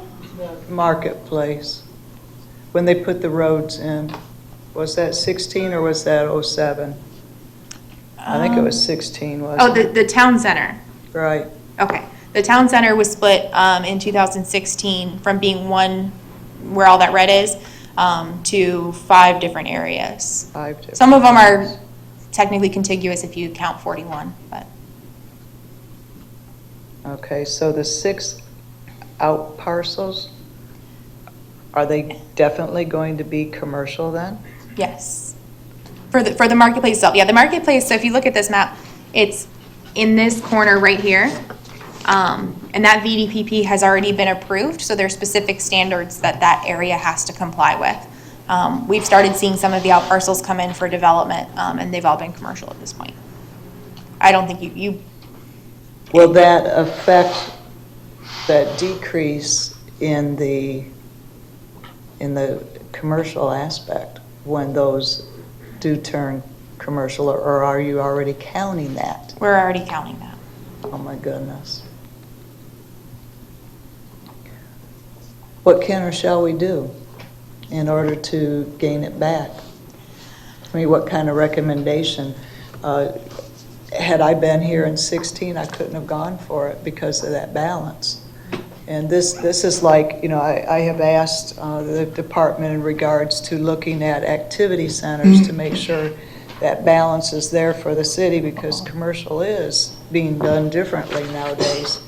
So it concerns me, you know, that an evaluation needs to be done on this, because it is, I mean, it's a CDD, but it works just like an activity center in our big design. I don't have a, straightforward answer for you. Unfortunately, there's no easy way to go back and, you can't really go back and undo something that was already done.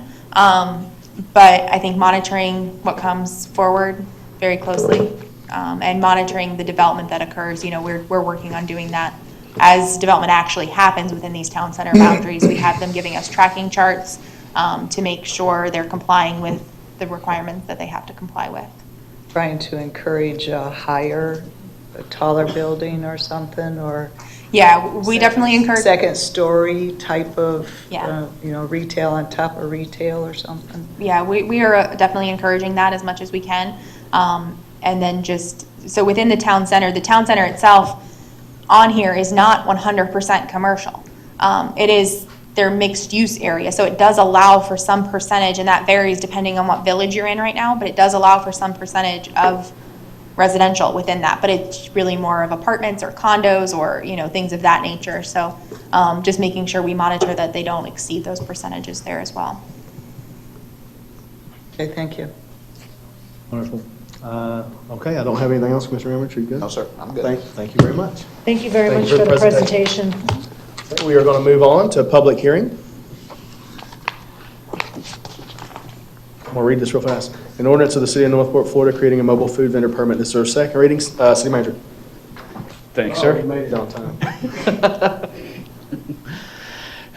This is the second reading for the mobile food trucks. We've made the changes that were discussed at the first reading, so with that, we'll just open it to any questions if there are any. Okay. Do I have any questions from anybody? If not, I'll... How about? Oh, reading yeah, by please. title Why only? don't you read by title only? That was Thank fun. I was in a hurry to get him in trouble, but that didn't work, did it? An ordinance of the City of Northport, Florida, creating a mobile food vendor permit and associated fees for the operation of mobile food vendors and ice cream trucks within the city by amending the code of the City of Northport, Florida, Chapter 34, Licenses, Permits, and Miscellaneous Business Regulations, by creating a new Article 3, Business Permits, and Appendix A, City Fee Structure, providing for adoption, providing for conflicts, providing for severability, providing for codification, and providing an effective date. Thank you. Vice Mayor? Yeah, reading this over, this is one of the benefits of having two readings on an ordinance, especially one that we're starting from scratch. If you go to line 74, it says here that a food vendor has and a license or a permit from any other state agency having jurisdiction over mobile food vendors. And it sounds very benign, but then I got to thinking, hey, wait a minute, we have a very large snowbird population. Maybe they have a food truck in, I don't know, Tennessee, and they want to come down here for the winter. Would that license work in this instance? Because it says any other state agency. Tennessee maybe has different rules and regulations than Florida. No, ma'am, that's not the case. What the language means is a requirement from any other state agency, meaning within the state of Florida. There's no other state has the right to regulate behavior within our state. Thank you. I just wanted to hear that and make sure that because they have a food truck vendor elsewhere out of the state of Florida, they can't use that here. That's all I wanted to make sure of. Thank you. So that's okay. Line 147, it's just a Scrivener's error. We need to correct E and make it a D.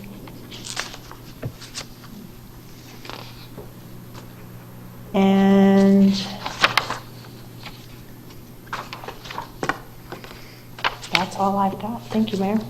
I have nothing else for anybody else. I'll entertain a motion. Move to approve ordinance number 2019-4 on second reading as presented, but correcting that Scribner error. I'll second. Motion on the floor by Commissioner Luke, seconded by Vice Mayor. Commissioner Luke. I really want to compliment the city attorney, the changes that were talked about and discussed in the first reading. You did an excellent job researching that, coming back with the things that were valid. Thank you very much. Vice Mayor. Yeah, I just reiterating what Commissioner Luke said. There were a couple things that we wanted additional feedback on. City attorney did that, didn't implement the changes based on the research. Thank you. Staff and the city attorney did a fabulous job creating this food truck ordinance, and I'm looking forward to seeing starting tomorrow. Hopefully you have a nice line of food truck vendors that apply Right out there. right out there. We're getting the Tacos, applications and permits ready. Tacos. Yeah, and, with anything that's new, if there's any feedback of concerns and stuff, I really hope the city manager will advise us. Secret. No, because we need to make sure that we're correcting them as they come in instead of festering kind of things. So it's easier to make a little tweaks here and there than to go, oh my gosh. So great job to staff and city attorney, and I really appreciate it. I want to thank staff also for everything. You guys are wonderful. I also want to thank this commission for doing this. This is so outdated. It should have been done a long time ago. So thank everybody up here. This was one of our early items when we first got on the board, and 3 years later, it was a long road home, but second reading was about 47 readings, but we're here, and we got it. And tomorrow, they can start parking, whenever, soon, they can start parking. So, Commissioner, do you have anything? Are you good? All right, let's take the vote.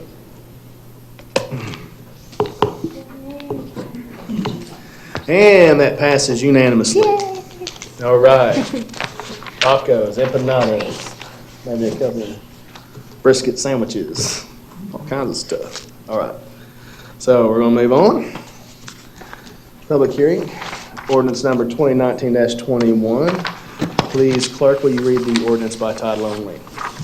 The City of Northport, Florida, amending non-district budget fiscal year 2018-19 by providing for changes identified in Exhibit A, providing for conflicts, providing for severability, and providing an effective date. City Manager? Thank you, Mayor. This is one that we went over a decent amount last time at first reading, so I'll just, with second reading, just see if you have any questions. All right. Do you have any questions? I'll entertain a motion. Make a motion, Mayor, to approve ordinance number 2019-21, amending the fiscal year 2018/2019 non-district budget. Second. Motion on the floor by the Vice Mayor, seconded by Commissioner Luke. Anything to that, Vice Mayor? Nope. Commissioner Luke? No, thank you. Nobody else? We'll take the vote. Excuse me.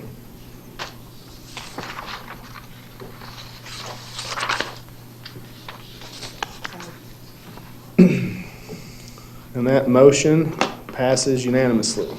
We'll move on to resolutions. Resolution number 2019-R7. City Clerk, will you please read resolution by title only?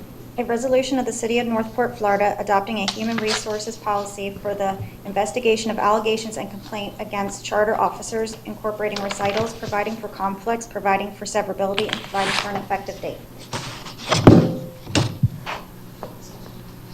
Thank you. City Manager? Thank you, Mayor. This one, we've had quite a bit of conversation trying to get to this point as far as what to do when there's an issue with a charter officer. So we are presenting this resolution, which I believe captures the wishes of the commission on how to handle those. Here, Commissioner McDowell. Yeah. You know, before I start in with my questions, I'm really conflicted with this whole thing. If you go to line 85, it says, if determined by the HR department, the following allegations or complaints shall be required the initiation of an investigation into the actions of the charter officer.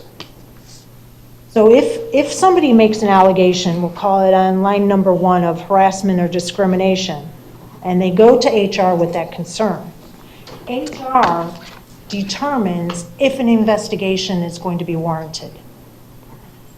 And so we're giving HR this, and then it's saying once they determined that it's necessary, then they shall be required to do an investigation. I just think if these are those allegations, there shall be an investigation regardless if HR thinks there needs to be one or not. And I don't know if city attorney or anybody else is reading this differently, because when it starts with if, and then you go into a shall, that to me is conflicting. Where were you? I'm sorry. I don't read it so much as conflicting as being a condition. If this condition is met, then this is what happens.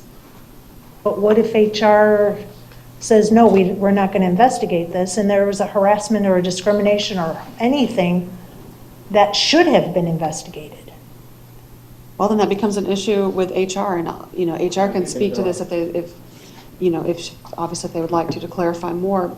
But this is the same standard that HR handles for all of the employees in the city. Just because someone comes to HR and makes a complaint that they believe qualifies as harassment or discrimination does not mean that the complaint does qualify as harassment or discrimination.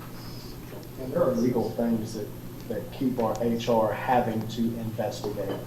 Yes, and yes, that's correct, Mayor, that all kinds of legal standards related to what these terms mean, what constitutes action under these terms.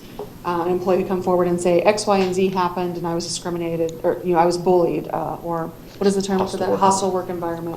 Well, a hostile work environment is not what I think it is or what you think it is. I mean, there are guidelines from the law as to what it is. Everyone may agree that what the employee says happened did in fact happen, but we know flat out that that does not constitute a hostile work environment by a legal standard. And so we have a highly trained HR department. We have an HR specialist attorney in our office who works to advise HR and other departments in situations as well. And that would work on the contrary too, just because we don't feel like it necessitated an investigation. The law stipulates what needs to be investigated and how HR is to react to these things. Well, the law tells us what these things, it gives us standards for what these things are. But I thought when we were having our discussion that if it was, and I think we used the phrase, the deadly sins, that it would automatically prompt an investigation of a charter officer. Yes, what you all said is, because we changed the word from may to shall, because that was what you directed to do, but it first has to meet the standard.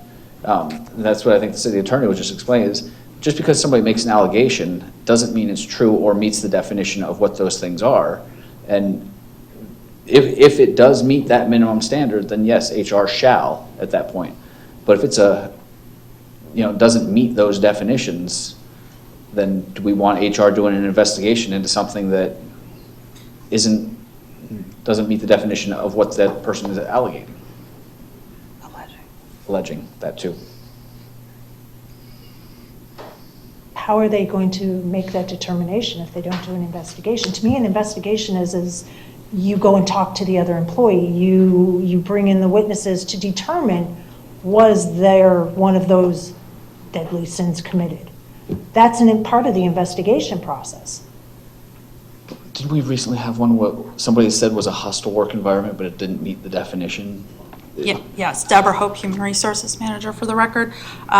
We would meet with the employee that had the allegation and determine after taking their statement whether we would press forward with an investigation depending on the facts during that complaint process. So it's an allegation in the beginning, and then we determine, based on the standards, whether we would open a full investigation or not. Sometimes the allegation on its face doesn't even meet the standard, even if everything that the alleging person says is true. It doesn't meet the standard. Yeah, and I think it just, and I know this is question and answer time, and I'm trying to move on to the next item, but I think it just also goes back to, these are charter officers that we, as a body, are in charge of. And I think that there's a little bit of a higher level of concern when it comes to these charter officers. And I just, Commissioner, can I just say something? Yeah. I mean, I'm actually just want to say it to you, because I do understand and I agree that there are concerns. I think I think what we need, but I always say this, we need to be very careful when we're disciplining, because the only way we can do it is in the public. Exactly. And so, I don't want to address a situation before it's warranted to be addressed up here because of that camera right there that is on my face. I want to be very careful. I'm a big proponent of praising out here and discipline there. Now, the nature of our job determines that, but I just want to be careful. I want it to definitely be warranted. And as you were speaking, I was even thinking of a scenario that you told me about one time in your work environment. And, how the complaint came back just because you were asking someone to do something. And something like that may not warrant, because they were saying they might have had a hostile work environment, but that would not warrant just because you ask somebody to do something they don't like. And if you put it out there and make it too easy, then everybody that is just looked at wrong or anything will just bring it, and we'll have stuff up here all the time. Of goes later on, it talks about upon the completion of an investigation, the result will be presented to the commission. Well, you could have just, throw a worst case scenario, just like the mayor was saying. Somebody might not like something that I told them to do just because they didn't want to do it, so they file a complaint. Now multiply that times 700, the number of employees we have, and they don't like that we are making them do their job. All of a sudden now I have 700 complaints and investigations done into me and presented to the commission that are public records for just because people didn't like that they had to do their job. I mean, that is the extreme of what you can get into, is you're going to have a whole bunch of investigations being done that were unfounded in the first place, and HR could easily have determined were unfounded. And as we hire more employees, the law of large numbers starts to add up. but we're not These things talking happen. about employees in this particular thing. We are talking about the charter. No, we are talking about employees But employee- filing complaint against a charter officer. And the charter officers are employees under the law. Yeah. And now that charter officer who is an employee has a ton of investigations done into them because maybe there's a bad negotiations going on and somebody decided they're going to start stating things, and each one of those turns into an investigation. I understand, I see both sides, but I look at it also as it's our responsibility to make sure that charter officers are doing the things and correctly. And if we don't know that there is an issue because HR didn't think there was an issue, we never know about it until it just blows the heck up. And then, why haven't you done anything? Well, we never knew about it. And we don't have to look far to have that same scenario become reality. So I'm just concerned with it, that's all. Can I ask a question? Sure. Do you document every time somebody comes to you with a complaint or anything? Is that documented in their personnel file or in a different file? We document it in a different file. We Right. do take statements. If someone comes in and complains, it is documented, yes. And as a commissioner, do I have a right, I mean, obviously I can't probably look into their actual personnel file, but do I have a right, or would I be able to say to the city manager, hey, can I get a list of any complaints that were brought forth this month? And then be provided that kind of information if that was what I was looking for? Yes.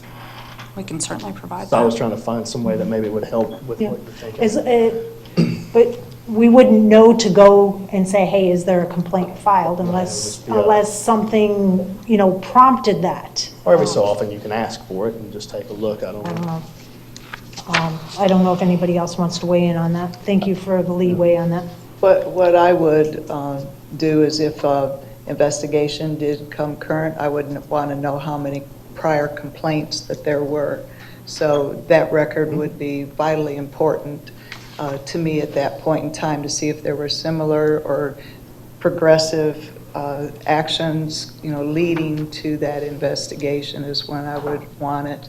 I know last time we talked about this, you told us what the definition or why there was two separate files. Would you repeat that, please? Yes, we do have a personnel file where the final disciplinary action would be housed. And then we have an investigation file that is complete, and I believe we have a list on the very end of the document that lists what would be in that separate file, which would contain all of the witness statements and all of the documentation in one format, in one file that could be reviewed in its totality in one place. And that's best HR practice. So we have, instead of taking each statement and putting it in each employee's file, everything is kept and housed in one place, in one document. Is that for all employees? Yes, it is for all employees. So each employee has two personnel files? Well, they're investigation files, so it's not housed by the employee's name, but the investigation. Okay, investigation Yes. file. Yes, so Okay. we have a separate location for investigation files. But a cross-reference log so that you know which allegations are assigned to which personnel? Yes, so if the final disciplinary action was in the personnel file, you would be able to cross-reference that to the investigation file and read the whole file. Yeah, really your floor. So you have an investigation file, but it's not labeled by the charter officer's name? It would be, yes. And then, Whatever the investigation. so in the regular personnel, so technically you do have two files. One's an investigation file that has the charter officer's name if there was an investigation, and then the charter officer's personnel file. Correct, but not everyone would have an investigation file, yes. And just to make sure I heard correctly, the personnel file then says, hey, an investigation was done on Charter Officer A, so that way then you know to go look into the investigation file? It would have whatever the final disciplinary action, and in that final disciplinary action, it would state that there was an investigation completed and have a summary of the investigation that would reference the complete investigation file. Some of our investigation files, have 40 statements, so they can get quite large. Thank you for bringing that up, because that was one of my other questions. Line number 93, item number 3, it says non-compliance with any violation of the city's personnel policy. Why would we strike that? I don't remember even having that discussion to strike that. We took that out as that can be any small violation that would not warrant a full investigation, and when we put shall in the wording, that could be a violation of dress code, which would not be something we would want to open an investigation and bring it forth to the commission. So personnel policy would not, as we determined, be one of the top items that would warrant a shall. When we changed the wording to shall, we struck that out. But it could also be unauthorized use of a city vehicle, not following the personnel policy for a city vehicle. Maybe they used a city vehicle and took their family out to dinner, and you're not allowed to do that. And, that would, to me, rise above a dress code The kind of problem thing. with putting the shall in there is exactly this, is if you sent an email, if you were a charter officer and you sent an email to your husband saying, hey, you want to go out to dinner tonight? That's a violation of the personnel policy. So do we want to do a whole investigation because you sent a personal email from a city computer? So how do you capture the egregious personnel policy violations to prompt an investigation? That's why we had may in there. so that we could have the leeway to use professional judgment. Yeah, well, then you start getting everybody's protecting everybody, and we don't know what we're supposed to know to do our jobs. You know?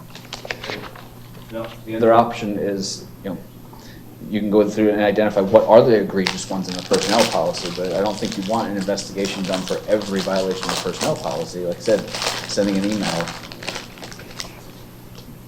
No, I agree. We don't. I need a little clarification on this, I mean, on what we're talking about right now. If they violate a personnel policy, anybody, how do you determine it if you don't investigate it? Well, again, that's why we have a professional HR. They can ask questions, they can, without doing a formal investigation, and in this situation, you also have that if they start a formal investigation, it then becomes, like I said, a report to the commission. And all of those processes, again, it's one far end of the spectrum, but that's what happens when you create the shalls and don't allow professional judgment and things. Okay, well, let me be the little devil advocate, because I don't know, if this, we're talking only about major offenses, but a charter officer needs to be held to the same standard as any other personnel in the city. And if they violate something in the personnel policy, they need to be reprimanded the same way that any other employee would be. So how are they reprimanded if the commission doesn't? Exactly, if the commission doesn't know for a reprimand to be done. How do you hold them to a standard if they're not being? I'm not disagreeing with you at all. I'm stating that, just like with any other employee, I'm not going to do a formal investigation because they sent an email to their spouse. Even though somebody might complain and said, hey, she's in the back, we'll pick on Julie. If Julie sends an email to her husband from her city computer right now, Violator. She's violated the personnel policy. And, if Kim's sitting next to her said, hey, I saw Julie send a personal email from her city computer, I'm not going to send HR over and have them take her computer and do a formal investigation, write a report up, send it to me because of something that minor. Now, we'll take it to the extreme. Julie's doing gambling online on her city computer back there. And Kim says, yeah, and yes, we're going to deal with that. Both are violations of the personnel policy. And we will look into them depending on the scenario. But in our personnel policy, it does have an electronics provision that you're not supposed to use it for personal use. Well, I've seen personnel be fired for doing that. I mean, it is a violation of the personnel policy, and I've seen people be fired. So what I'm getting at is what's good for the goose is good for the gander. And if you're going to reprimand somebody, for violating what we have written as a policy, then it needs to be with all of us, including us. Yeah, I agree with that. First of all, it doesn't apply to you all because you don't fall under the personnel policy. And the only ones that can reprimand you all are the ethics voters. board. So, Well, and I think too, Commissioner Luke, it's not necessarily equitable with the others because reprimand with these guys take place in the public on camera, and it's not the same. That's why I'm concerned that we got to be careful with what we bring here, because if it's not warranted for this, well, then you slander names up here. We don't, but I'm just saying that people perceive things the way they see them. And then you'll start hearing the public. We saw that with Ms. Atkins. We saw that with, whether you agree with everything, you saw that with our last city attorney, where the public gets involved and it just gets crazy. And that's why I want to be careful of what gets brought here. And that's what my concern is, that if we just bring everything up here, then it's just going to. But if you don't address concerns and violations, then we look like we're covering it up and protecting. And if we don't know about it, right, or if we don't do our job, then it can appear that we're doing the opposite of continuing a good old boy network. Right. So there are two sides to this whole thing. But if Ms. Belia I'm using her again, sees the city attorney using her computer to email her husband for my salsa that she hasn't got me yet. Well then, how is that addressed? Is that addressed right here? Because I don't think that is something worthy of being addressed here because of the nature of the way the board functions. It will pull out, you'll end up in rabbit trails, you'll pull out all kinds of stuff that isn't pertinent to a very minor issue, and the public will take that, as we've seen, and many of them, not all of them, but will run with that, and then it hits the news cycles and then all these things, and I just want to be very careful about that, because we're talking about people. But the thing is that if there's an investigation done, it's not brought to us up here. It is sent to us by email. And then it is our responsibility to go, holy cow, this we need to have a conversation about, or, yeah, I'm not having a conversation about that. But you may say, holy cow, we need to have a conversation about it. And then you bring it up here. Yeah, the problem I think you run into there is then, I mean, I have seen this take place where it's on, I would classify certain board members as being hostile work environment to some of our charter officers. I have seen that take place. And I just think it needs to be very careful, because any commissioner can say, I want this agenda, and in their mind, they're saying, I just don't like this cat, and I want it out here. You know, and I'm not, you know, I don't think any of us would do it, but I have seen this board operate that, not this one, but this desk, the people that have sat before us do stuff like that. And that is what makes me extremely cautious, because I've seen that take place, and I would rather err on the side of mercy or grace towards people, because they're humans, as opposed to putting everything right out in the public. That's just my concern. If HR gets the leeway to determine if something becomes a hostile work environment, HR gets the leeway to determine, yes, that constitutes hostile work environment, then I would, how do you give HR that authority, but yet take our authority away? This is why I said at the very, very beginning, I am very conflicted with this whole subject. I don't see it as us taking our authority away, because there's still elements that have to come up here. But I do think life balances itself out. Do you catch every situation as it goes through? No, we're a big city. We've got a lot of employees. Not everything gets caught in the moment. But I assure you, if things play out over a period of time and one of these people, one of our charter officers are not doing right, it will be brought before us, because nothing is ever held in secret for too long. So how do you handle it when it says noncompliance of city's personnel manual is stricken, and let's say we have a charter officer that is constantly gambling on their city computer, and how do we know then that we have to act on it? Because that is not one of the things that gets brought forth as an investigation. Well, as the first complaint gets kind of, it's not a big deal. Second complaint, it's not a big deal. Third complaint, it's not a big deal. After a while, it's going to start being brought forth. I think what is very important is when you have an HR department, or anyone you have, at some point as you grow, you have to put trust on those people. You have to. Knowing that trust will only go so far, because as I said, you can only hold things in the dark for so long before they start coming to light, as more people begin to realize that are going on. I just want to be extremely careful, because we're not, again, and I keep going back to Mark, because I really feel like that our last city attorney was treated horribly up here. And he's not he wasn't a robot, he was a person. There's no way that I could ever want that to happen again. The way that played out. I'm not saying he shouldn't have been disciplined for whatever, that was for the board to decide, but the way it played out to me was too egregious. And I would rather err on the side of caution, because we're dealing with human beings. And so because I definitely wouldn't want to be brought out to the public for everything. Let me ask this question.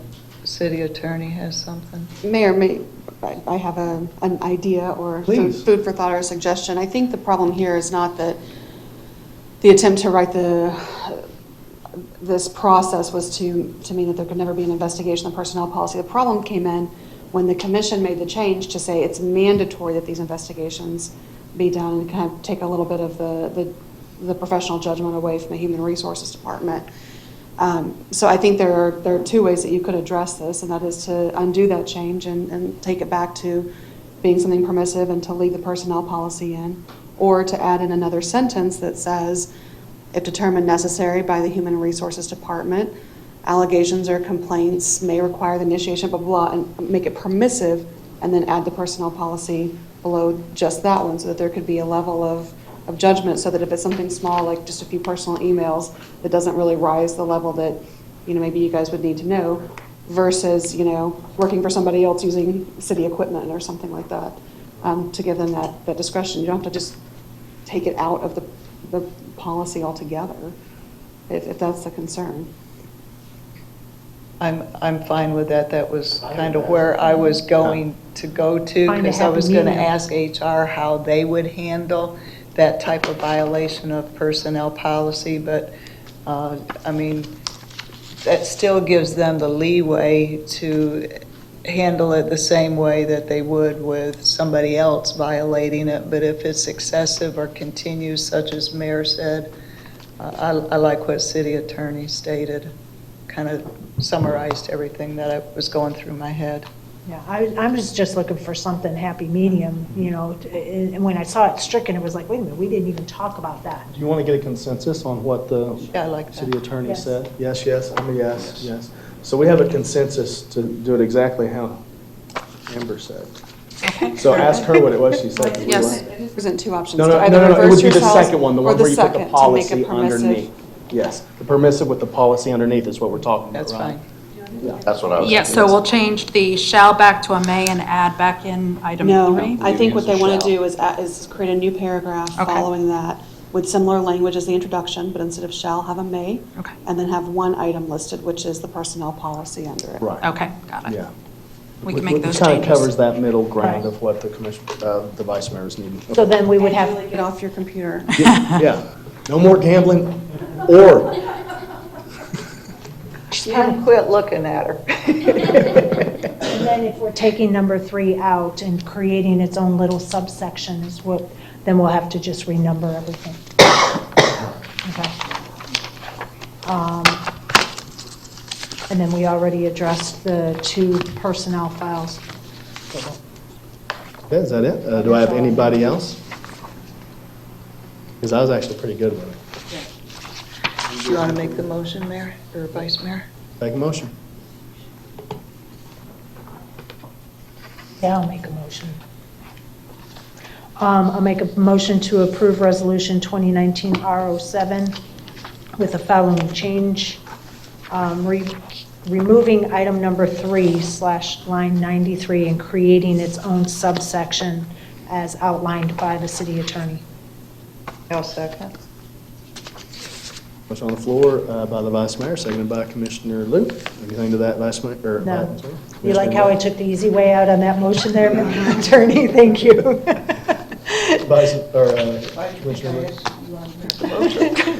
Thanks for hearing me out too on that. This was a really hard one. I was conflicted the whole time I was trying to work on this, so thank you, guys. Commissioner Luke, you have anything to that? The goose and gander thing, to me, is met through this, and so I like it. Thank you. Okay, let's take the vote. Compromise is an amazing thing. And that passes unanimously. We're going to move on to general business. Thank you. Oh, thank you very much. Item A? Yes. We had the individual for item A Uh-huh. is no longer here. Okay, so you want to move on? They asked if we could move that to the 7-Eleven meeting. I can't amend the 7-Eleven meeting anymore, but I don't know if you guys can continue it to 7-Eleven. Oh, we can continue it to 7-Eleven? What's on the 7-Eleven? That's all the West Table Villages it to stuff. then. That Yeah, meeting. table it.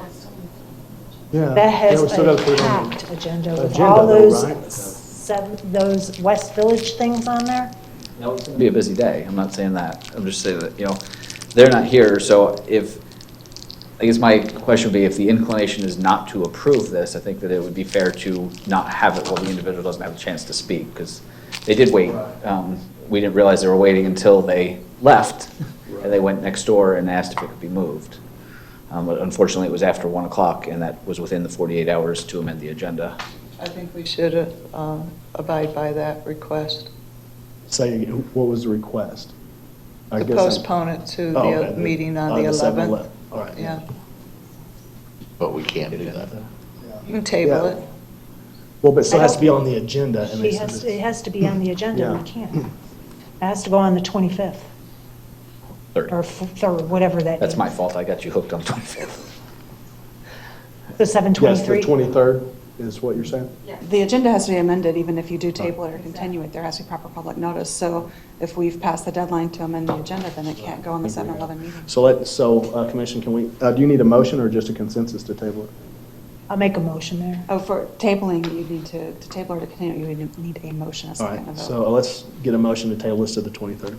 Mayor, I'll make a motion to table item 7A, the discussion and possible action regarding the special event assistance program for the Northport High School Band Parent Organization, to the July 23rd commission meeting. Isn't that the 25th? What?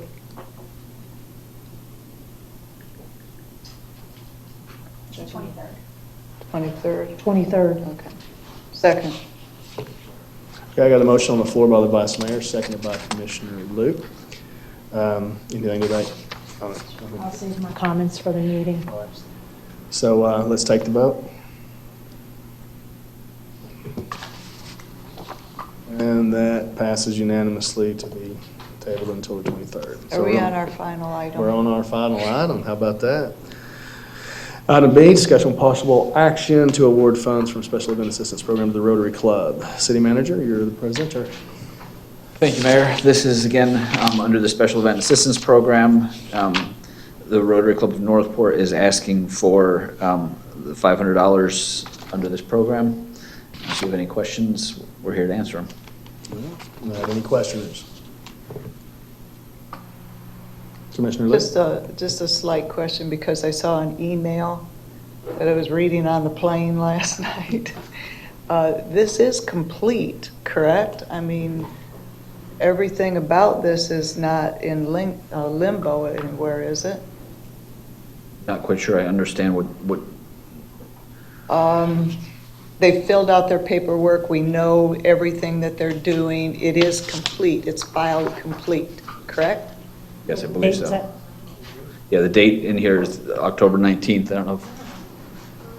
Because I thought there were some loose ends on both of, I know there wasn't the other one because the date they asked to have the event, they can't have it. right, and I At our thought there was facility. something loose on B also. The other one.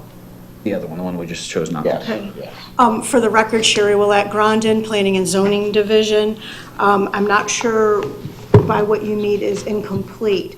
The guidelines to apply for assistance is just the application according to the adopted resolution. The applicant does not need to have an approved special event permit to apply for assistance.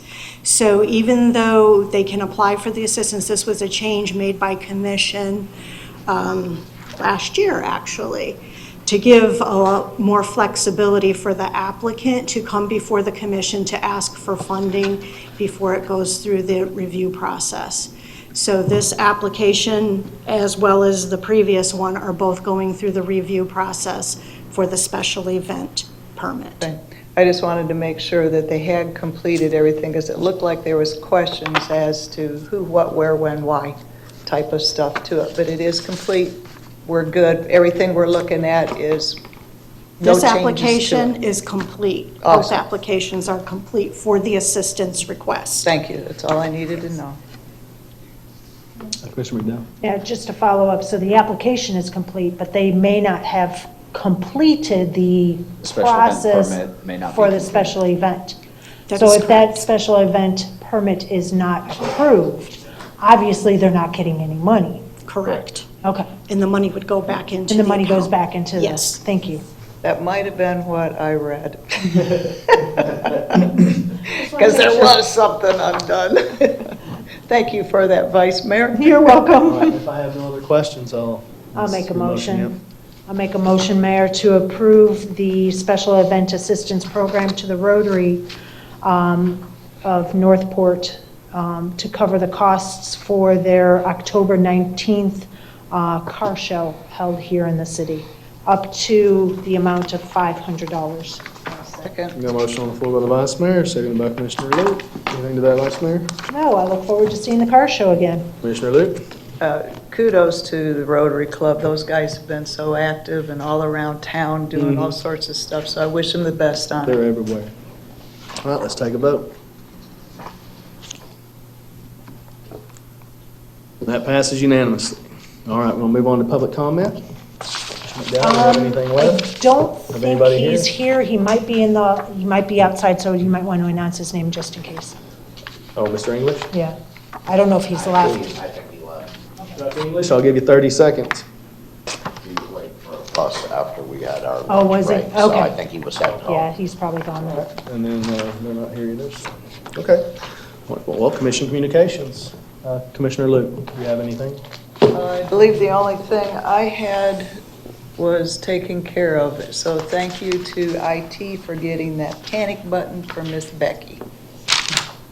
What did you just say? The panic A button. panic button. It's in your email. It's in the email. Anybody who deals with Yeah, the public absolutely. needs to be able to That's it, hit that button. have somebody Have assist them as Yeah, I may suggested become twin necessary. Gatling guns Or underneath the desk. Or like sleeping darts there in the walls, you hit the button. Poison I darts. think it only took 2 hours for it to get completed, so thank you, staff, for addressing this. Appreciate it. Wonderful. Commissioner McDowell? Mayor, I don't have anything. I think if I do, I'll just save it for Thursday. The only thing I want to discuss is the Freedom Fest. Which I went to, and I thought that was phenomenal. It was amazing. And as you could tell by the amount of traffic that was trying to get there, it was a complete success. I know that as we, there's always kinks in every first year of stuff. And I have full confidence as we move forward that a lot of those little things that we had will actually work out. It is important at a city signature event where there is a capacity, whether it's 10 or whether it's 5 million. Don't wait till the last minute to show up. If there's capacity, there's an opportunity you might not make it. So definitely, be concerned about those things if you want to show. But from the music, the bands, the fire department there, the police, the volunteers, the stadium employees, everyone, all I received about everyone was how kind and wonderful they were. There were some that were upset because they didn't make it, but I'm talking about those that were there that had to deal, that dealt with staff and everything, and phenomenal. So thank you guys so much. That's exactly in my mind when I was thinking of moving it there, that it would just be wonderful. The interesting part is we had a meeting about a week before the event with the Braves, and there was discussion of reaching capacity. And we asked them, well, define capacity. What is for it. that? How many people is that? And they said, I believe it was somewhere around 5,500 people or something, cars. Yeah, not cars. Because they knew how many people they could put in the parking lot. Right. And I asked Sandy, our Parks and Rec director, well, how many people did we have last year? I believe the number was somewhere around 3,200. And I don't have all the final numbers yet for how many people were there, but we reached capacity. I believe there was over 6,200 people at that. And because frankly, when I was meeting with the Braves the week before, my statement was, well, if we reach capacity, that's going to be amazing, and I'll be incredibly impressed because that's almost twice what we had the There were previous year. hundreds still lined up. So I gotta say that's Phenomenal. it's nearly double what we had So- 1 year before. But I'm wondering, because there were some who didn't want to attend the festival, they just wanted to watch the fireworks. They could not have gotten into a parking lot, even Well, right now here there's a in lot of town construction anywhere. going on in there Right, too. but what I'm wondering is, for those in that last hour who want to just go watch the fireworks, is there any way we could have a collaboration with the college beside them so they could just pull into the parking lot and watch the fireworks, not actually get out and go to the festival? As it was discussed, speed bumps occur every year. We realized that obviously we'd reach capacity. We're going to work with the college to try to get that there. They had their parking lot blocked off. You couldn't get in there. So that wasn't an option this year. But we are going to reach out to them and see if we can do exactly what you just mentioned, is can we at least use your parking lot next year? And keep in mind, next year, Publix is open. whether they're gonna like this or not, Publix parking Commercials, lot. yeah, the commercial area will be open. They do, I'm not saying they won't, but it is their parking lot, and we'll reach out to everybody that has a parking lot up there to see, can that be used? And hopefully they'll say yes. But if not, there's a capacity. Now, the Make them capacity there enough that is they can't refuse. significantly higher than the capacity is where we had it last year. Can I ask? that off, Can I ask a Oh, yeah, go ahead, question? sorry, I'm being the godfather. So, trying to be the godfather.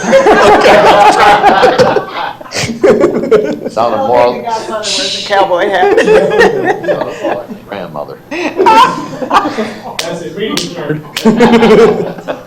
It is So you said we had 6,200 people or 6,200 cars attend? My understanding was it was over 6,200 people, but Sandy's working on getting numbers It was together for me. well over that amount, because It I had to have believe been. the stadium Had to have holds been. 8,500. Well, that's chairs. And they were, well, I think it's 6,500 chairs, and then there's an overflow. But I left as the fireworks were ending. That front yard was full of families. So not just the inside the stadium was packed to capacity, the outside was too. And I'll tell you too, when everybody was told, kind of go to your seat to watch the fireworks, when I mean, initially, before they started, you almost couldn't see an empty chair. I mean, I'm sure there were, but then there were people standing all in the concourses, so yeah, I wouldn't be surprised if there wasn't 8,000 people there. Oh, I would say Or the more. eight. There'll be estimates.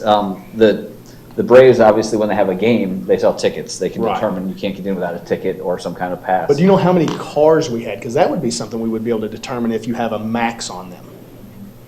You don't know what that is? I do not know the number. Because then you right could now. figure maybe average 3 or 4 people per car. I think it's between 5 and 55, 5,000 and 5,500 that But can somebody actually did, park. somebody said something about there was an 80%, stopping at 80%. I heard that. So I don't know, if we know exactly how many cars, you can kind of guesstimate on the. City manager, are you going to send commission a after-action kind of memo, giving us details, things that are going to be worked on for next year, some more concrete kind of numbers and stuff? Is that possible? I know we had a request for some numbers and stuff. We were certainly going to send those. Okay. So we'll send you some information. Once we get some of that summarized, we'll send you some of that information, yes. But I think the bottom line is this thing was way more successful than I thought. I mean, knew it was going to be a great event. It always has been. But the numbers to have doubled. Well, the vendors or more. had to be thrilled. Oh, yeah. I mean, we had more Sure they're happy. vendors, and I don't care where those people drove in from, it was worth it to those vendors. I mean, our vendors made a profit that night, and that's wonderful to do for our And it- businesses. Some of them were selling out of their stuff. They were running out of their menu items. That's how That's good they great. were doing. And it was last year at the high school where you had your vendors out there, it was like packed in like sardines walking down there. But that was nice when it was raining. But this year, you actually had space that you could kind of walk around and you didn't feel like you had to be in the flow. You could actually stop and look at the vendor tables and look at what the vendors had available as opposed to getting knocked into and stuff. So I think staff did a fantastic job. Our volunteers did a fantastic job, so yay! I had one gentleman talk about the vendors. He said, you probably have more vendors, he said, but man, you got 4 bars here. You never had those at the high school, so, yeah, they were very happy. Thanks for bringing that up. The other thing is, now that got the Freedom Fest behind us, it's been mentioned, several times, and I think Commissioner Luke said that she had mentioned it too. Because we're running out of time for this too, I would love to see, have we had any discussion or talks about New Year's Eve? Doing a South County. Yes, we are starting discussions on that. Oh, good. That's all I wanted to know. I just want to make sure we don't get too far behind. Instead of a Diamond ball drop. drop, it's I love it. diamond drop. Love Far it. from even finalize what that will look like, but we Sure. are looking at. I just want to know that we're moving forward towards it, because I think that's going to be great. And the way I see it is, it's a South County thing. I don't see it as just a Northport thing. I see it as a South County community regional event. They got it up in North County, let's get something down in South County. I want Venice there, I want Englewood there, Port Charlotte, whoever wants to come. Arcadia can Just come make over. sure, don't wait until 11:59 to show up, you might not get in. Okay, I'll Commissioner send Image? you all this information, I just got some of the numbers on it. There was Oh. estimated attendance of 6,500, last year's attendance was 3,000. Okay. So it's over double what it was last year, and there's a bunch of other statistics in here I think you'll all find interesting. Okay, wonderful. Thank you. Thank you. Yeah, Commissioner Image? That's what I was gonna talk about was the Freedom Fest. Okay. It was a great success. It was awesome. You guys did a fantastic job. Thank you so very much. City Manager, your turn. All right, I have just one item. It's on legislative priorities. I know you guys had a meeting on that on July 1st, but the Minnesota League of Cities has let us know that they would like to have a discussion and have our legislative priorities before July 11th, which is in 2 days. So if. Did this last They year, did this too. last year, and we, Yeah, good luck with that one. They're having their meeting on it on September 9th, but they said there will be a meeting on July 11th to discuss their legislative priorities. Please to review them and provide a copy of ours. You send a letter to them, ask them if they can wait one more meeting. Because if they're willing, if they want us to keep Why? doing that, we ought to be willing to ask the same thing. I don't So- understand how, I know you're just the messenger. It's just frustrating. This is 2 years in a row when last year we expressed the same frustration. They meet at the 11th, did you say? What's the date of the letter? They are having their meeting on the 11th, and we got this late June, which was right before I left. And our meeting's not until 1 o'clock on the 11th, so they're probably So meeting basically, at they gave us 9. a week's notice and we got one meeting between the times that they sent that. So I don't know, Commissioners. Don't we have to create an agenda Whatever. item anyways for this? Yeah, I would say Because whatever, we can't you know. discuss it without an agenda item, I can mean, we? I know you had a It's discussion on the something to first do. about your legislative But priorities. that was an agenda item. Yes. I would send something to them that says, can you guys postpone because this last minute thing doesn't work for us? That would be my We have an suggestion. Commissioner Emmerich, are you on the MPO? I haven't You- gotten any notice on this. Our next This is- meeting's in September. This is the Minnesota League of Cities, not the MPO. This is, I'm sorry.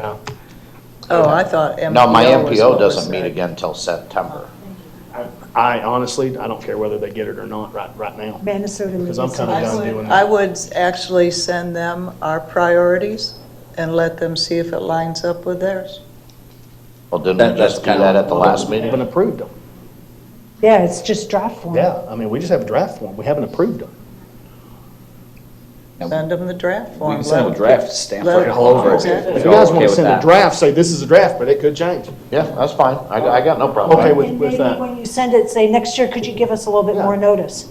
Well, just They so knew it clear, was the when I coming. send it is going to be tomorrow because I need it by the next day. Right. But yes. Yeah, make sure that There they is no understand leeway on this one. that they're giving us one meeting to have two meetings. Doesn't work.